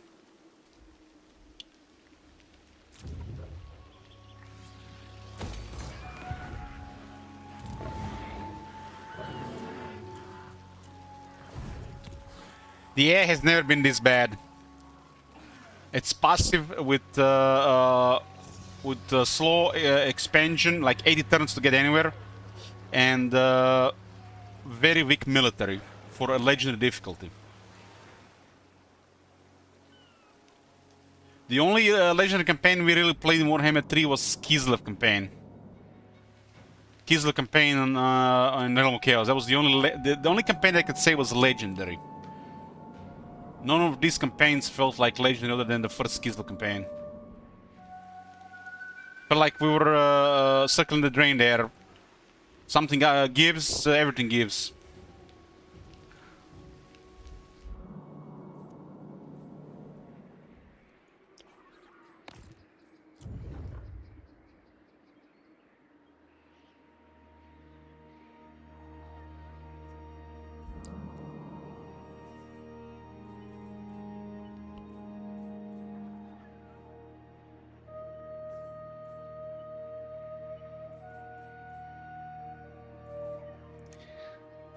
Pancreas, to be honest with you, I barely played Warhammer 3.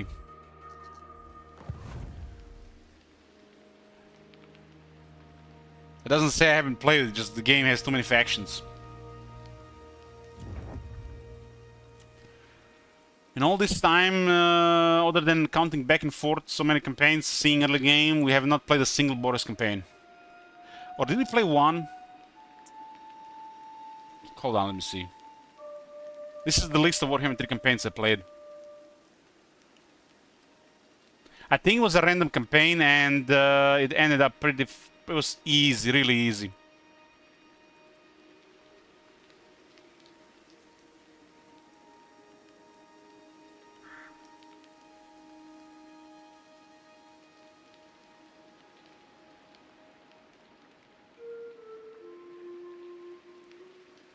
Yeah, I went to Kislev.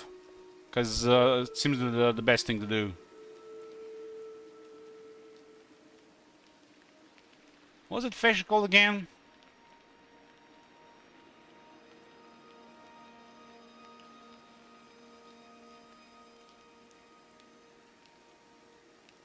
Gold to 2, oh my god, man, that's the one that saved corrupted. It's 39. Ursun's Revivalist. Was that a random campaign? We rolled it randomly, right?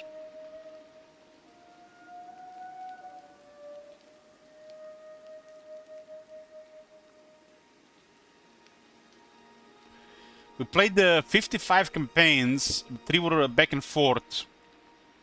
And if you don't count back and forth, we barely played the game, honestly. New Goldwood campaign win, 20 request tokens. Otherwise, I'll never touch the faction again. Fuck that faction, man. It's fucking depressing. Ogres. Fuck ogres.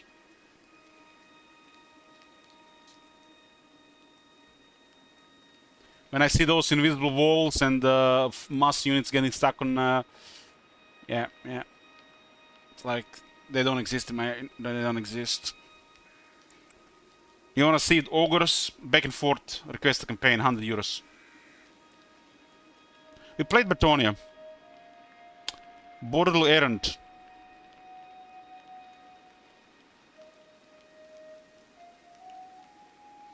So we played Catherine. That was the first campaign. We started at the same time as what's his name, Nakari. I enjoyed both of these campaigns. At times, Seducer Nest were frustrating due to bugs and really bad replenishment, and a couple of units being completely broken. The ISO campaign was good. Nothing back to it, I would say was good. Goldtooth. Guys, I don't remember this campaign. I can say a single good thing about it. I think this one was on a Sabaton stream. And when you play Warhammer for 24 hours, or nearly 24 hours, you suffer brain damage and permanent amnesia. You know, like getting blackout drunk. So I don't remember this. But I think it was during a Sabaton stream. Nurgle is OP. Nurgle is OP, just how the campaign goes up, it's just terrible. Building's too expensive, recruitment's too expensive. Nurglings win everything. But Nurgle in general is very strong. I liked Nurgle a lot. I like this one. The northern provinces.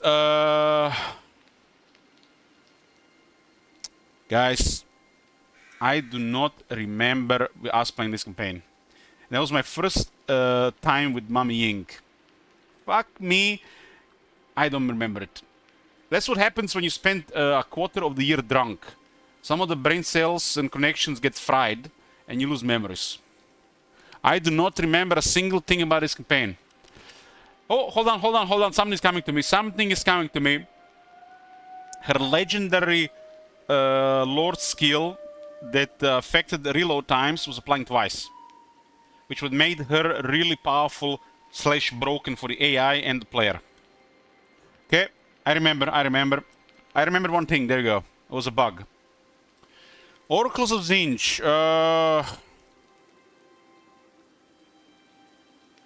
It was blue, okay? Okay, I don't like this faction. Kairos is fun, but I don't like this faction. Legion of Chaos. Oh my god. Yeah, it's like... Yeah, moving on. Caravan of the Blue Roses. Hands up! Immortal Empress was released like a year later. This was the shit.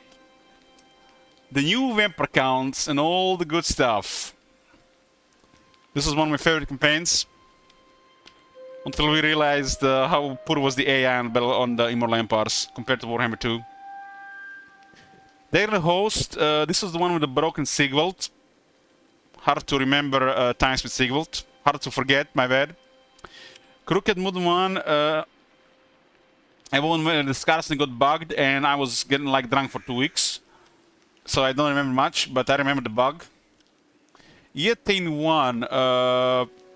Fuck me, I don't remember this one. Must have been drunk after Crooked Moon. Same with this one. Probably same with this one. Same with this one. Same with this one. I don't remember any of these campaigns. I blame the Crooked Moon though. I blame the Crooked Moon. I think alcohol's burned my brain cells. Don't remember any of this. I do not remember any of these campaigns. Grimgor Artboy's first one, I remember a little bit of it. Well, I was disappointed by the location playing it there the first time. But I got used to it now. Because after Warhammer 1, Warhammer 2, it felt off to me. Cult of Pleasure 1. Fuck me, I don't remember this. Clan Hunger 1. This might have been a goal campaign where we were testing, checking out auto construction, auto resolve, and auto skill. I was probably really drunk because it was so bad, so I don't remember much of it, but there was that one, I think. Eagles of Corn, I think that might have been a random campaign. Mindless Slaughter causes brain damage, so I don't remember much of it. I personally don't care about this faction. Caravan of the Blue Roses number 2. Fuck me, I don't remember this one. 1,000 Moles. That was a card with his OP raised dead. His location is really strong. And that's about it. Back and Forth Campaigns 1. I had a blast in this one. It's like, this was like... had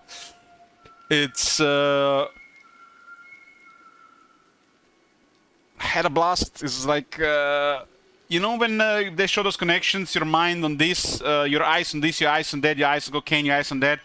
It was like I was high on something. It was back and forth, a lot of early game, a lot of things we haven't seen, lots of money. It was a blast. I enjoy all the back and forth campaigns just because of that.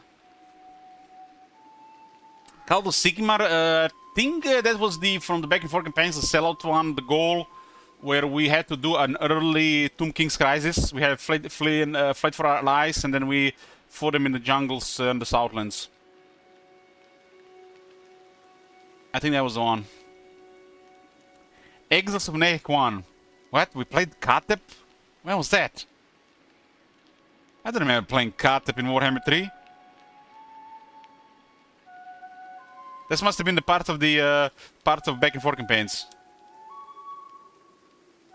I don't remember this. What? When did that happen? Now let me check YouTube. Exiles of Nehek. What? 8 parts? What the fuck? I have no idea. Must have been really drunk. Is a turn limit card campaign?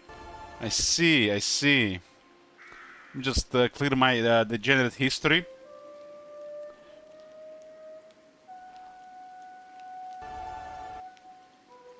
That's how we get caught up, huh? I must have been really drunk this one. I don't remember any of it. Hey boys, good evening. Here we are with a second stream tonight. Wish it was another campaign, but turn for the second goal from the Cell campaign, which was a turn limited card campaign. It's turn limited to have a little bit different things going around. We start with the amount of turns, and people can add or remove turns, and incentivized also to finish. I don't remember this. This one's still bugged. Was that one where we had a fuck up at Nagaroth? I always make mistakes in this campaign because I hate it.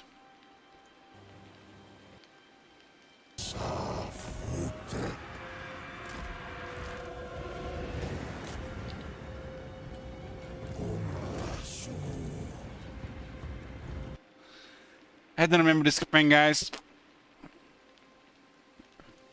I guess I'm just blocked it.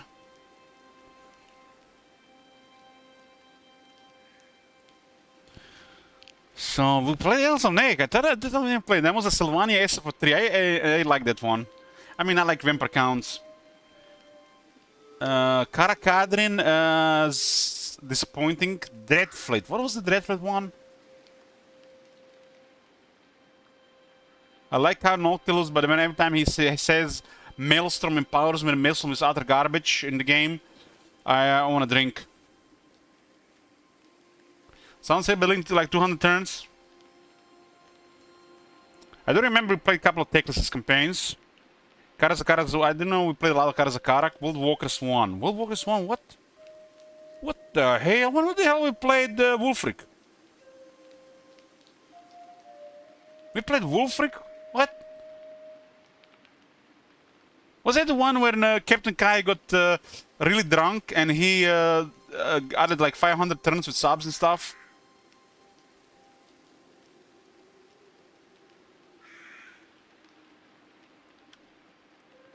I remember. I was saying that this is the Norse Nurgle faction. Because of the Nurgle guy, right?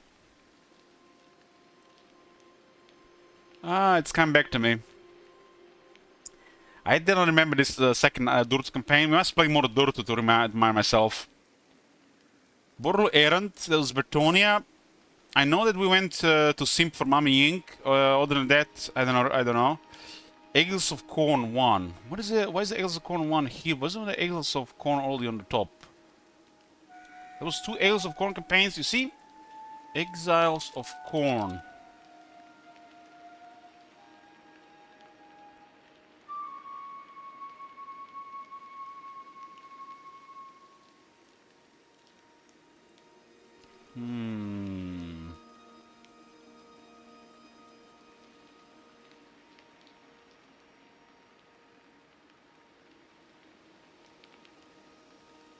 Was that the day 1 campaign?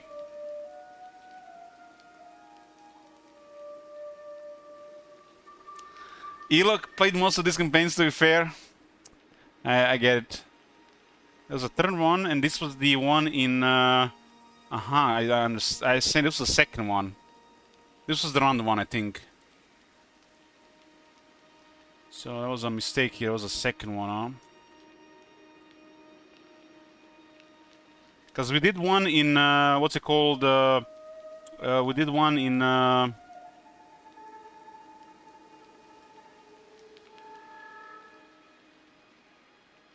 see. We did one in Realm of Chaos.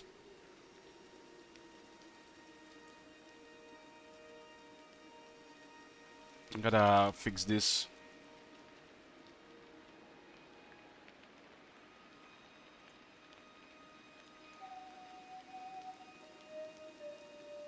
Just a moment, boys.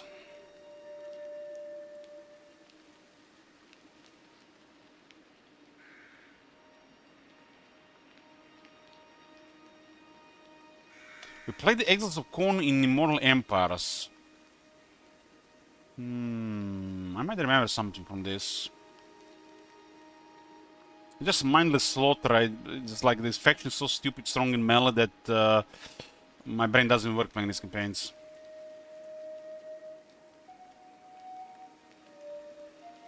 It's a grinder faction that's not really fun to me. Even the troops look cool. Okay. So that was the second one, I think this one might have rolled random. And this one might have rolled random as well. There was a couple of random campaigns.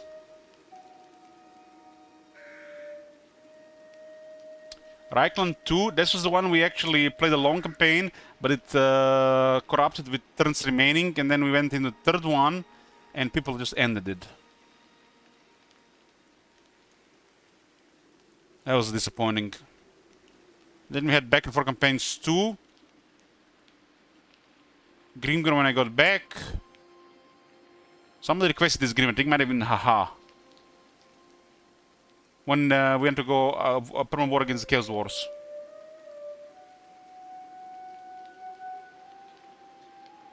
That was the Beastman.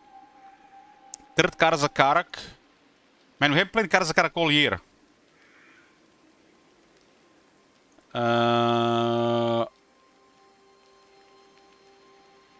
Hexoatl 1.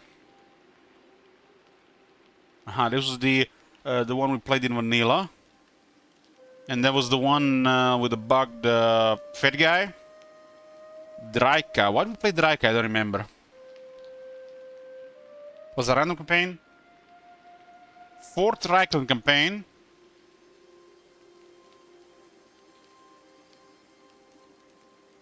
That was Disciples of a Shoot. Third back and forth.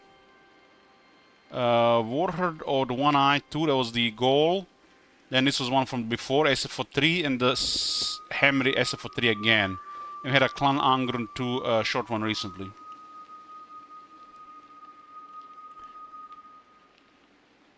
The answers are wrong, there it is.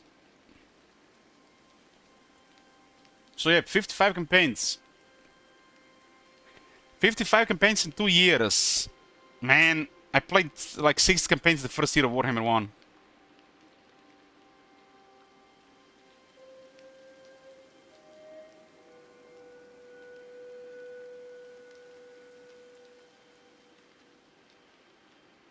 Wasn't there a Manfred? There was a faction called Dragonhof.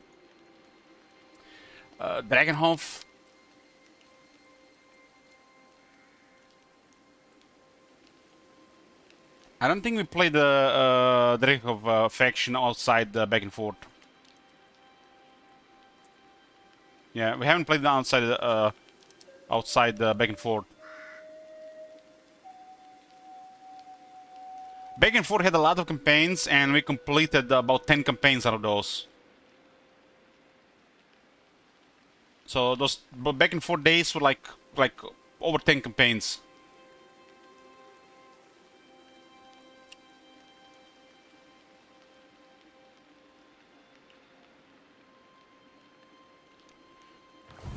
I haven't played a single Skaven campaign from the looks of it.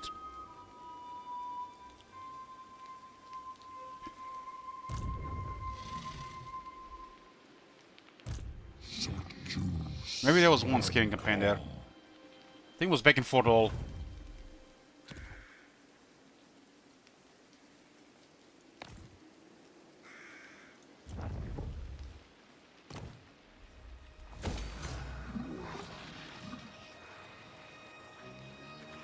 Yeah, I'm probably gonna play Clan Pestilence this year.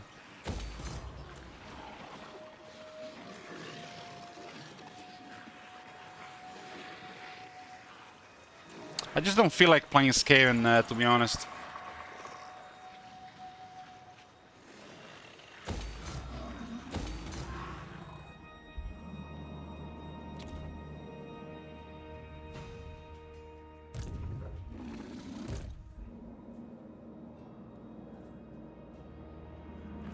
SFO, this is the mod we're playing. Simple, fun, overhaul something, Grimhammer. It used to be its original name until something happened.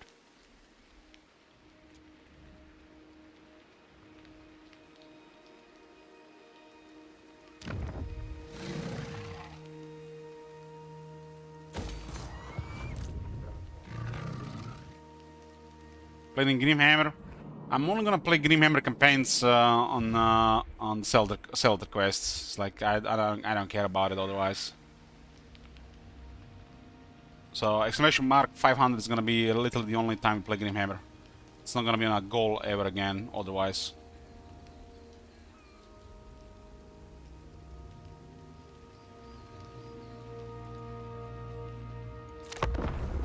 We played some clans in back and forth campaigns.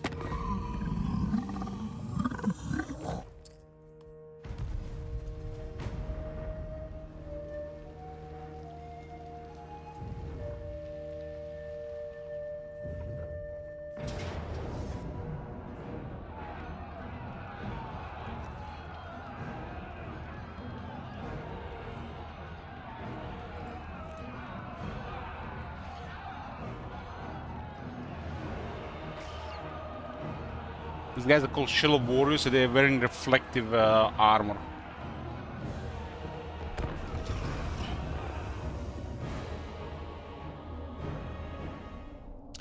I just personally stay away from some factions and leave it for the people to request them. If I get to pick what faction to play, I'll always pick something else. That's pretty much it. I don't mind playing them, but I'll never pick them over some of the stuff. I could probably play 5 same factions the entire time. In between the requests. So that's basically it. It's like Dark Elves. I will never pick Dark Elves. I don't mind playing them. I like all the elves, but they're my least favorite elves. So I leave those for requests.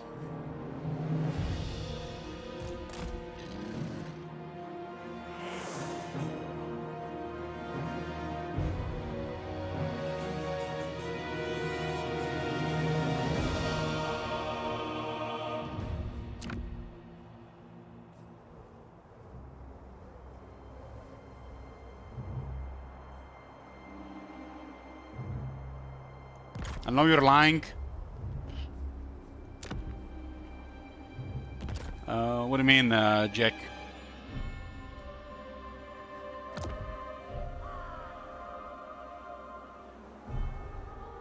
I saw you in Mara's dungeon just yesterday. I mean, I visit Mara's dungeon every day multiple times, but it's like Moratti campaigns. Like, why would I play Moratti when people are gonna request Moratti? I'm just blue balling him then. She's gonna request soon or later.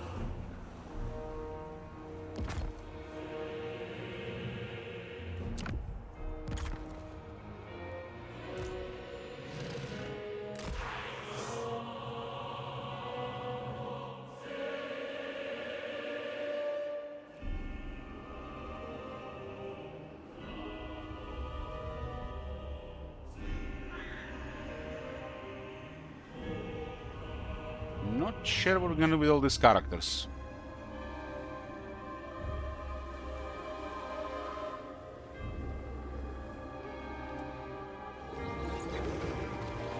Why is this in a high elf army?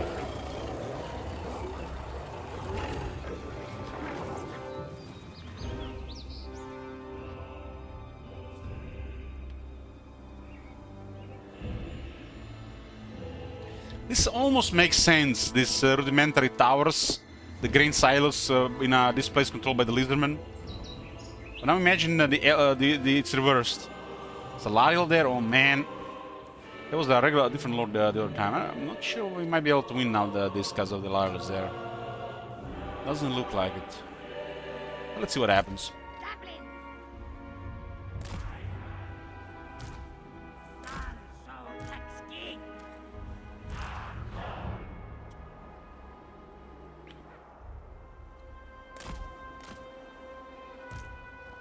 Was that famous saying, leave to the air to fuck up? We avoid a little bit whack-a-mole by fighting this fight, if we win.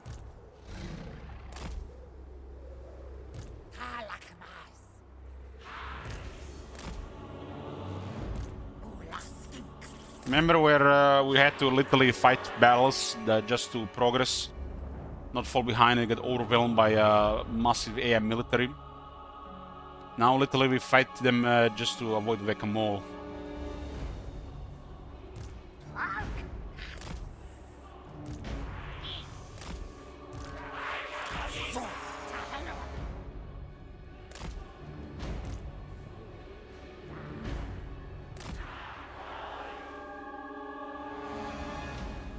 You got longer range here.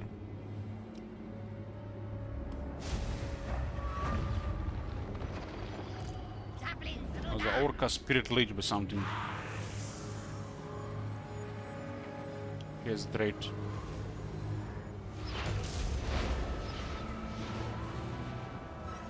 This doesn't look winnable. I didn't see a Laril.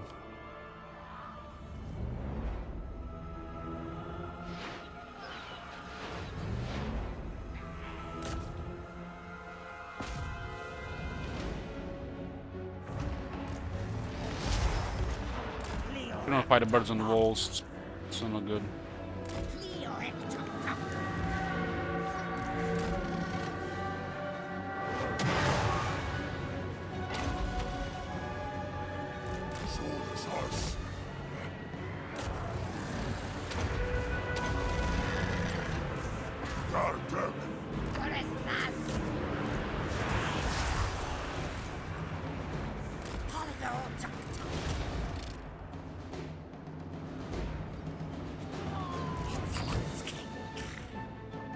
We have some level of regen, but these birds are all too much, really. Laril can also heal.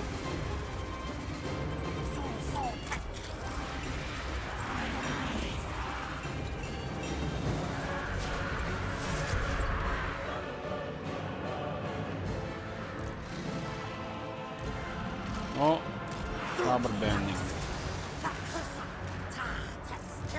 That the Laril is killing our Croxer Ancient. She's 20 and large.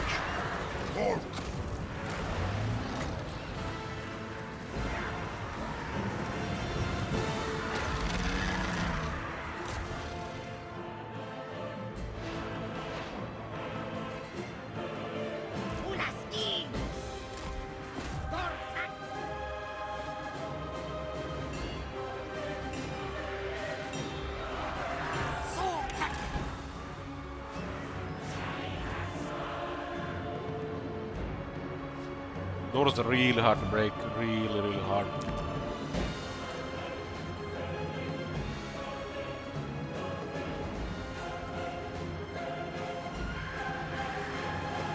Soul is us.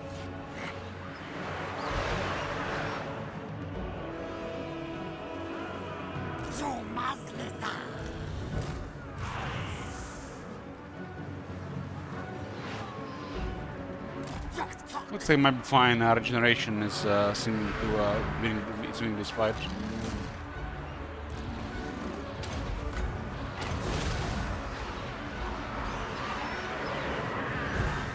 Let's see, we can now get towers. Right side is pretty one-sided. Towers are a winning fight on their own. What happens if you give up with towers? The player just get a better use of it. And Laril lost to the spears the moment she stopped fighting the Croxical.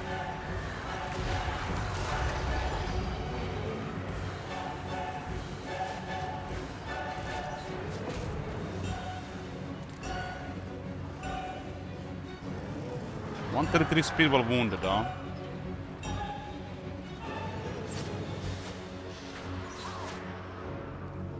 Soul is us.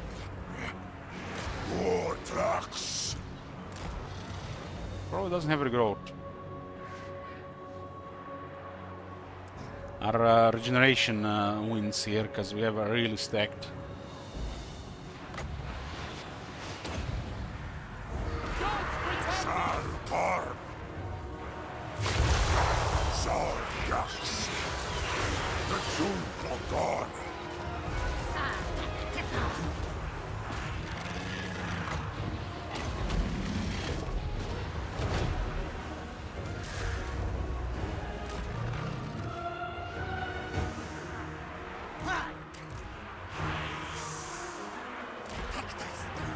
Thurin guard are dying like they're like flopping like flies. Then sword too.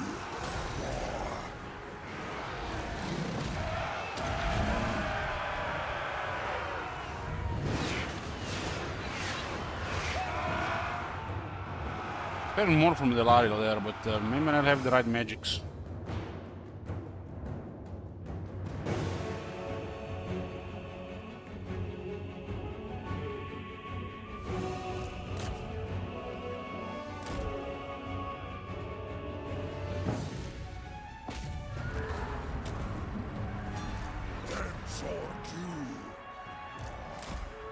How are they controlling this tower? The units are stuck on the wall. Soltak.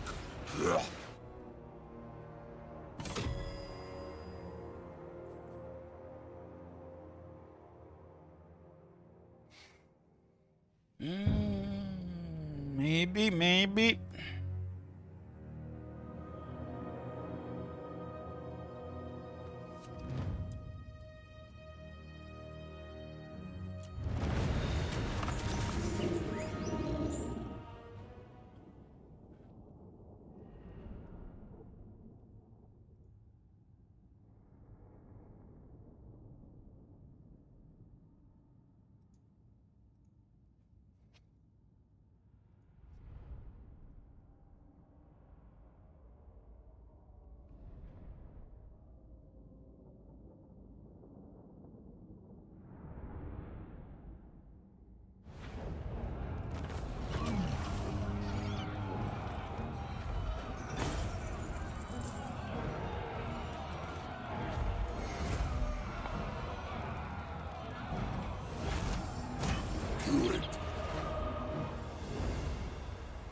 Should have really just went for Thoran like inside global recruitment.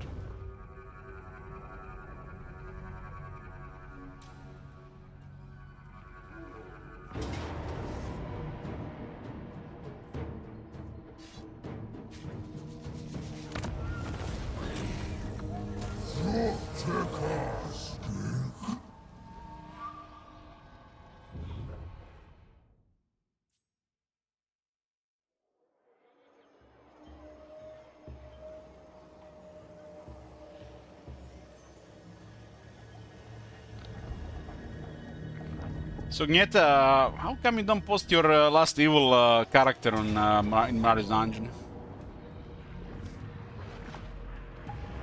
This is a violent defeat.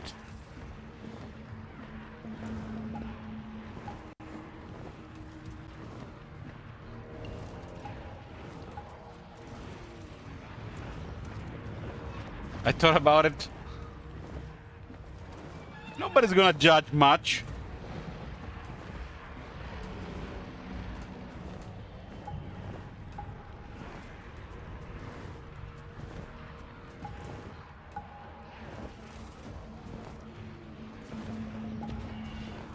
We can't kill this wizard. They got 96 voodoo.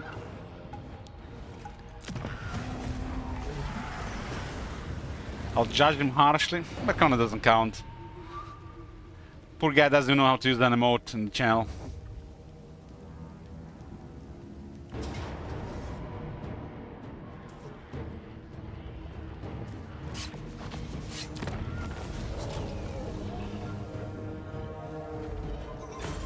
You see, guys, you see?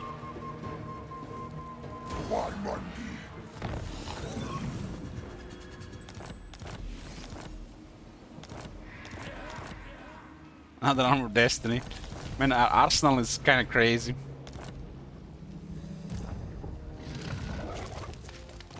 Look at what we have on items. Mods, guys. 2 armors of destiny. Yeah, sure. Let's get more.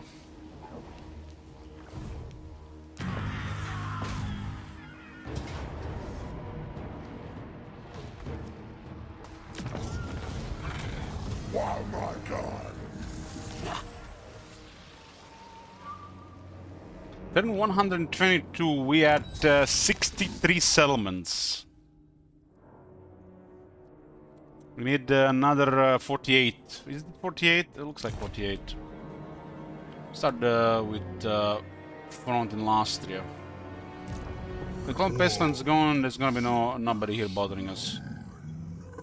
What's required for long victory? It's a couple of this, pretty much all of Lastria from the looks of it.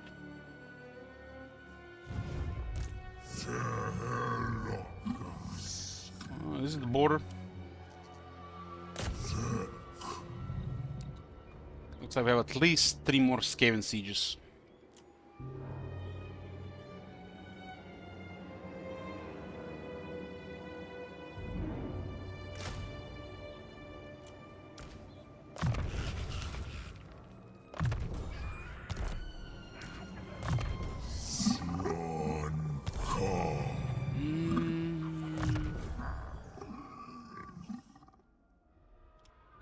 Leadership in charge bonus for single-handed dinosaurs. Oh my god.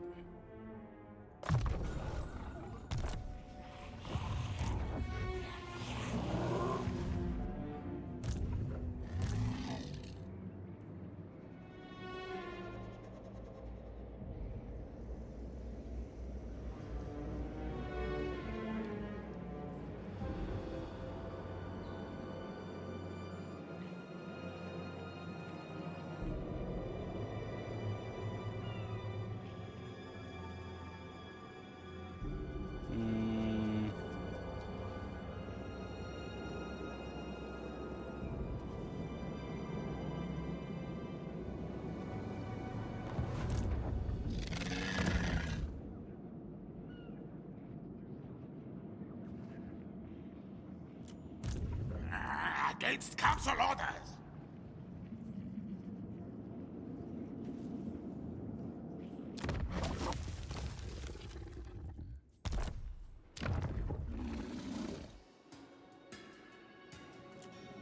Well, let them come.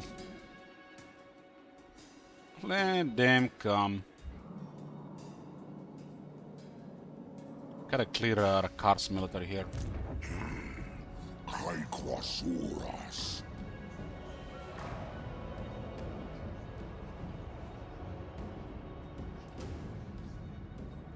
Hexoatl.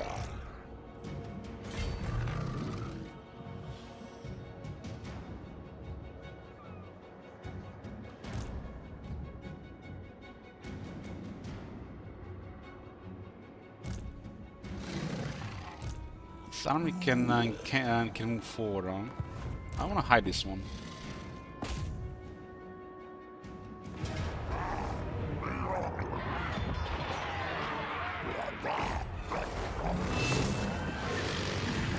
We have 2 turns of regeneration.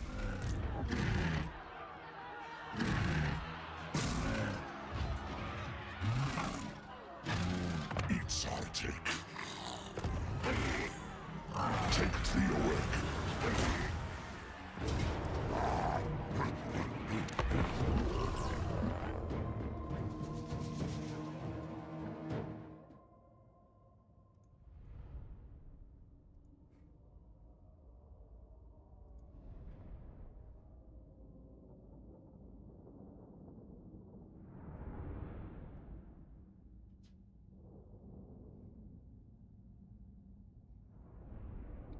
And damn, there are at least like 2 more games since the last time. What the hell? This is like they're spamming this shit these days.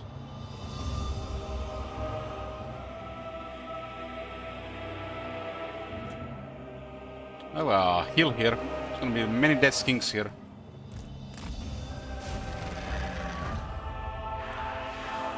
Names.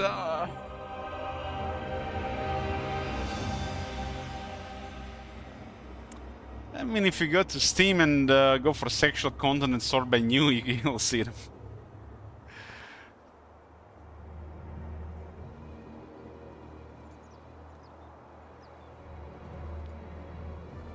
You can't see them? Oh, man.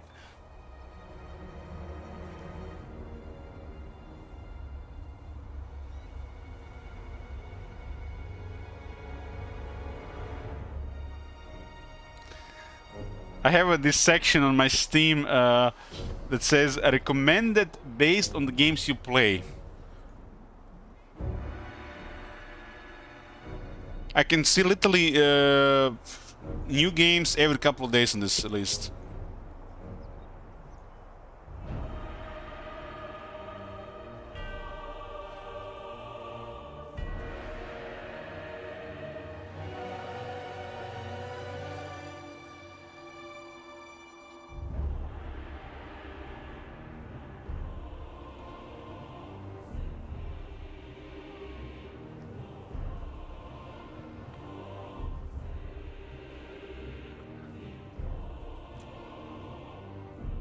Many skinks will die. But Rakart is gonna go down as well. Won't be able to recover a military capital after this.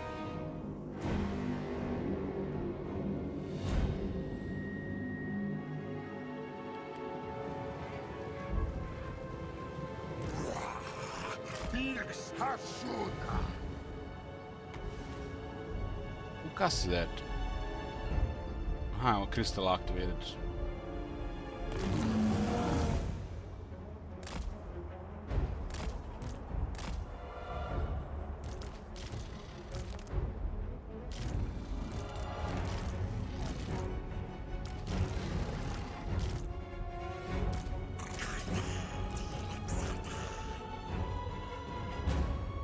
Go harass the blackguards.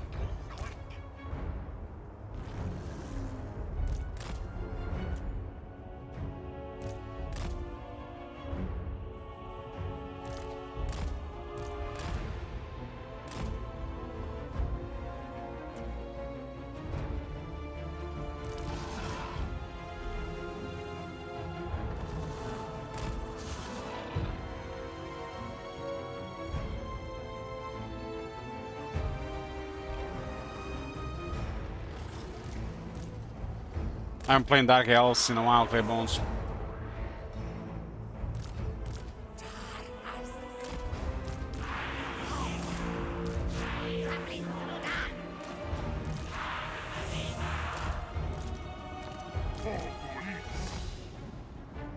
There's not even SFO. Everything seems like extra in SFO.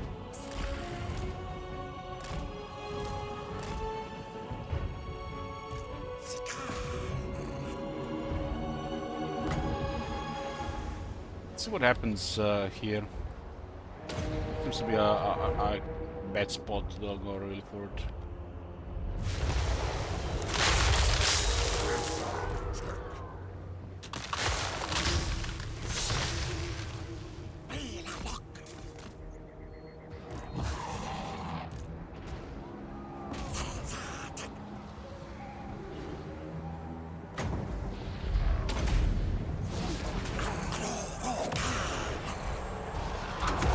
Probably nothing.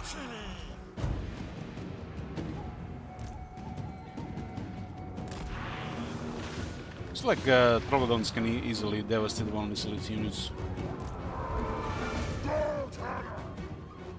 Cause chaos there, let's move forward.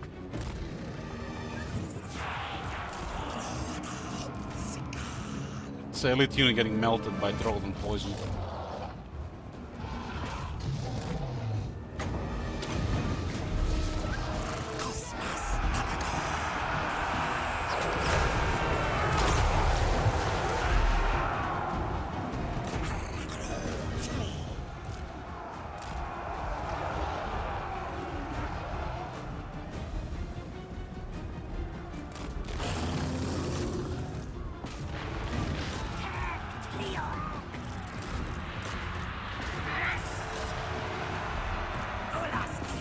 This bread is gonna be really deadly in some of these troops.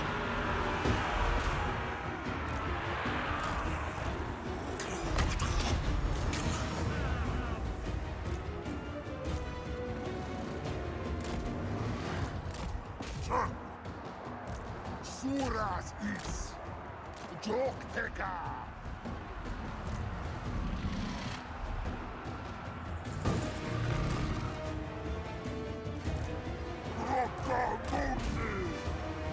Goblins! Gorgats!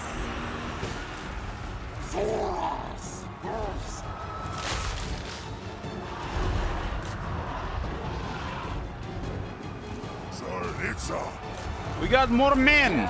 We win.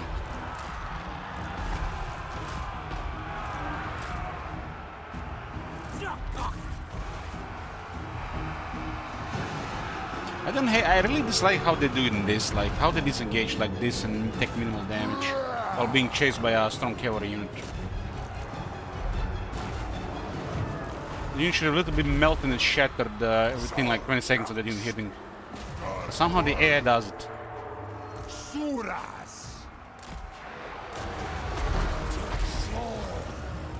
It's like they make endings go in weird directions, and they no longer win one unit.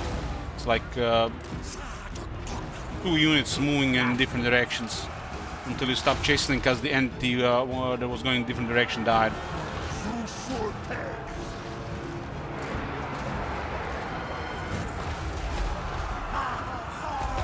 And Black Dragon is so small compared to Saurian.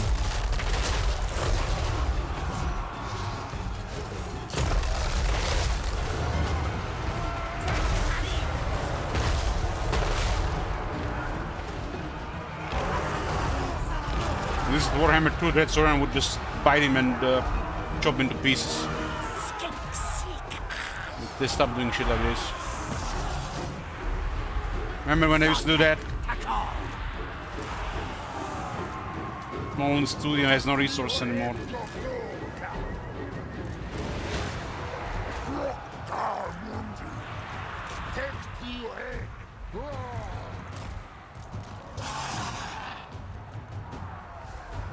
Their whole army is scattered, but they got characters who have like incredibly high leadership, so they keep fighting.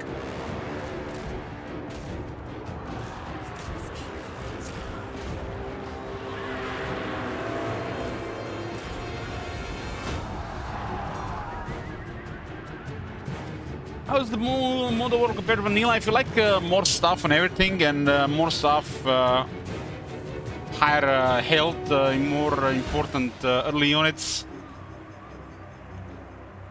And this is more for you.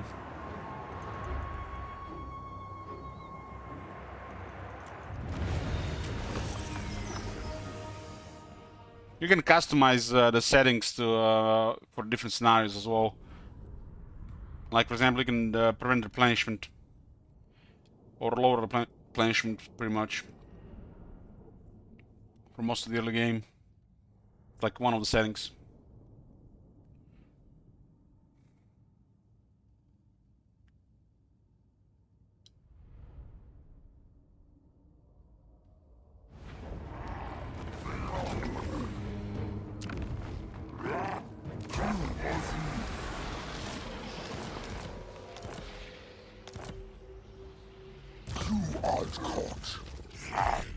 This is King Chief, huh?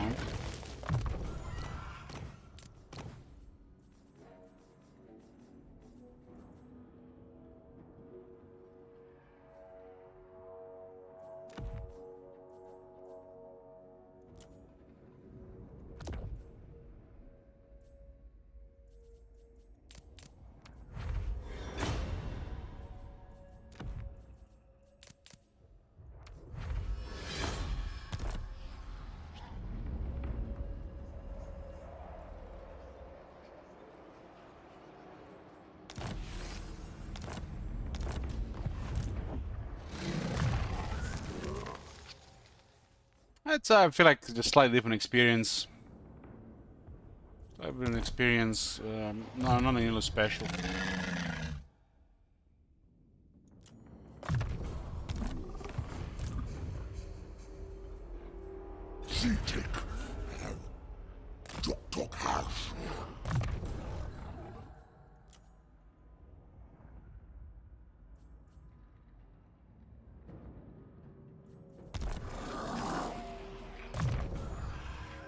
This can grant Horn ones with more speed, huh?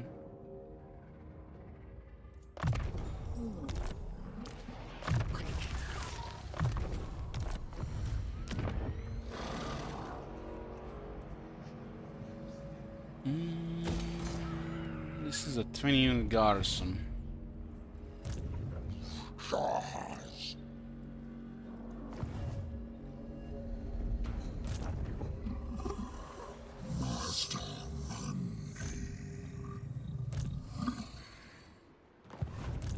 Speak.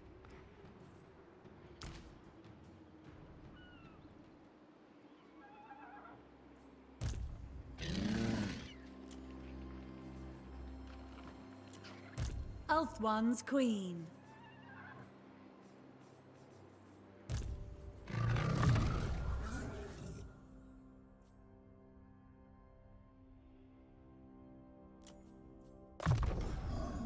It's a build that lets her heal.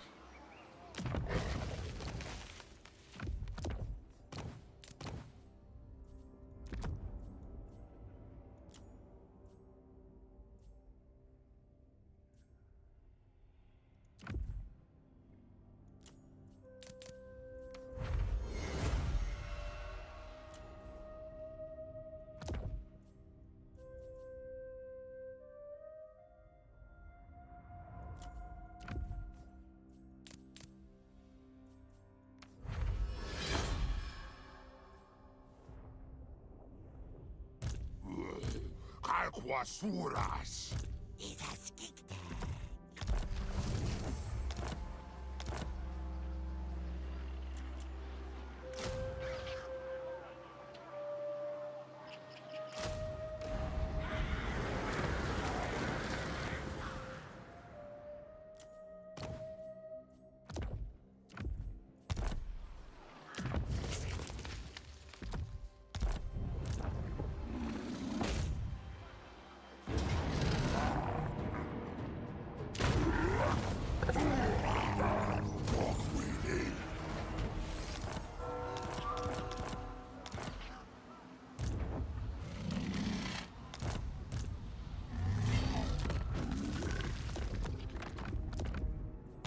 Thought we had to fight, but apparently not.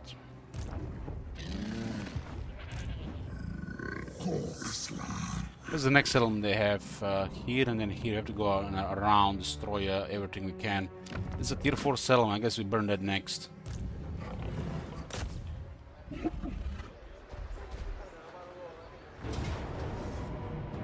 It's a really big army inside.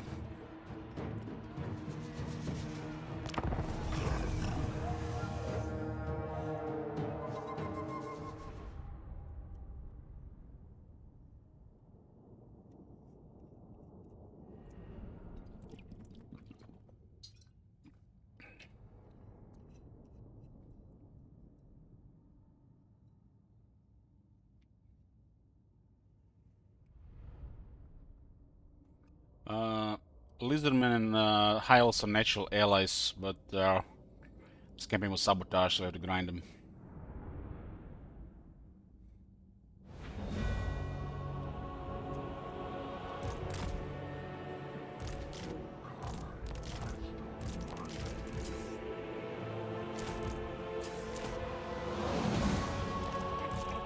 They will need to have 4 armies of the best troops to have any chance here.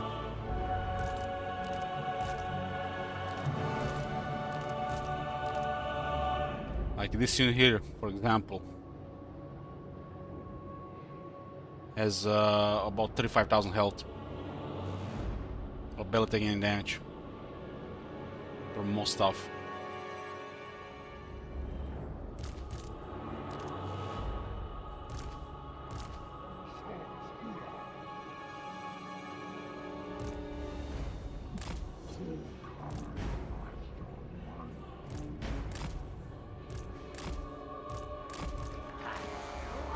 We go for the wall here. I guess we go for the wall. Maybe someone dies, I don't care.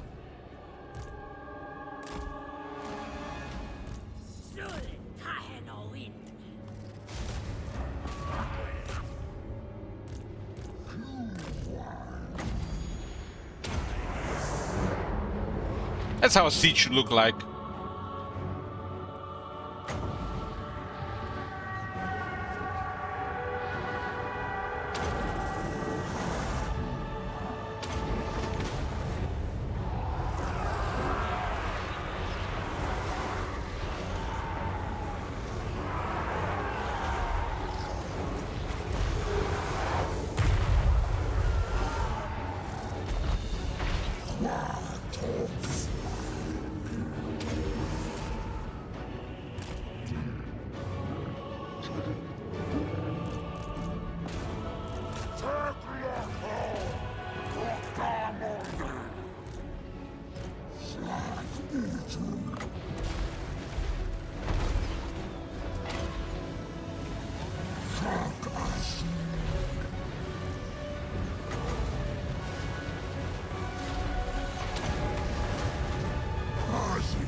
Bok, bok, bok!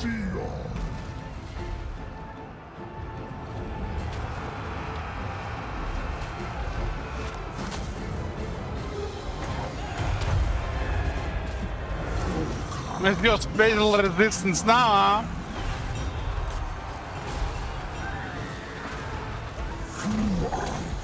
Hexoatl.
This door not open.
I actually did pretty good there.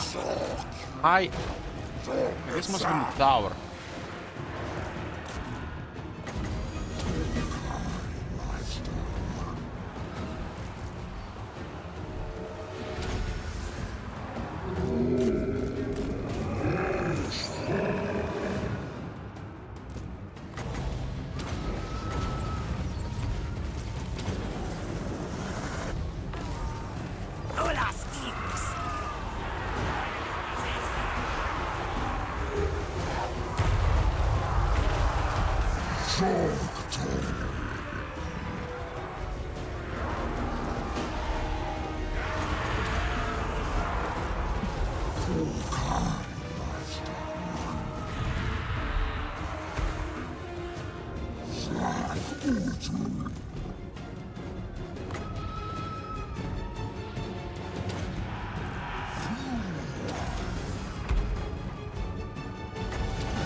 Was victory, man, and haters. We could have resurrected everybody before ending this fight, because that one unit didn't want her out. Meaning this battle would have been a zero casualty with still unlimited power.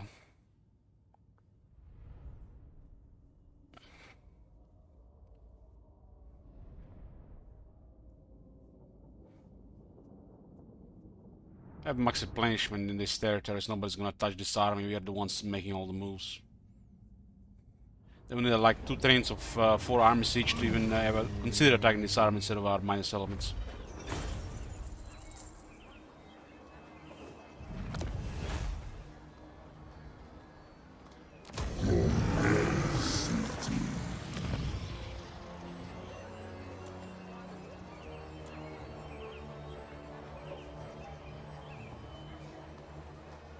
Now Tyrion is fighting some of our best troops.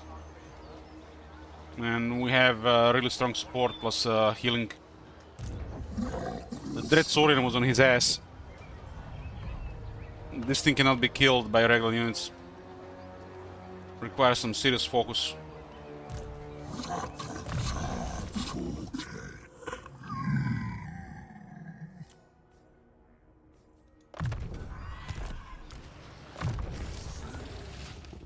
Tyrion can evade and duel, but he cannot deal really any damage.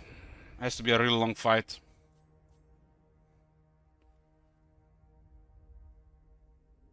If he's fighting quality, he might just kill a couple of characters, but nobody in our army.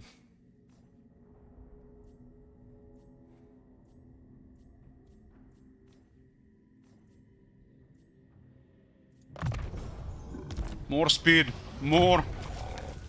The guy's gonna be like close to 190 speed.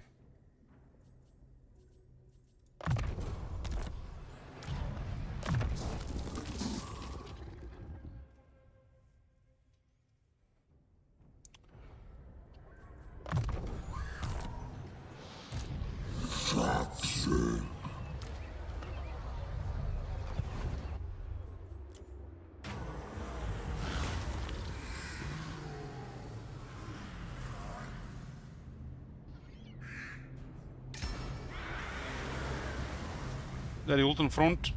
Looks like it is.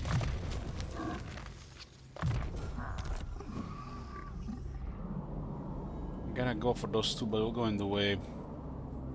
Nagarot front. There's rebellion on the ancient city again. My vision's Basic troop mostly.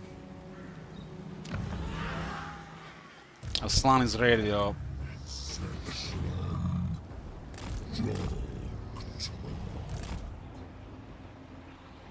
We'll send this one north to clear the left side.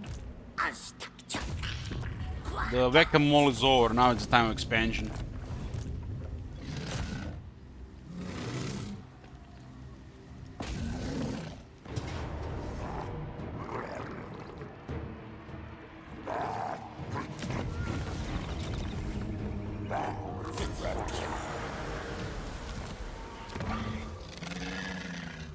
This has been a war zone for a while.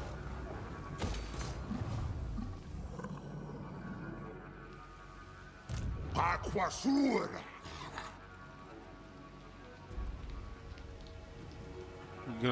Just focusing the mothers, and then we'll focus the what else. Urtega.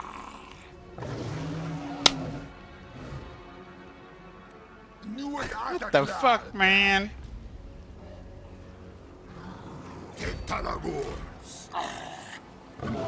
That is so fucking stupid.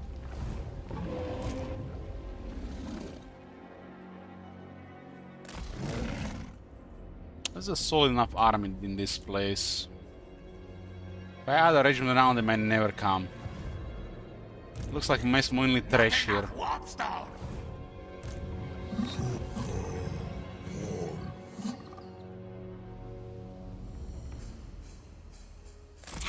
Keep an eye on this guy. I've been using Skin Priest for spying.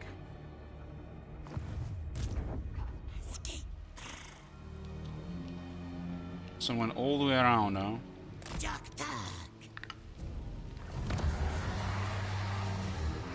We have some now extra, a little bit extra replenishment. a discordant soul.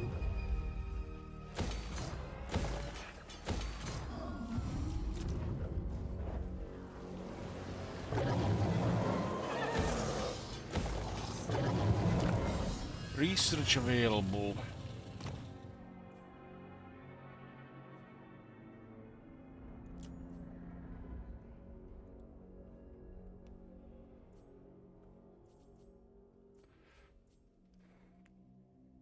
It's kind of funny how we haven't touched any of our unit technologies, and we're stomping them.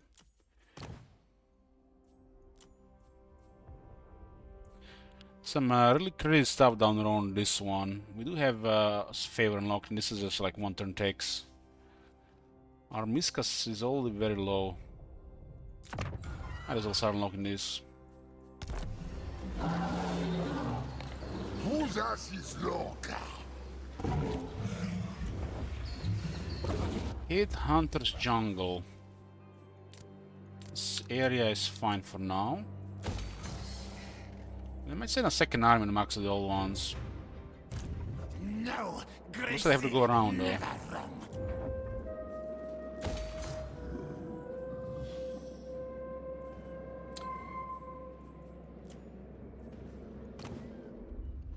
Hawks in the next tier. Tier 4. 4 is money.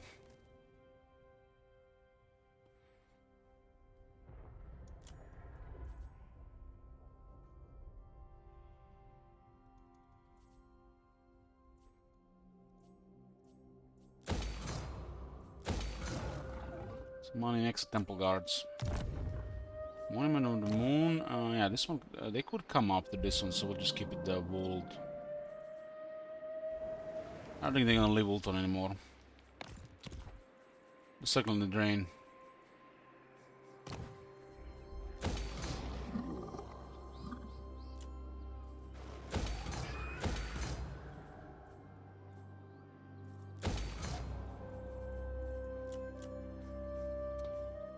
Let's start building up Asian coast with like 4 times now. The extra pop. Probably should go capital first. But 19 turns for the fort. I guess we're fine with that. We'll just do extra. Yeah, it's gonna be 2 and then this is tier 3.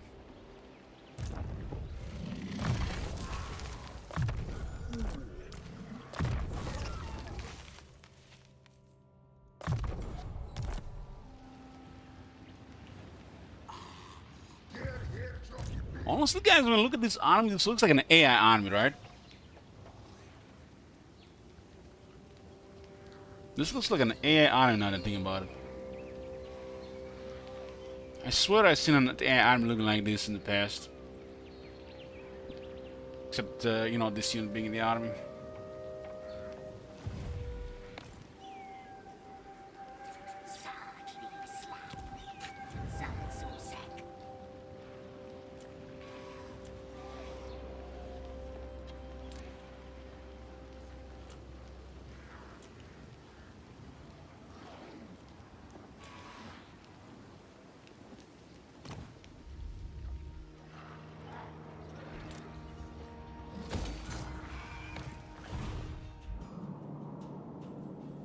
Lastria, with the Ricard done, Lastria can't do anything anymore. So we're gonna occupy all of it. That's gonna be additional 1, 2, 3, 4, 5, 6, 7, 8, 9, 10, 11, 12, 13, 14, 15, 16. 16 or so regions. And then when Lastria is safe, 2 army patrol, and the rest invade Ulton and Nagarot. And that's gonna be a lot of regions. We just need 1 army patrolling Ulton once it's done. Probably just put 2 armies, we're gonna have more money than we can spend at that point. And Grand Pepe was going where it hurts the most for the biggest enemy. In this case was Ulton for a while.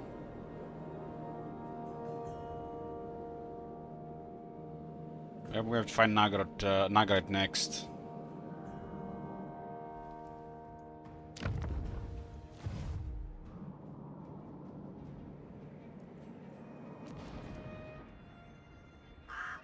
This is still raised like 30 turns. 23 turns, so.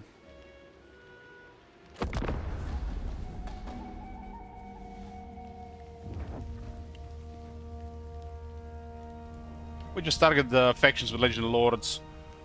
When we're not facing too many, the rest can do shit.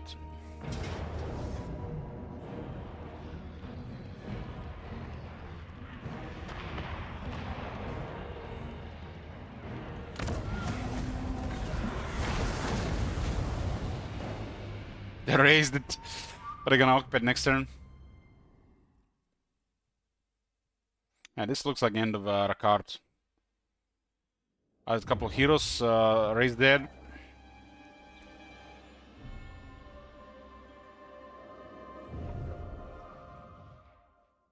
Literally, I always have an extra turn of recruitment.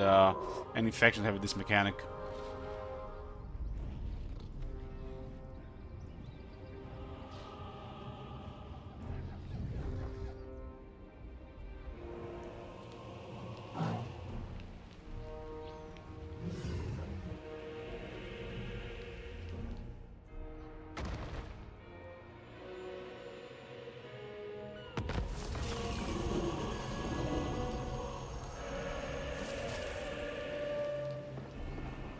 Military is a drink 1 here.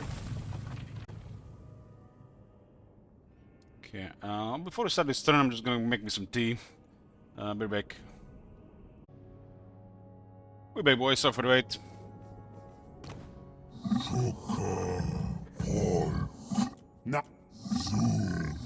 Nobody wants to deal with us. Of course, we're low ability rating, the usual. Let's do Nagarot first. Keep an eye on these guys. There's an army close now.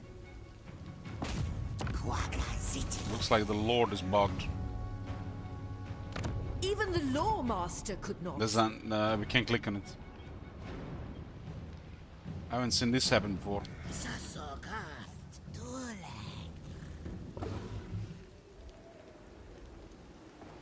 Hey, Viera. How come you're not sleeping yet? Saturday? Staying up longer? You waste my time. Miracle? Sleep cake? It's barn.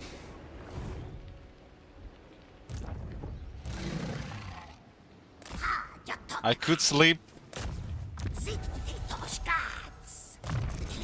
Yeah, for me it's probably gonna be a couple more hours of this, maybe like an hour and a half, 2 more. Then just... I don't know. Maybe I try watch some Reacher season 2. Probably gonna have a walk outside in the middle of the night.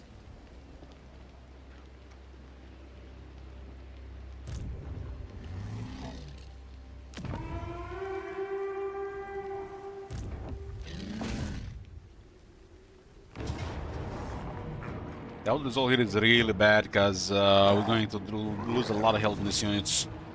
But we can't heal them, right? We can't. Oh, we can heal them. Never mind. Unless there's the mana, I sleep right away. Sometimes same here, but sometimes I just get really relaxed.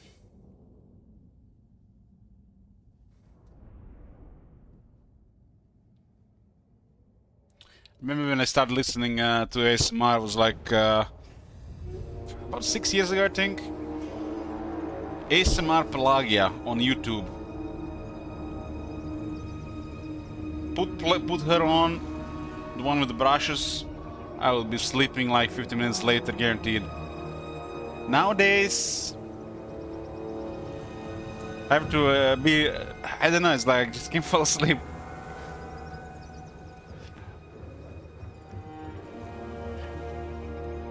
It was one of the early ones, big ones. Hold on.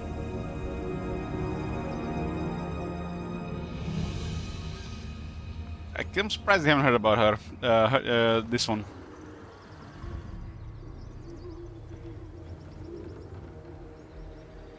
Wish you'd seen this 6+ years ago when it was still new. That was like something else. Nowadays it's like everybody's doing the same stuff. It's more about the visual stimuli more than the audio one anymore.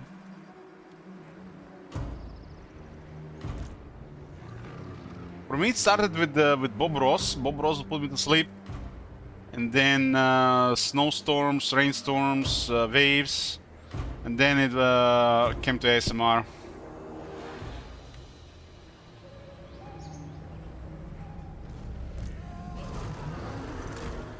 This is just about sound for you. You know, Zeitgeist. Literally the only male ASMR I listen to. I think it's Zeitgeist. I think it might be also German.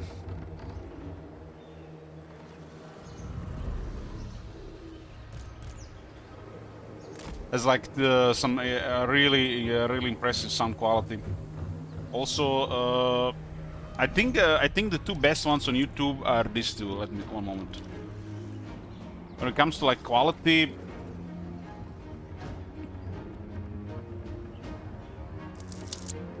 like him, top tier, and there's many good stuff. A lot of people get drawn to the visual more than the sound because, you know, people want to at least attract the people. But this one here and this one is personally my favorite. Like These two, I think these two are the highest quality in YouTube.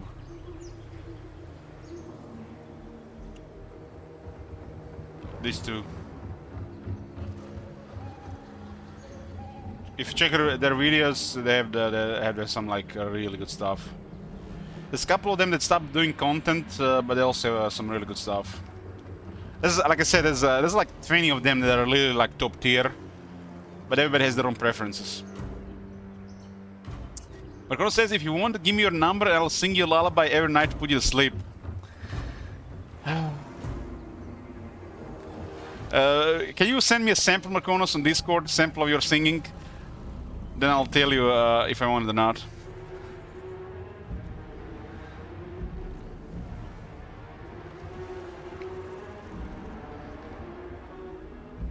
Lately, I've been putting either some.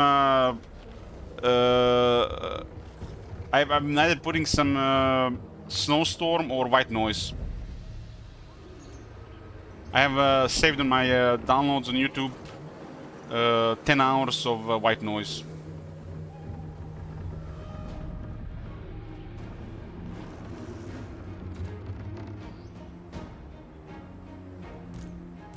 Because I don't want to get wake up, so don't have to stay asleep longer. White noise seems to work.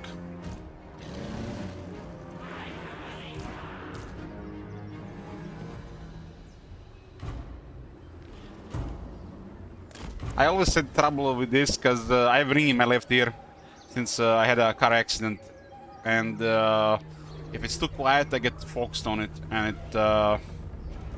I mean, it's not really that big deal, but if it's too quiet, I get focused on it sometimes.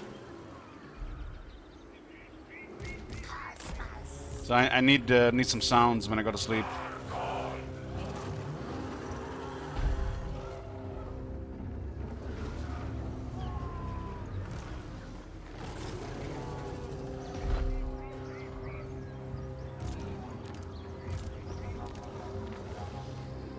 I used to leave my PC turned on 24/7, but it was killing the fans, so I started listening to something through earpods, started with the radios, and then with Bob Ross, stuff like this, and ended up being ASMR or white noise and stuff like that.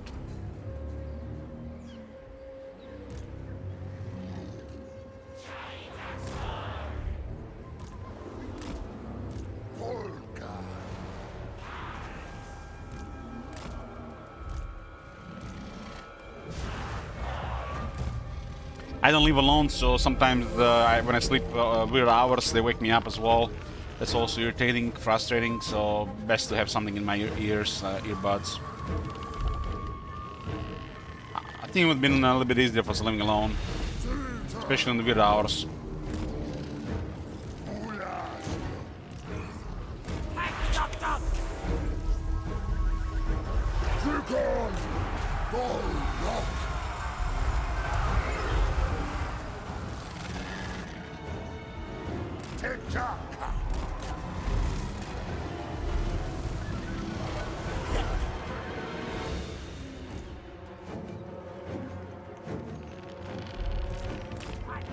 Wrong guy.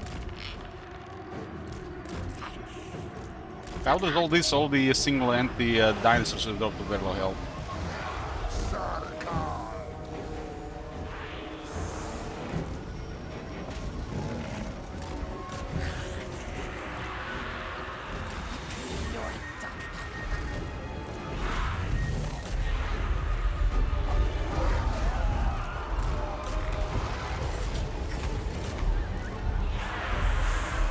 Probably, yeah. I've come to the conclusion it's like a combination of things. Look like clinical depression first.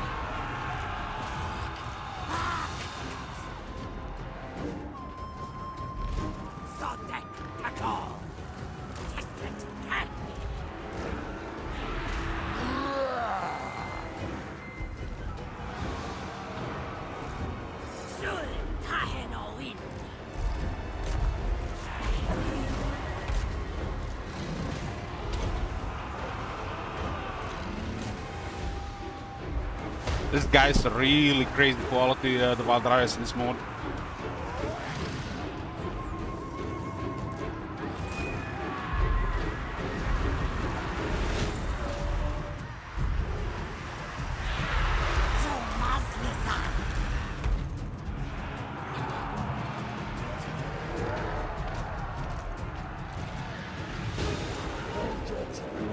haven't got enough troops on this side.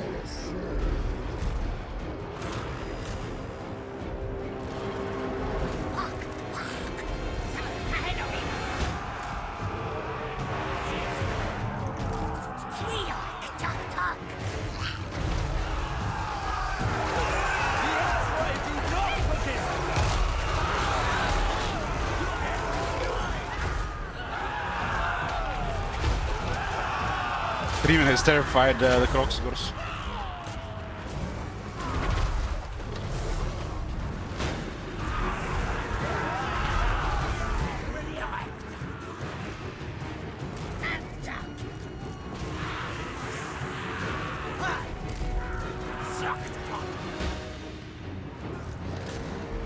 We still have regeneration.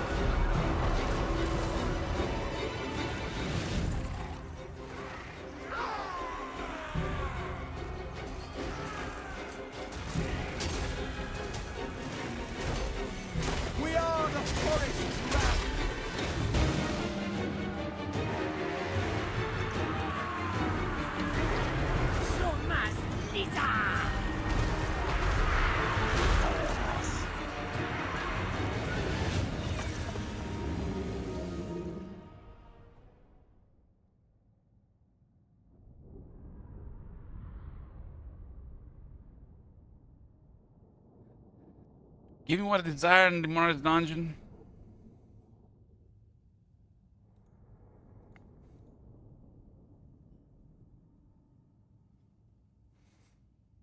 I see. Thanks for sharing.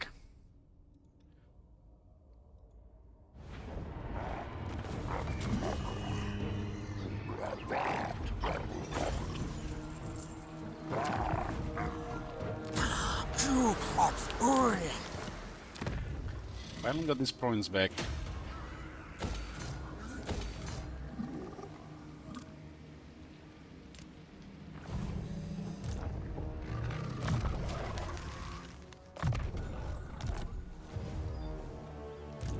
To old court. Echo. What in the shit? An affront to Orion. Retreats like this should not be even allowed. To old court.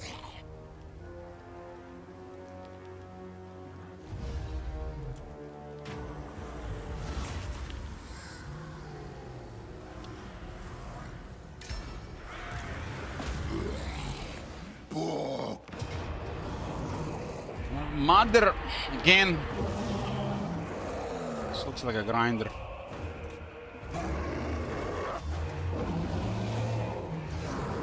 They go on these big nest things. This looks like the last big thing they have.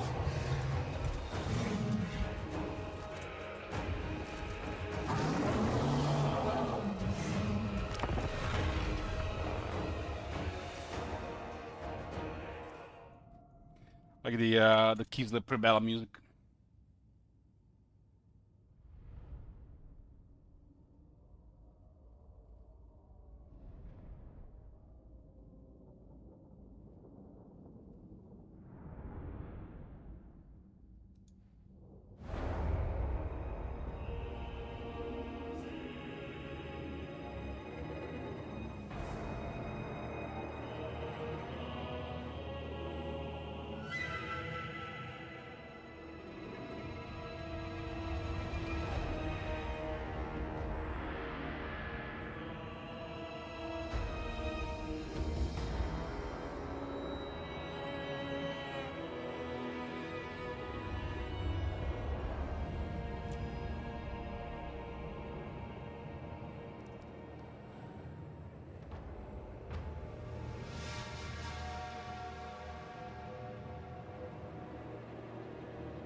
The massive guards inside the towers are not upgraded.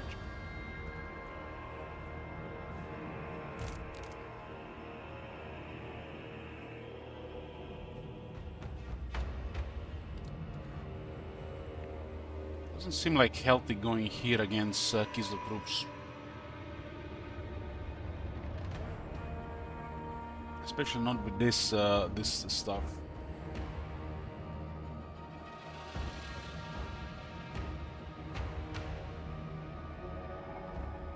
Face 2 towers on the left.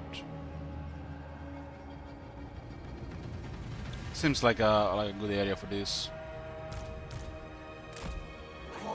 Kislev can do a lot of damage in sieges like this because all their troops are doing the same shit, as in they shoot you.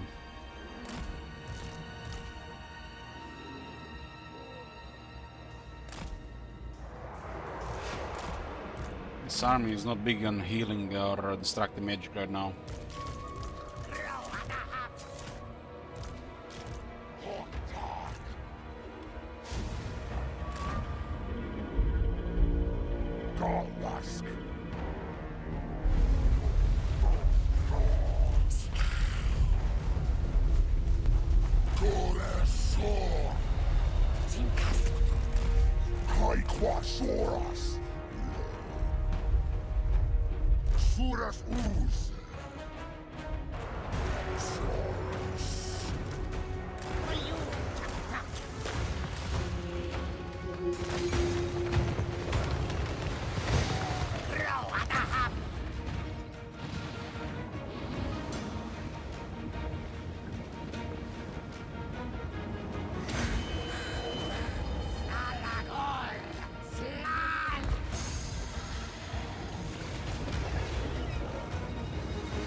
Don't know how to get this in this army, but we got our army blessed troops.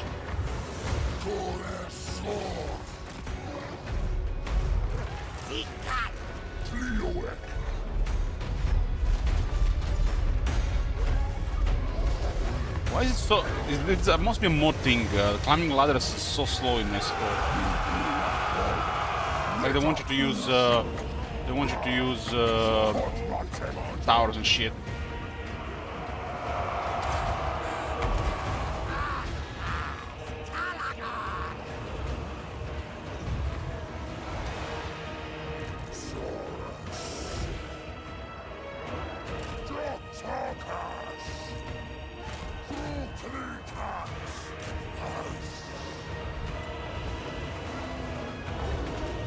Would have mattered if our units aren't ridiculously overpowered.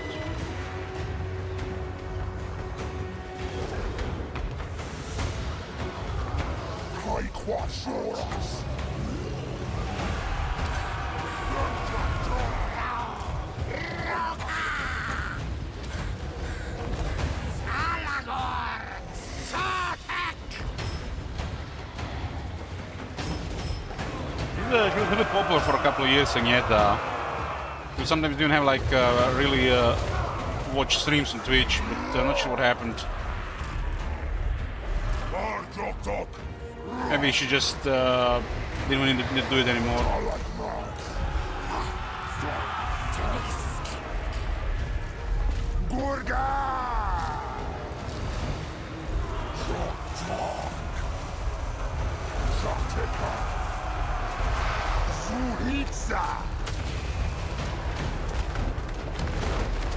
What the hell? The castle dwells below the wall. Hex! Hex! Report!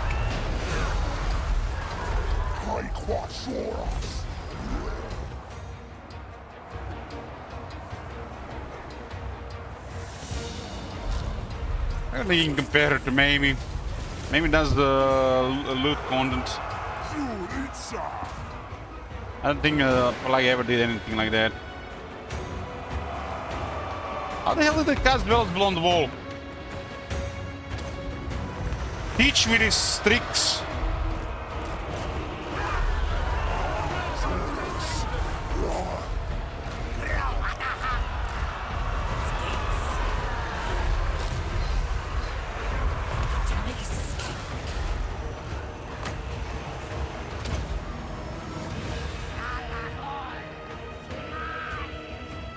Must be there was a bug with this area before. I mean, you can see it. There's something off with it, right?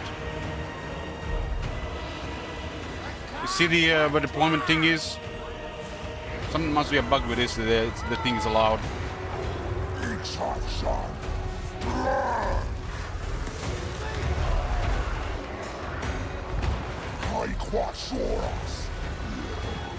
High ground shooter does a lot of damage.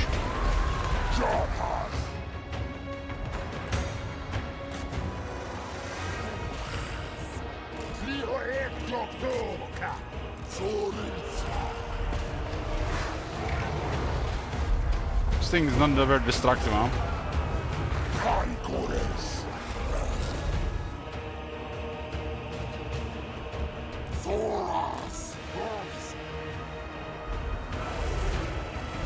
Saragard struggling against spears. Just OP leader when it is down.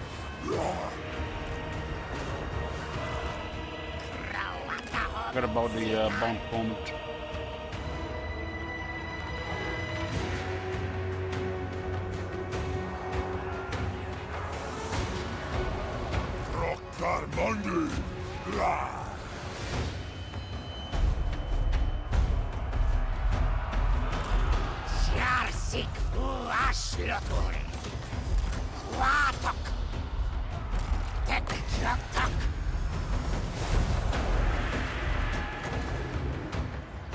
Does it have such a crazy cast range?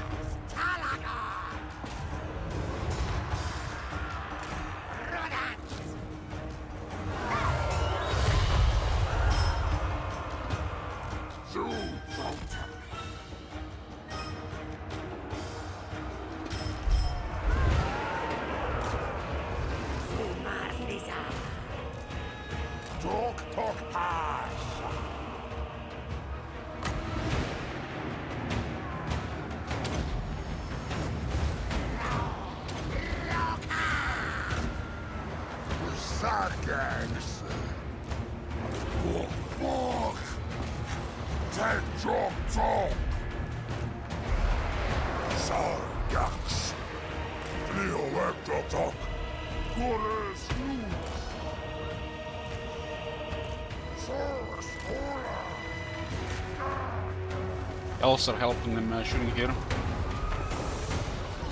It's not Velos blow. It seems like Velos blow.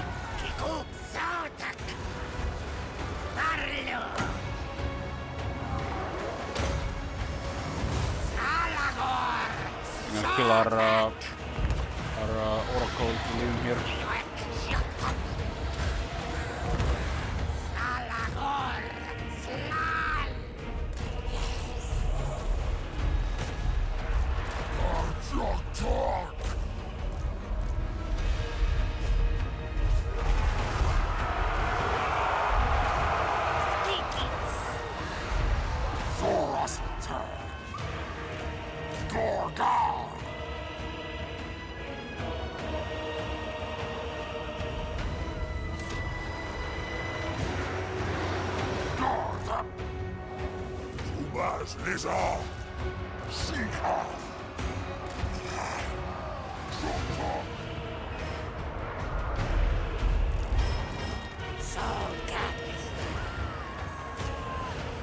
This thing could do actually a lot of damage here.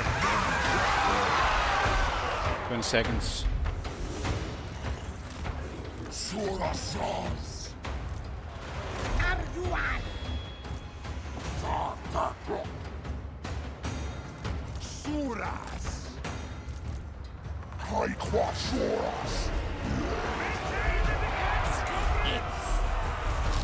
Release the snakes!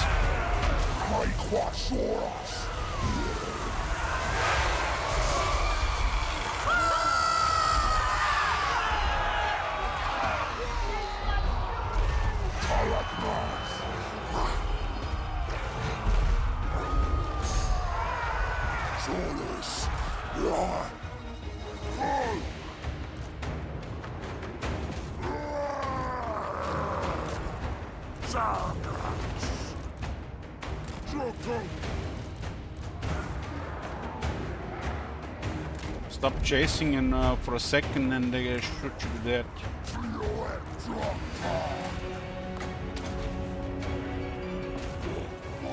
Like our units have guard modes and shit.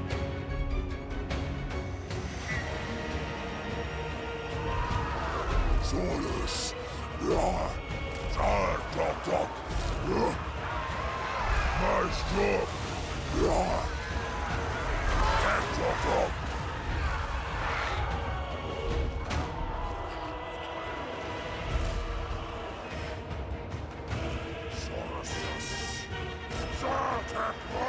They dropped the order because the barricade.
He's living the Wood Elves find the last man to protect the Skaven settlement.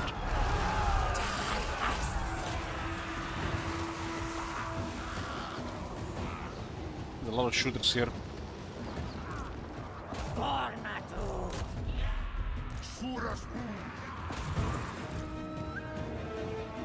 He's with the rats all along. Yep. So many characters in this place.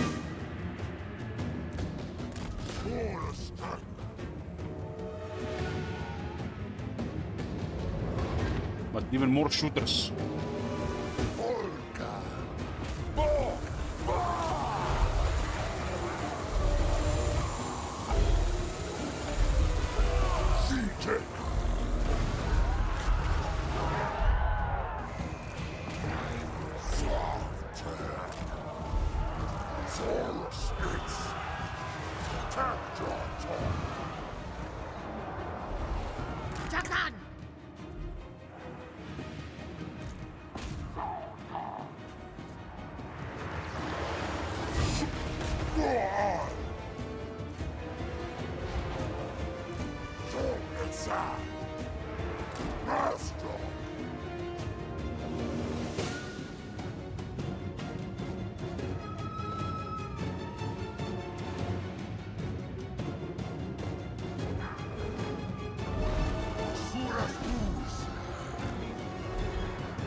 Maybe the end for Kislev, I think. Maybe there's one more settlement on the top.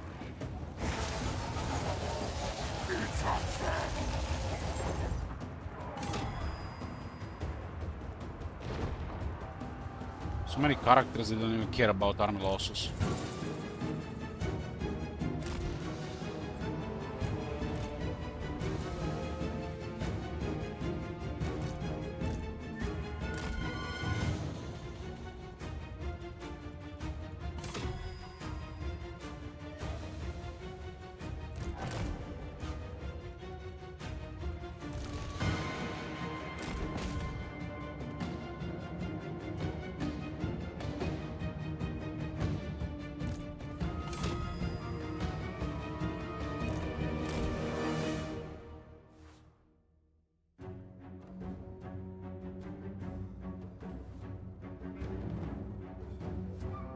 Out of ammo.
Mother is almost done with her daughter of the forest faction. There's a massive army inside.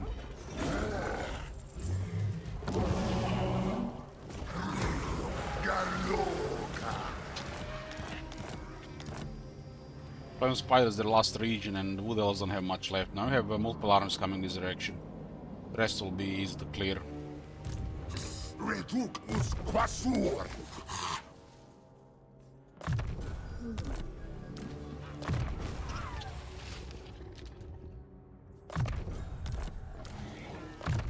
Nearly lost the Oracle, huh?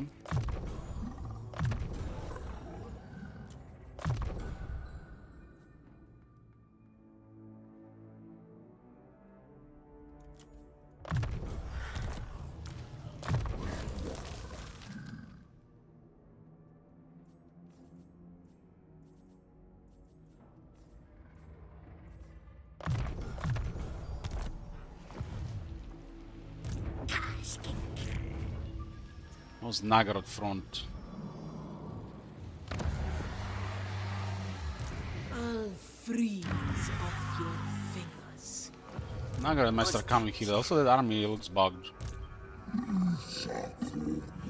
Okay, we are targeting Tarsetai and then Karnstel, and then we're just going to clear all the settlements here.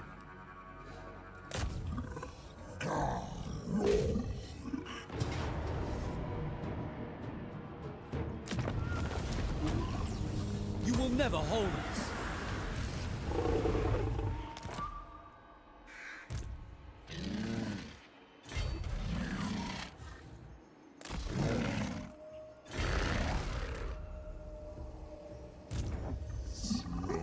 Skaven! Where the Skaven at? Fleeing.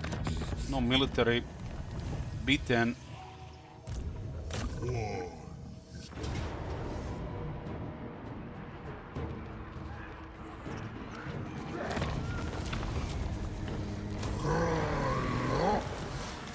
More Lastri and the Lisbon hands.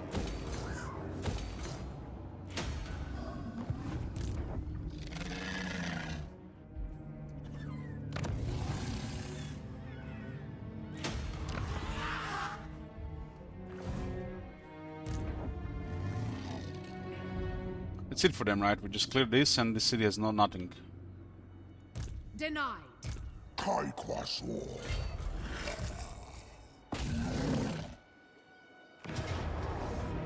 It looks like the last army outside the capital's garrison. Tehelok ask. Make this army even tougher within camp. Exalted.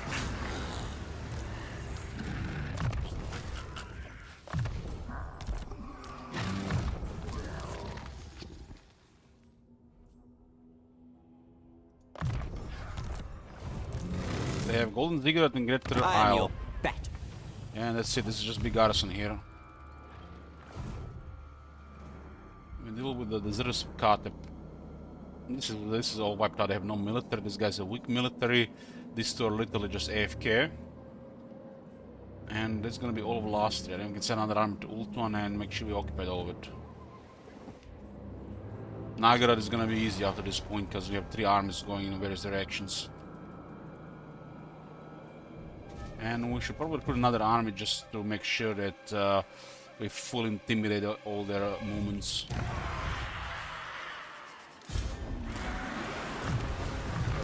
Completely shut them down.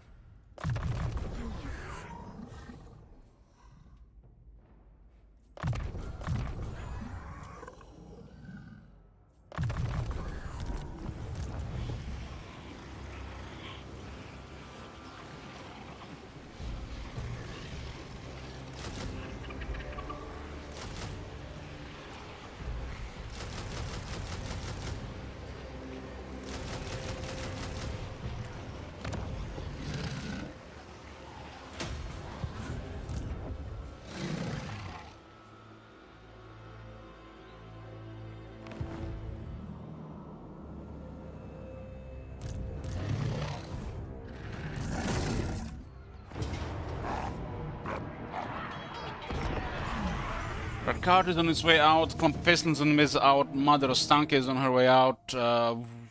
Thieves are 12 on their way out. Alariel on their way out. All Lastria soon ours, and then Ultan will be next, Nagrod.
Start with a little bit of harassment here first.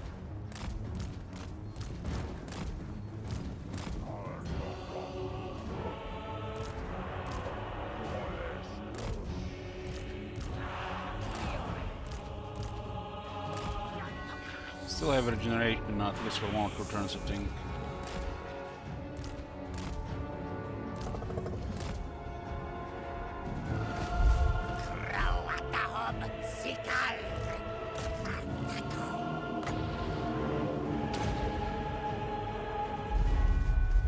You can get crippled by Troglodons, and it's otherwise real tough to kill.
Our numbers so crazy here, we can even see all the units acting.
settlement for cards, big arson. They recruit something that is going to be a siege, no auto resolve.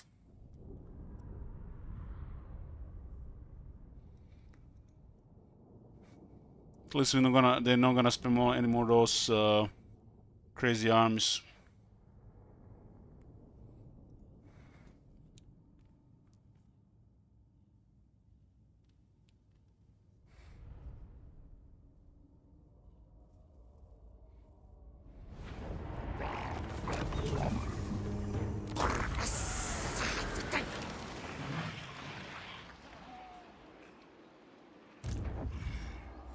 Retalk as Kwasur.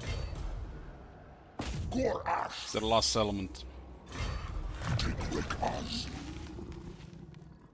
What's this exactly? Just a mix of stuff. 5% weapon strength for the army.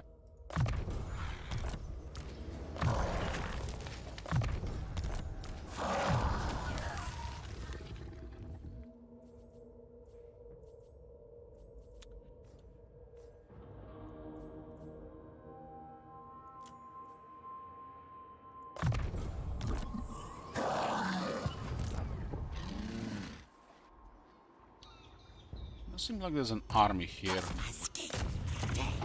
This one here. Just add some troops just in case they have ideas.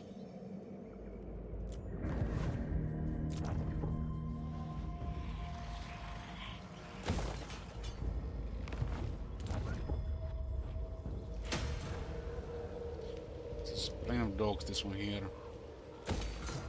Kwasur. How many armies are we at? 10.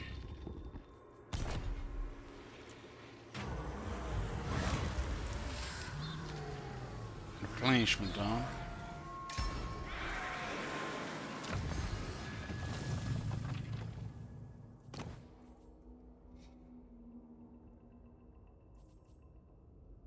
Mix the resistance for Saurs and Temple Guards.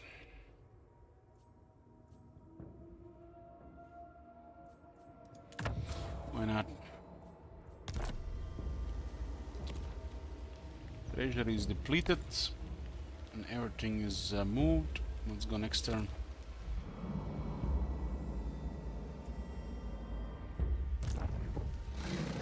We need an army to patrol Ult 1. This is probably gonna be the one. Lyle goes down next and then it's Tyrion's time. These two are circling the drain, circling the drain, circling the drain, and then some minor factions left to master.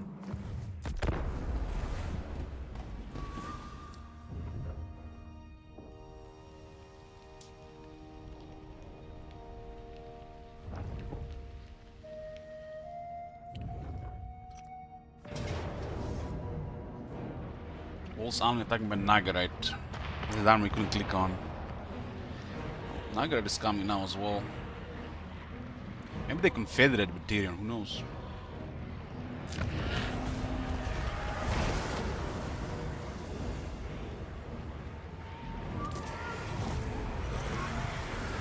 It's a Nagarite and Shan of King as well. Let's switch to us here, it seems. Oh, looks like it's gonna be a siege there.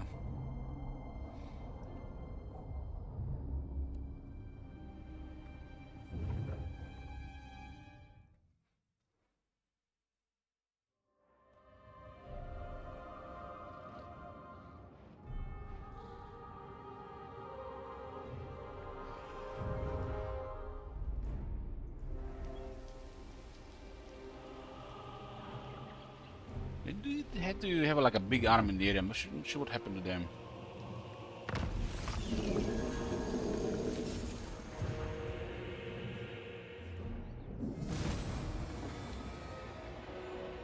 On 124 with 68 settlements. That's +5 compared to the last turn. Got 52,000 income.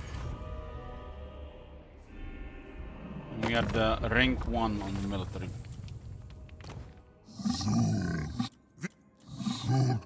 Heed my. These guys are one of the only factions that wanted to trade with us, huh? And the cockroach. The cockroach is rank 5.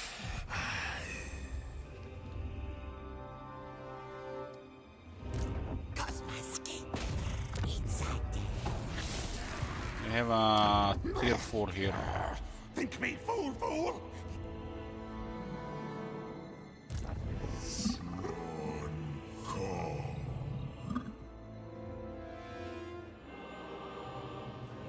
Makes more sense to go like this. If they sick, this one doesn't matter. Go like this, then we have to go here and then back.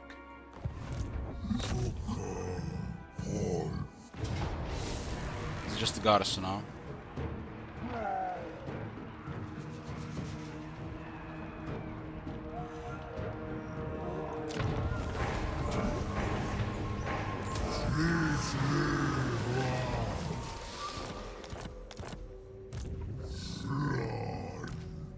Army doesn't have a very high replenishment, but it's enough to do any fight.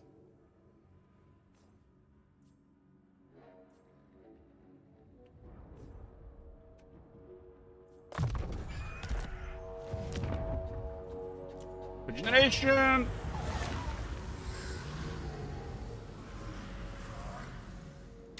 His game is alive.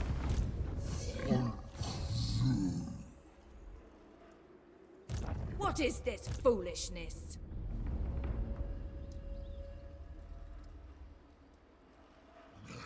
Whose Aziz lock?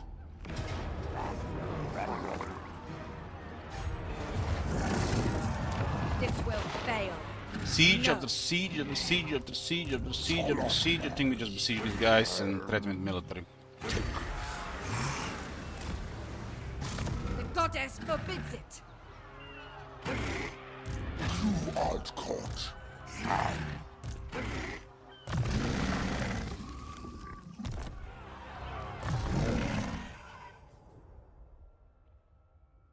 What is this?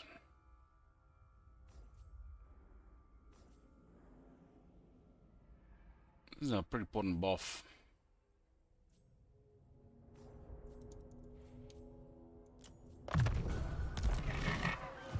We're not gonna fight this one, just besiege them. Those two armies don't have to do anything there. They know that we are coming. There's an army in Sense of Zeti already waiting for us.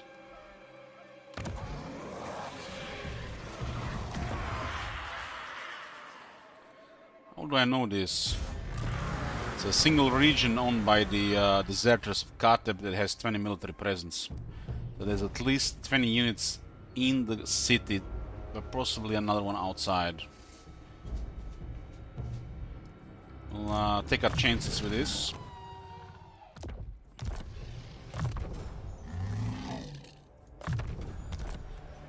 And add some troops here to be annoying.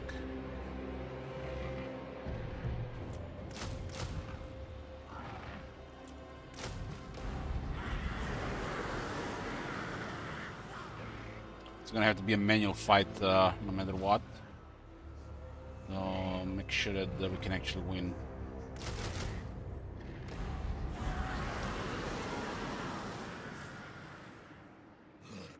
Crosatcho.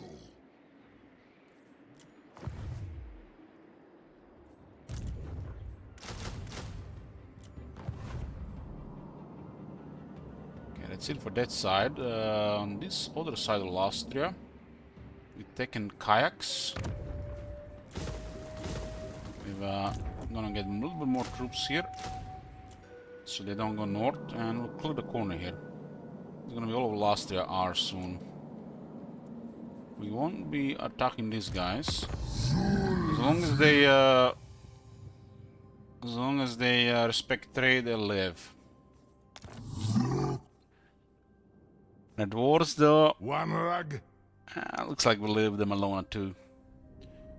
They're allied, these two. They can live in their mountain.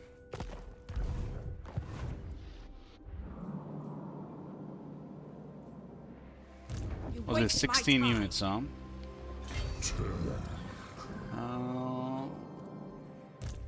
Let's do Ulton first. We're running out of treasury constantly.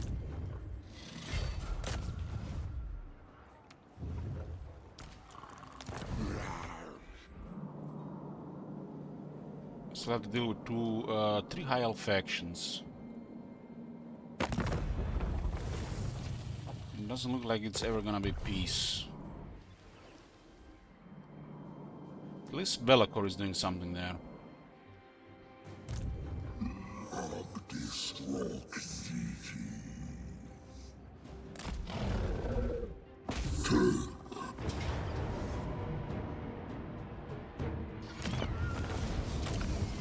Raise this.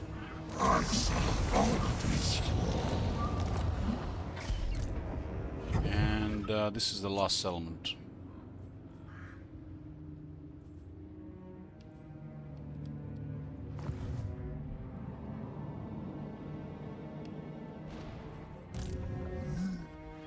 Nagrad front. We got multiple armies here. Now we can go crazy here. Especially because there's nobody else to fight. Nagarite is not gonna be able to resist it. There is the... what the...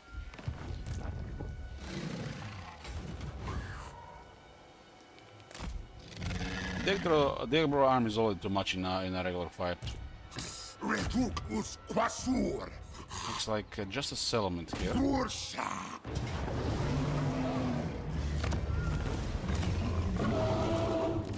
Is that it for this faction, or they have the one running around? They might take Wolsan along. Mother and her nonsense is almost done. We clear the mother, we clear sisters, and then we go after Alatanar.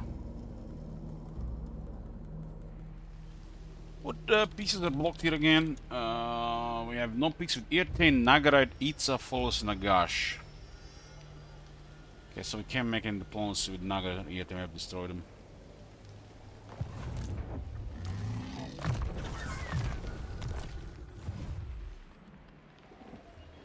We have actually really crazy military now in this side of the map. Should send definitely this army to Ultan immediately. This is our second mini Pepe. We got 16 units.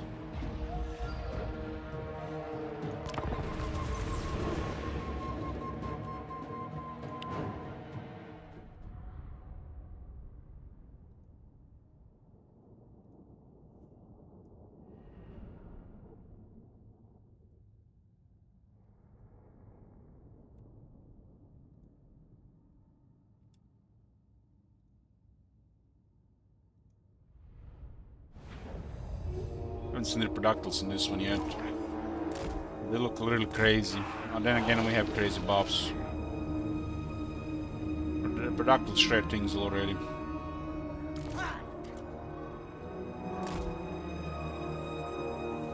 Oh, what to say then? Bok, bok, bok.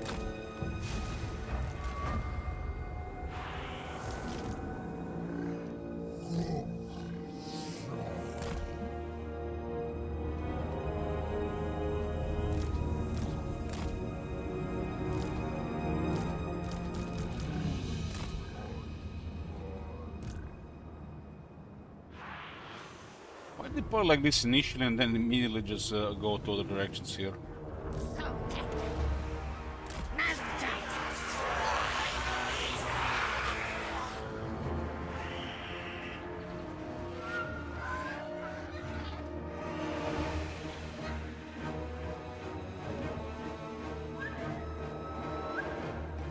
Acrobatic Lieutenant Infantry.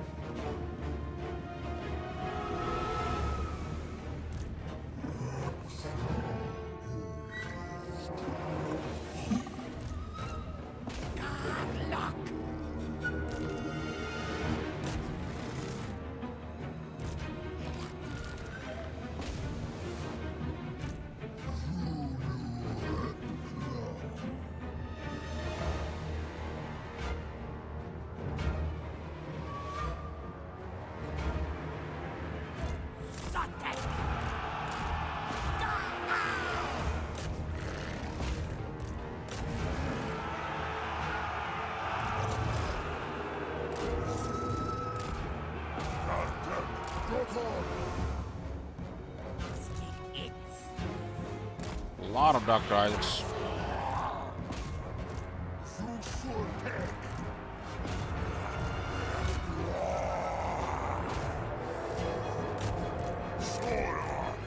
Guys got hit really hard there, I guess. I guess they got pretty impressive charge here, 66. Very nice.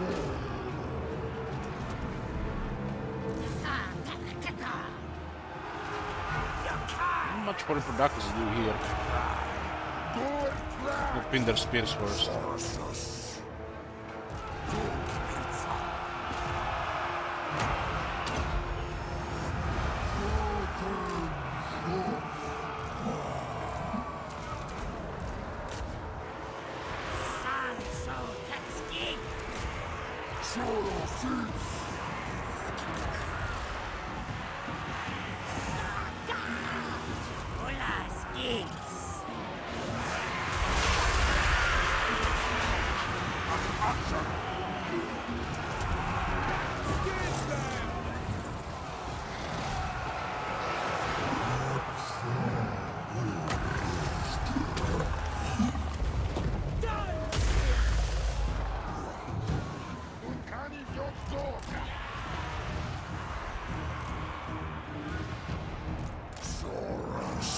Clubber here.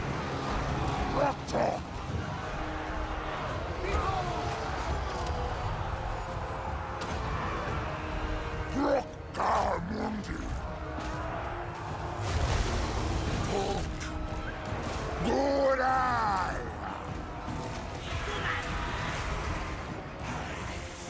Sorasars!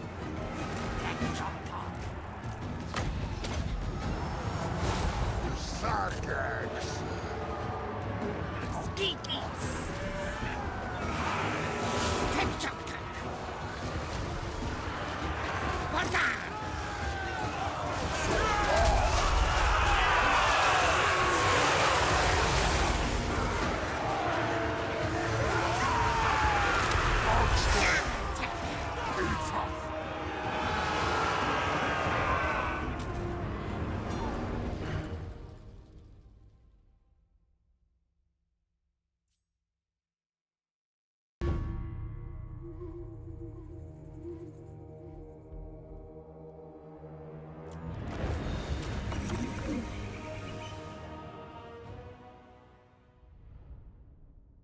One of these Kaori hit the skinks. Skinks are really weak to Kaori.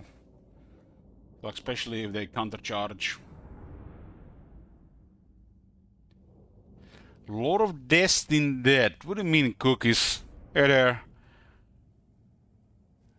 What do you know?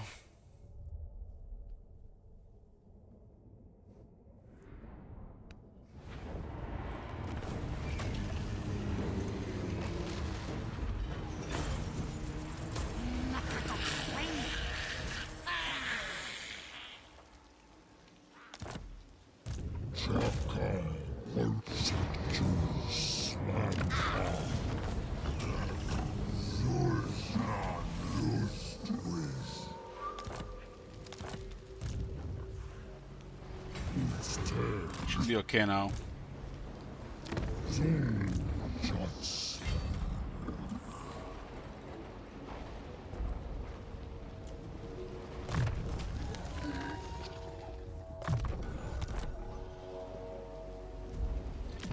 What kind of gear to get for this guy?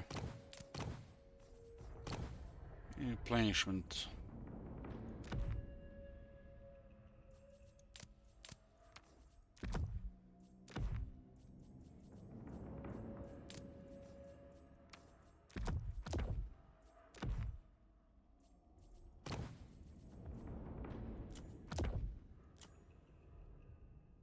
Dark for sure. Well, not to get defense as well.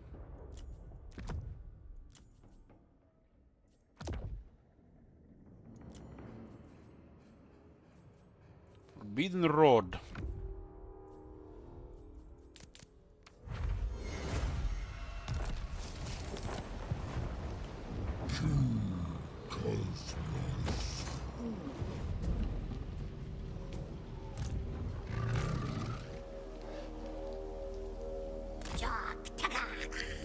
Scum! I swear there was an army garrison which would like, can you imagine this? Maybe I'm imagining it. Dziadok. Ustalcia.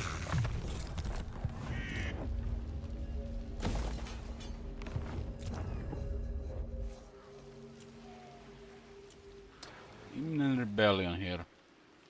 Not a fan. We'll ignore this one for the moment.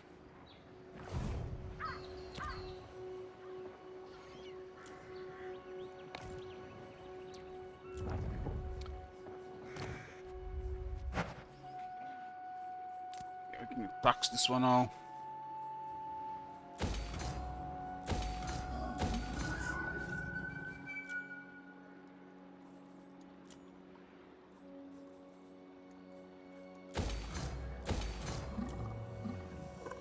This one here.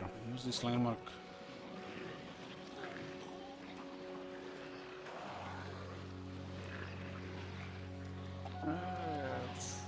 Yeah, whatever. Whatever.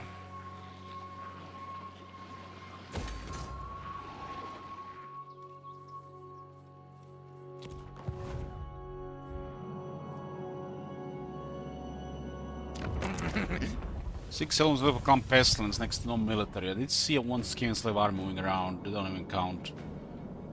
1, 2, 3, 4 for deserters of Katep, 1 dwarf, 1 minor lizardman of magical forest, and 1 cart. Cart is under siege with 2 armies. 1 for wood elves. Nagar is big. We are not a war with Katep or Gromdal. And Ultuan is in chaos. Avalon going down, then gonna be Yeti next.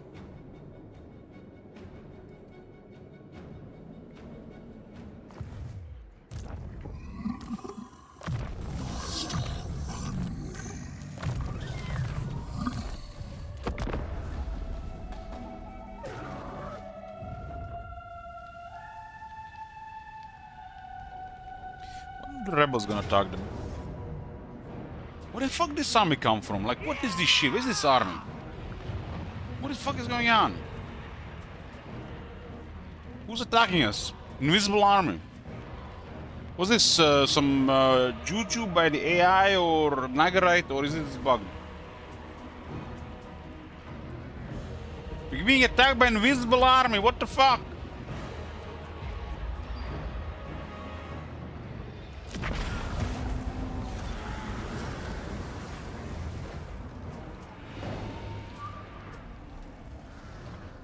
Like some really big bug here.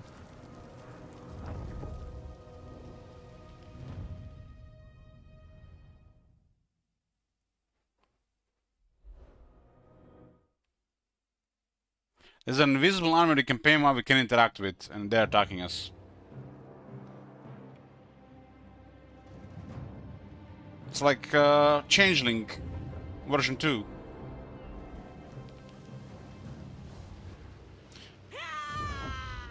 No, they're just invisible, Agneta.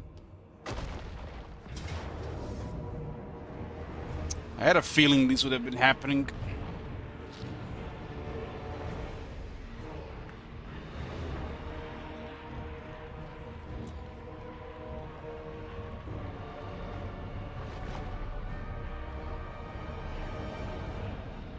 I have too much though.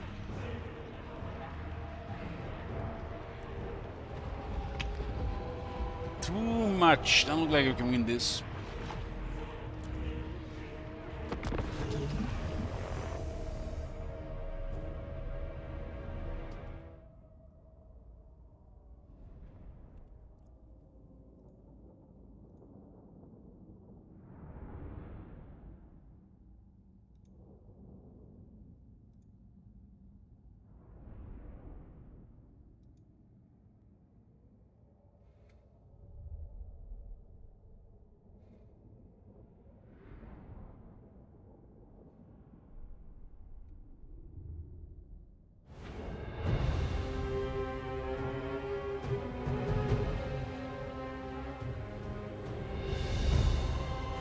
Yeah, I'm glad. Oh my god. Have you seen that shit? Holy shit. What the hell? Split in 3 areas. This one looks a pretty good bottleneck here.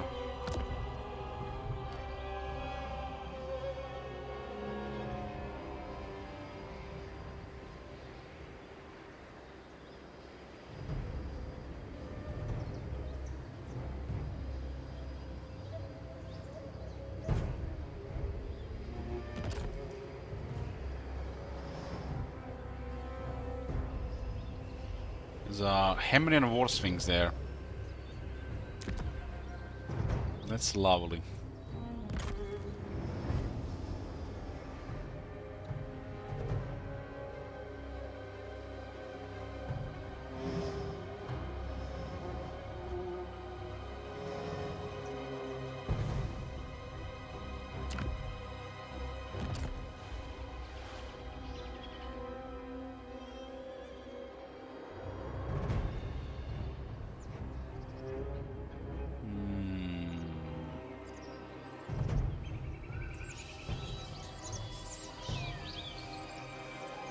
No info to hold this shit here.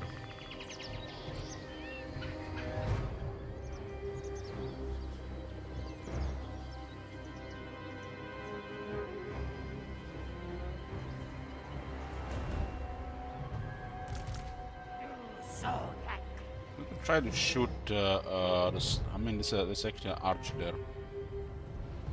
Let's see what we can do with this one's on this side here.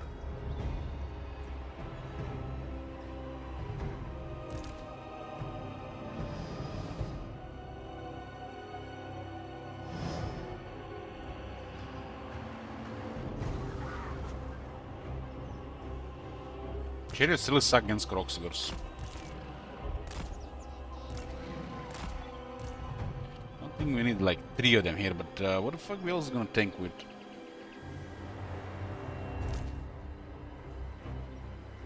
We could harass here with this guy on the Sphinx as well. Shit.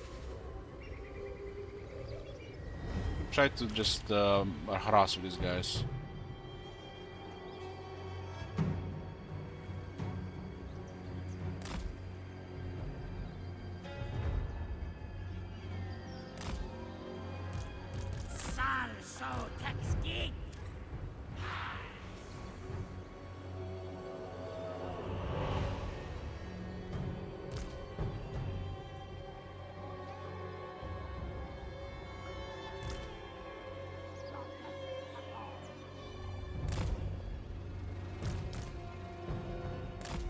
A couple of these are a really strong shooter here. 20 and 30 ammunition.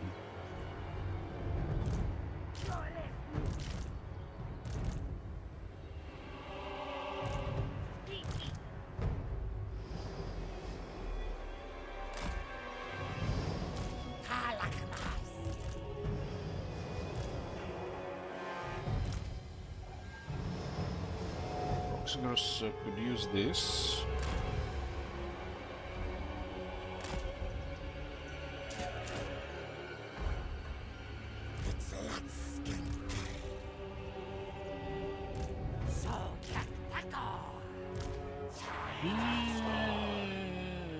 This thing could be really big on this side. There's 3 Croxigors here. I guess we'll go hard on this side.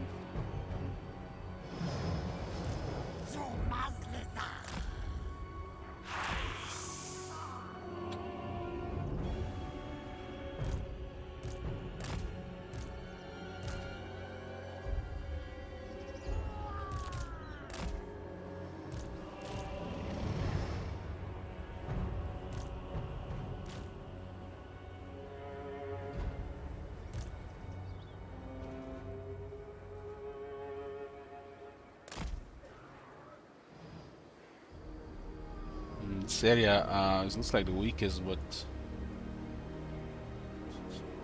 we do have a region.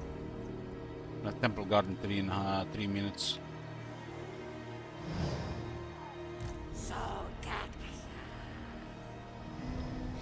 Wonder if I will die of age before Thrones of the Lake comes out.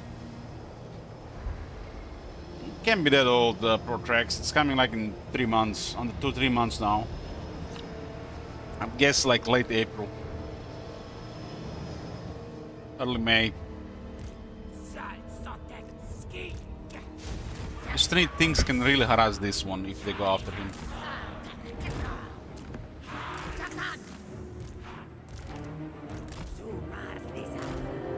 Forgot about the stalkers. Shit, there's stalkers all over the place.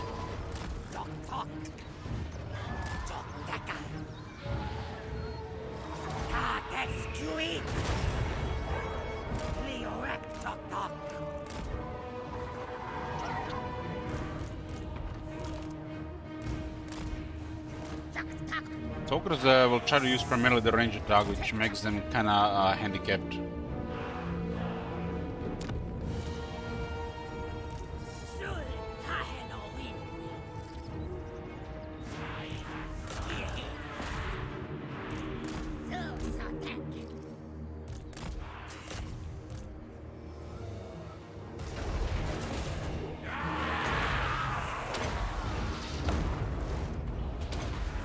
This is a problematic one. I'm gonna have to send troops hopefully from one side if it goes our way. This guy can be really harassed because it's a large. Just need to tank him with one of the guys.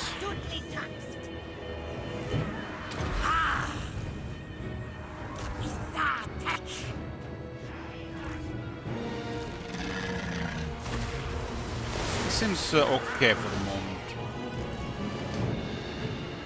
Hard to say here.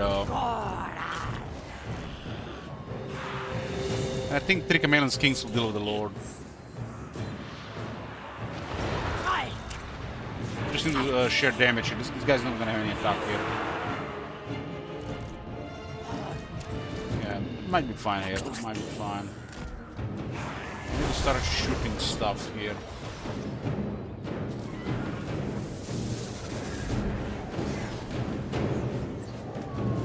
This campaign was sabotaged to Galena, so combined with our recent house rule, it does require a lot more battles.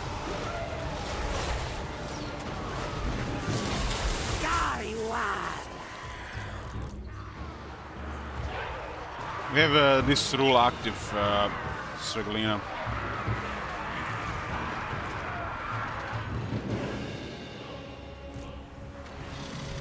And we had to fight unlikely enemy factions. Yeah,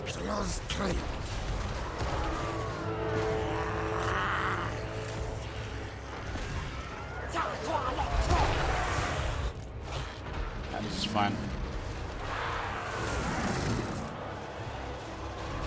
This one is gonna be incredibly difficult to kill.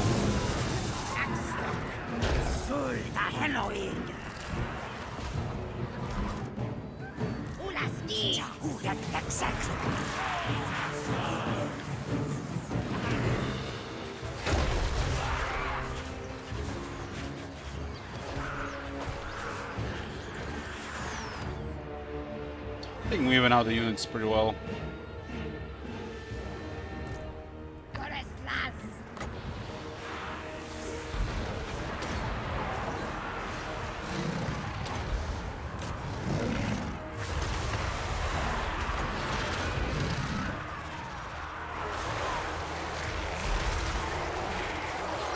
Extract some temple guards.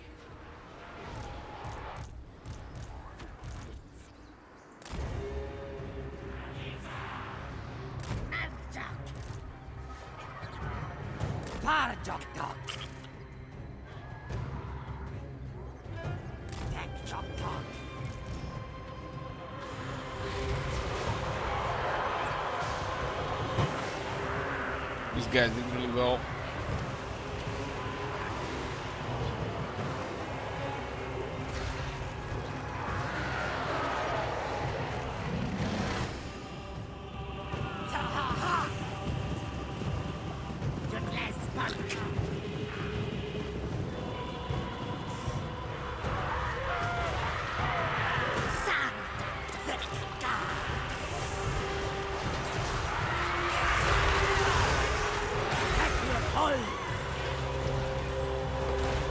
Don't mess with the cohort of Sodic.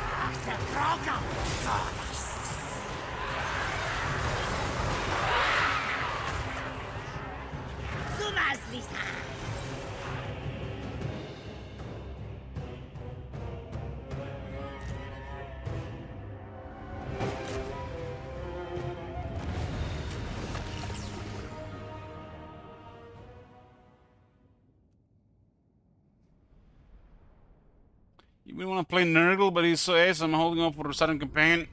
Oh, we can play some Festus. Festus is ridiculous. But you really want to play Kugat.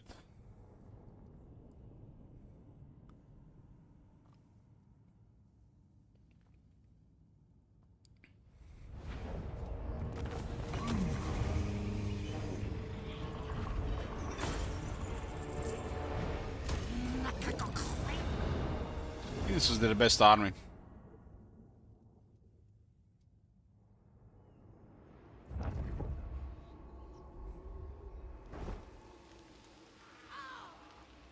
Are you serious? 2 units, 1 against the rebels there.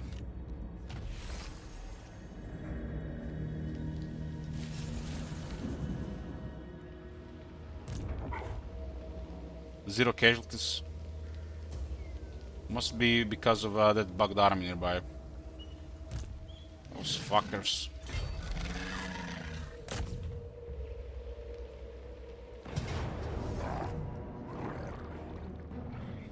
Two armies? What the fuck is this?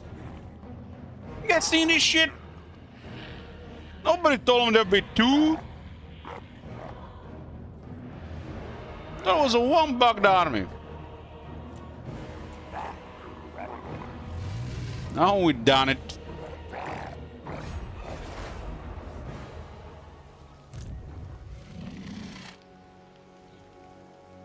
Now we done it.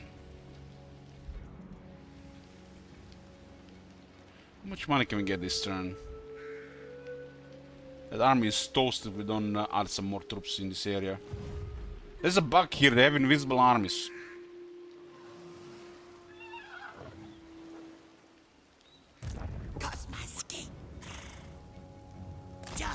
Is there I couldn't even click them. Is there a special effect or something?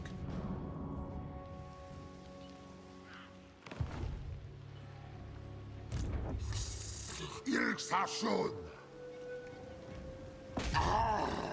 Galug. Oh, so you've chosen that. Was it Dalda? Yeah, and it's Nagaret's armies. They are invisible on the campaign map.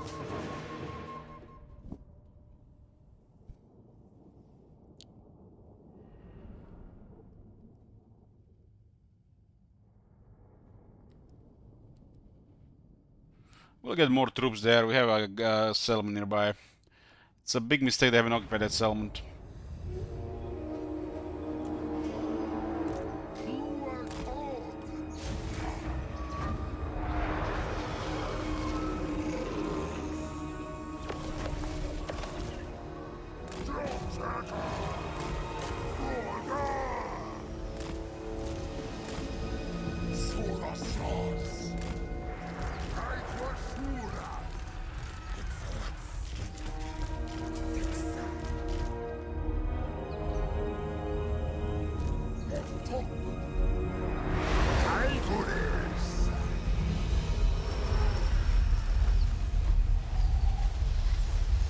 Is the bound to continue the movement? It used to be, but I don't remember. I don't remember if there's any. I think it used to be in the past, in like Crystal Wars, or maybe I mixed it with another game.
Solo seats. Tap.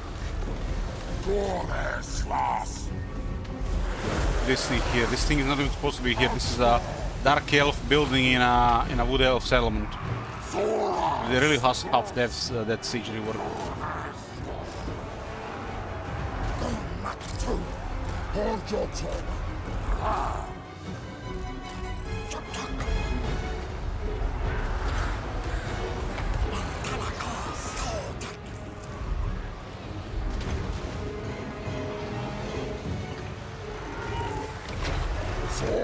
It's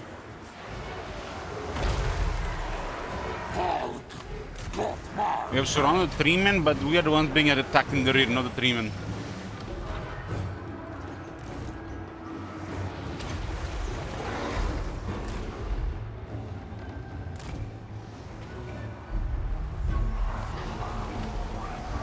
Soras.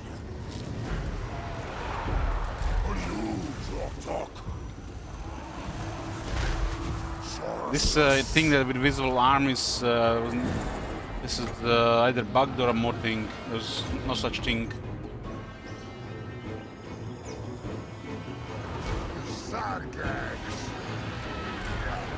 Invisible pieces on the map, like entire armies. Could be a more thing.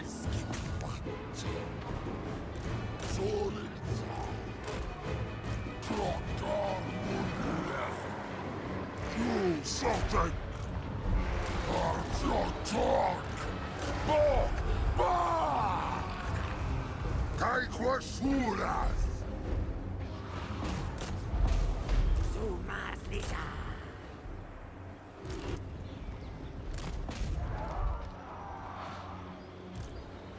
Solas us. Doc Doc. Good eye.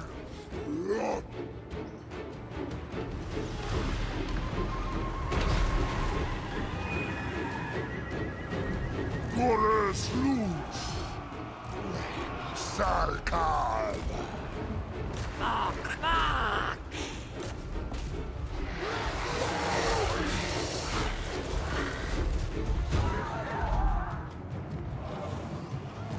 Soltak.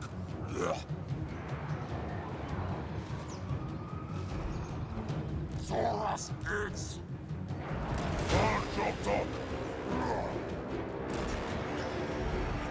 We're gonna see sisters again. They got some power equip items.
I think I need to recruit an army down there with all our troops available.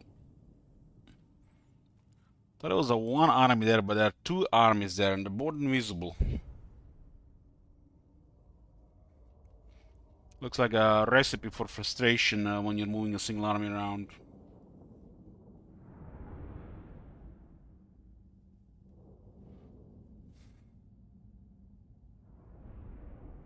For war and not knowing where the enemy is while you have the vision, it's the most.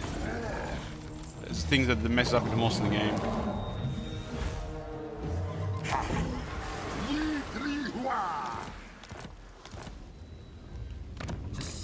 Tuk us quasur.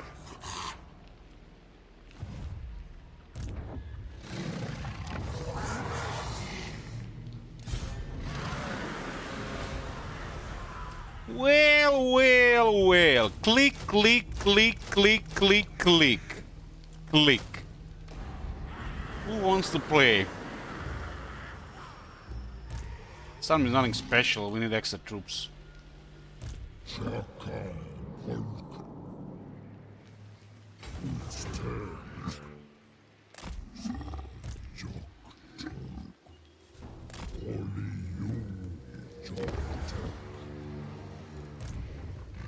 Returns until a new army is up.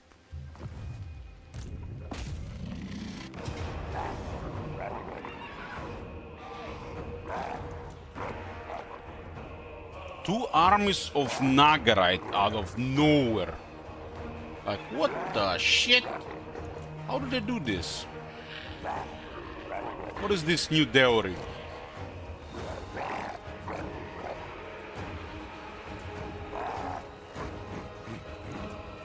That army is nothing special, but that army is just high quality. There's still a lot of flyers. I don't think we would be able to win without the second army. If they only occupy the city, we would have been in a bad shape here. Because we want to be able to recruit a second army with extra troops.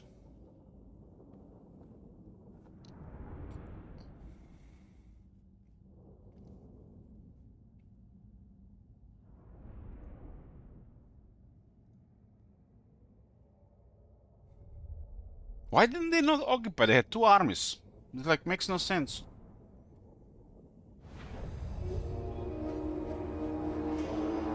Oh, they're fucked. They are fucked.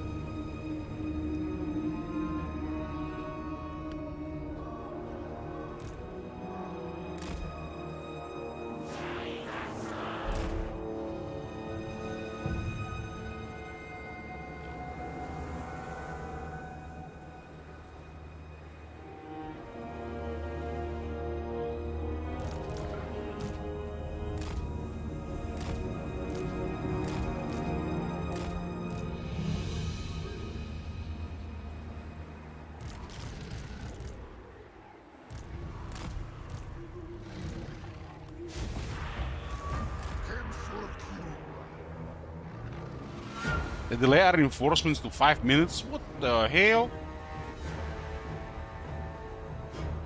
I think we don't need them for 5 minutes.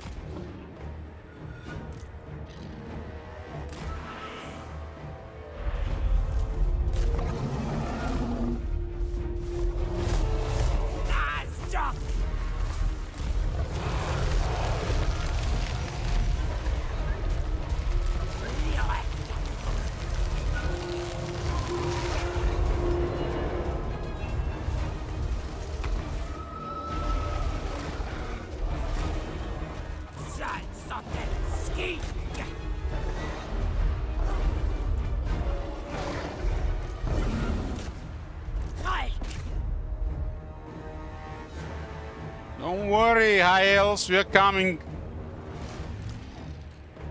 It's gonna be a corner gangbang here. There's an invisible wall here. It's a really awkward spot for reinforcements.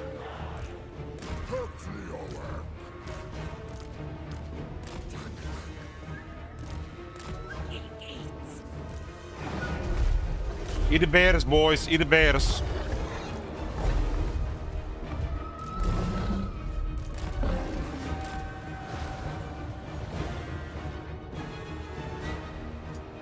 I knew reinforcements would be like this, I wouldn't even gotten the second army.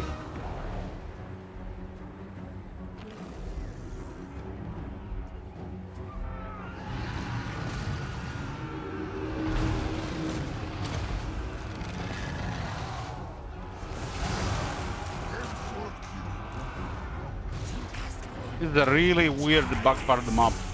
See this is all bugged. Invisible walls.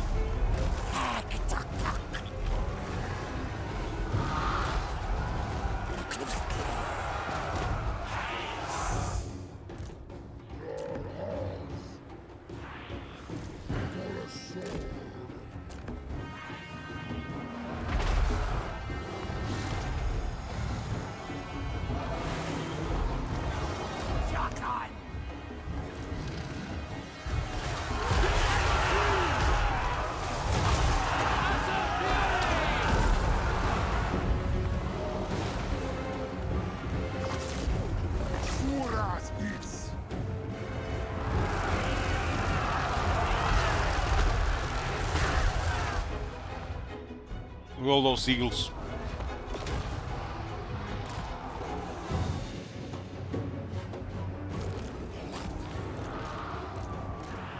We got a Carnosaur, they love chicken.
You guys aren't even better be in the corner there.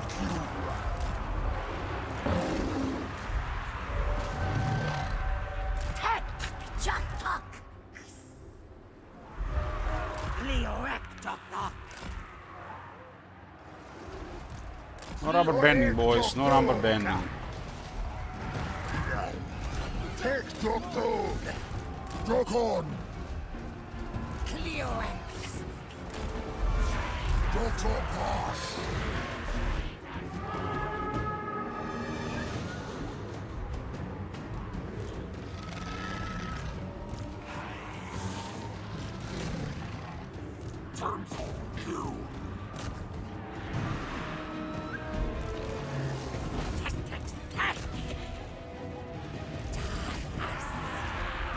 For you, Doctor!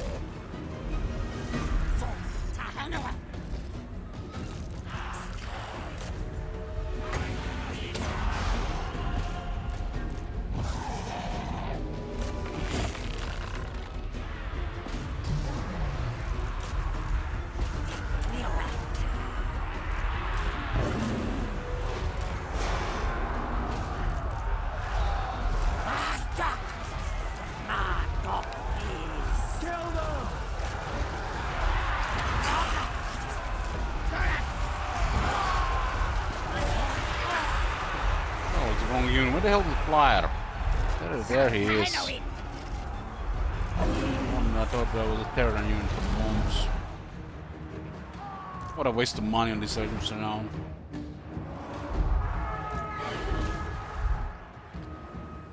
So they all got fucked by the reinforcements.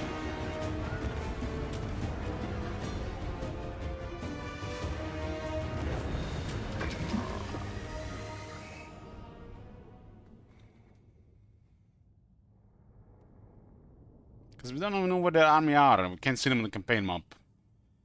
We've seen the one is there and one is on the other side. We can, you know, we can expect to attack them, their reinforcements first. Regenerate while the second ones are coming.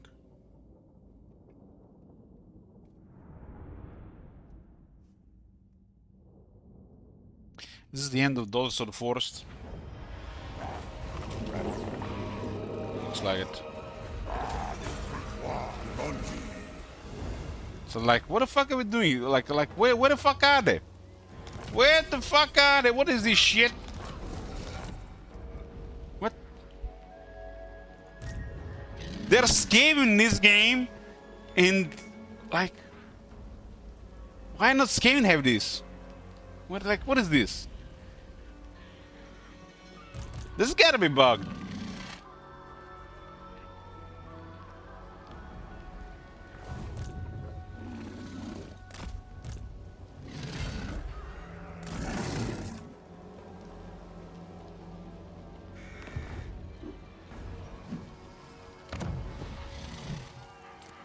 What is this nonsense?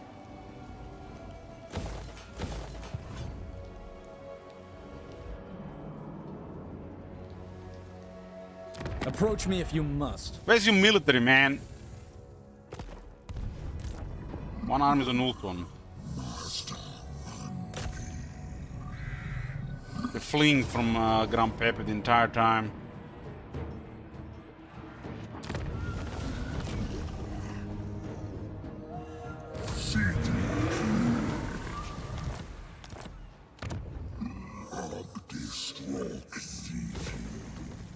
This is the last settlement of Avalorn. Let's occupy something else in the area. The Avalorn down will just wreck Tyrion. Well, we got another army to complete Ultron.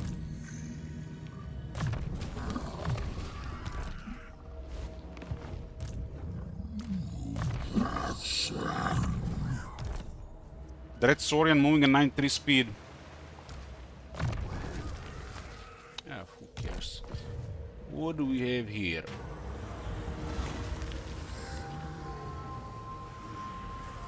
Okay.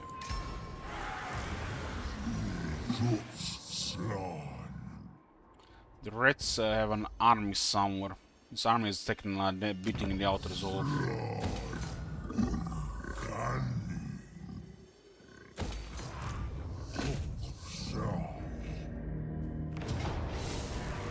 It's like another good outer zone here.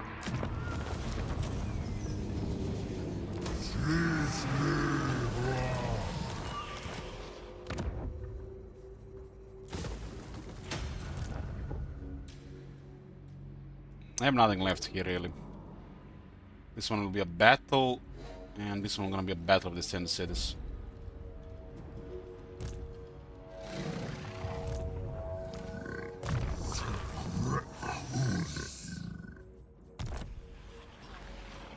Above these little guys.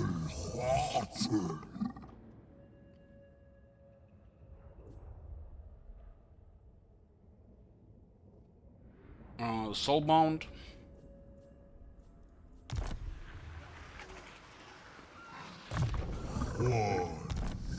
52-26.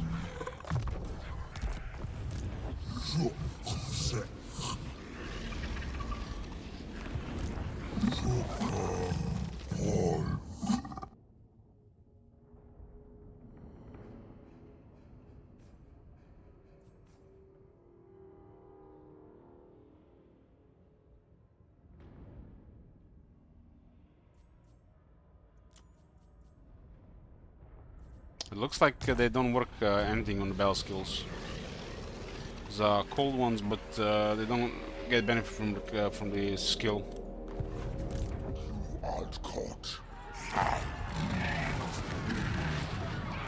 Let them, this guy just rot here. We don't care. These guys lost their entire military in that fight, huh?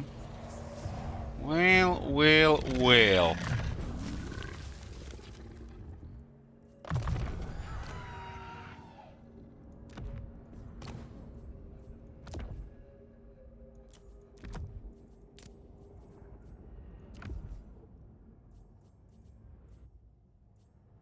It's a third one for this thing.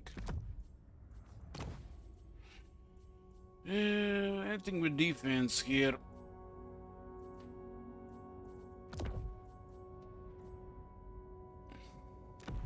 '89 attack.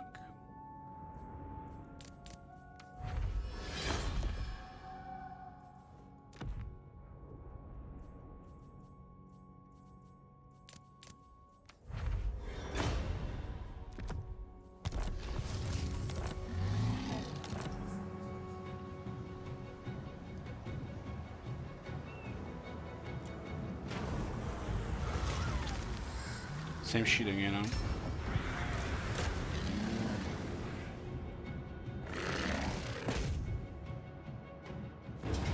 I don't have any military after this. There was an army that got destroyed there, and it looks like that was it. They might be recruiting something else. We should be fine enough to handle the leftovers. These guys are under siege, don't worry about them. The Tomb King is going down, the Skaven are going down. That's it for Lastria. We just need to send 2 armies to Ult one. And then go directly into all of the Nar settlements.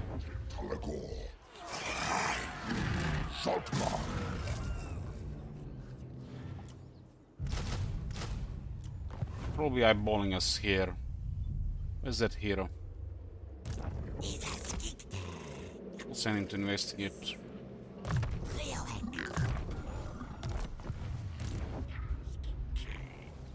Keep an eye on all of the likes of. Why do we not see their armies? Like, what the hell is this? Damage for Saurus and Temple Guards, huh? 10%. Good. Viper rank 31. Viper can have like 190 speed if we go everything on human speed.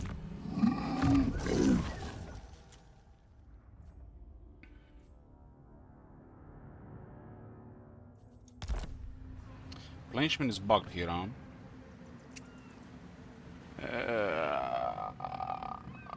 It's gonna switch again. Let's see what happens if we pick up replenishment. It's bugged still, huh?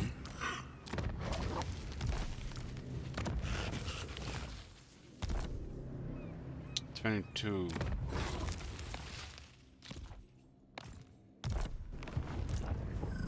$36. It's probably gonna bug the server turn again. 32. We're supposed to go to 68, huh? We'll see if it bugs again, so we don't bother of trying to fix it. This is a very annoying bug, and they haven't fixed in all entirety of Warhammer 3.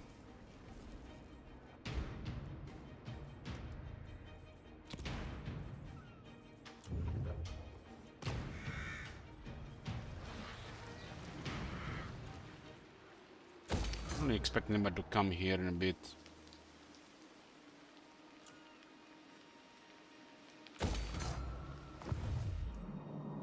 Probably we'll just be able to afford this army here and then some less building around.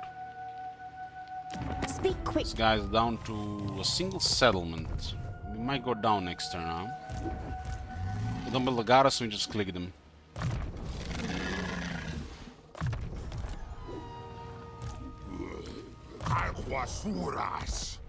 Oh, our blessed infantry is getting more blessed.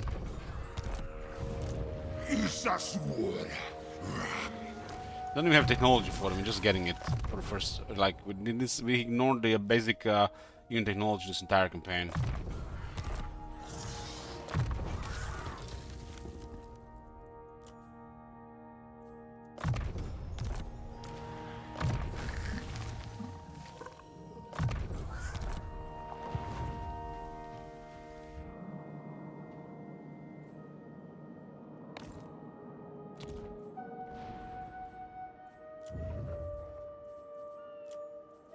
This place looks like it's gonna be fine. Yeah, that's another bell.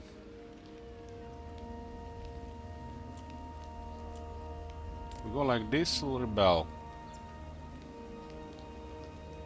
3 turns, 4 turns.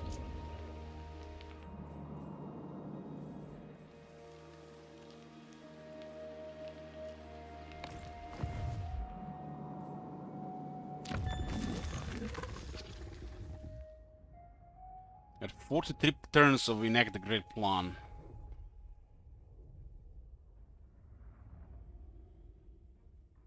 One turn for faster construction.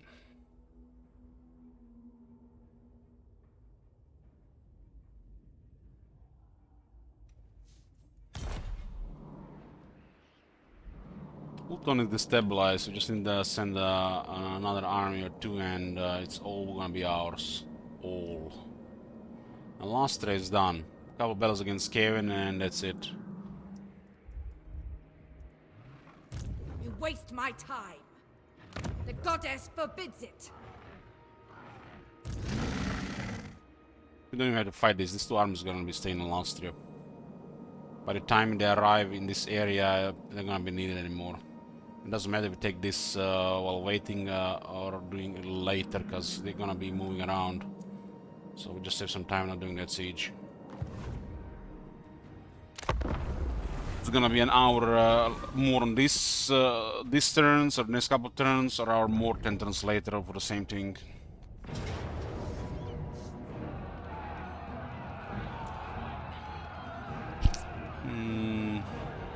Too many flyers here.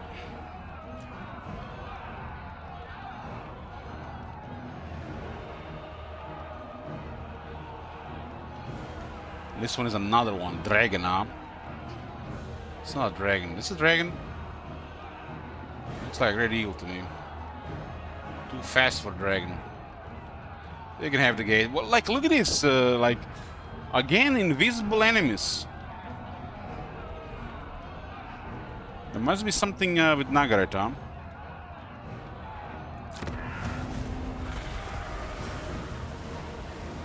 Now we can see the army, but can we click it?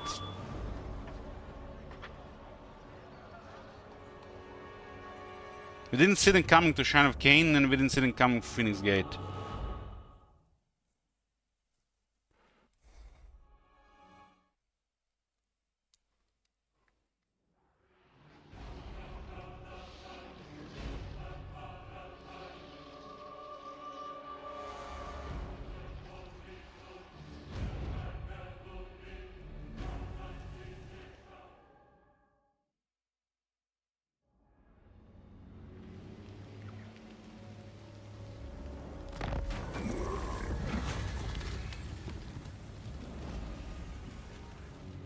We lose 5 control everywhere, huh?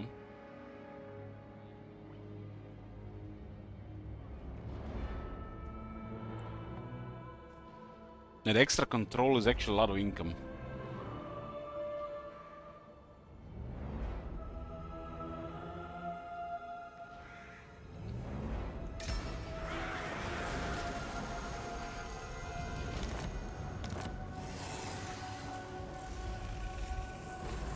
That's what happens when you besiege them, they start harassing you.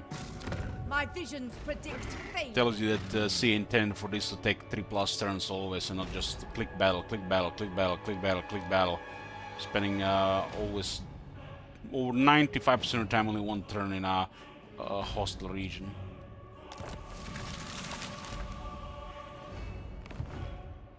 See, there's an army in this city, but we can't click on it. Unlikely. We seen them last turn, and we can see them, they're here, but we can't click on them. It's like they're invisible. So Nagar has invisible armies all over the place. We got 73 settlements. Adulton and Lastria Solid, they're gonna be pretty close to the goal. I guess we're gonna be fighting some Nagarite in the north. Curious to see how it's gonna be with the other stuff.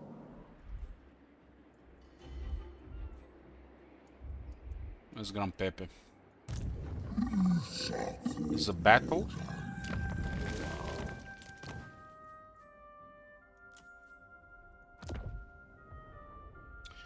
Put his weapon on. We'll save here.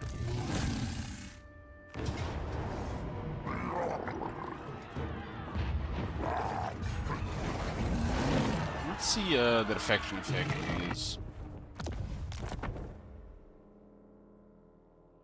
Maybe it says there. Maybe it's it seems like it's they got something. I command here. I fight for the It is dusk. We shall dance in the shadows.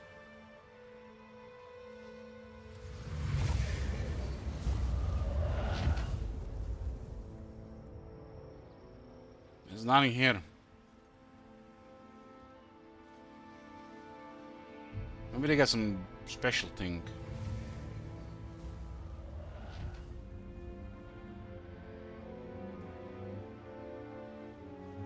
So far, all their armies have been invisible.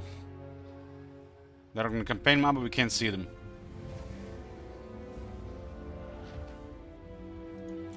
Anyways, boys, that's all for tonight. To be continued tomorrow. Thanks for watching. Good night.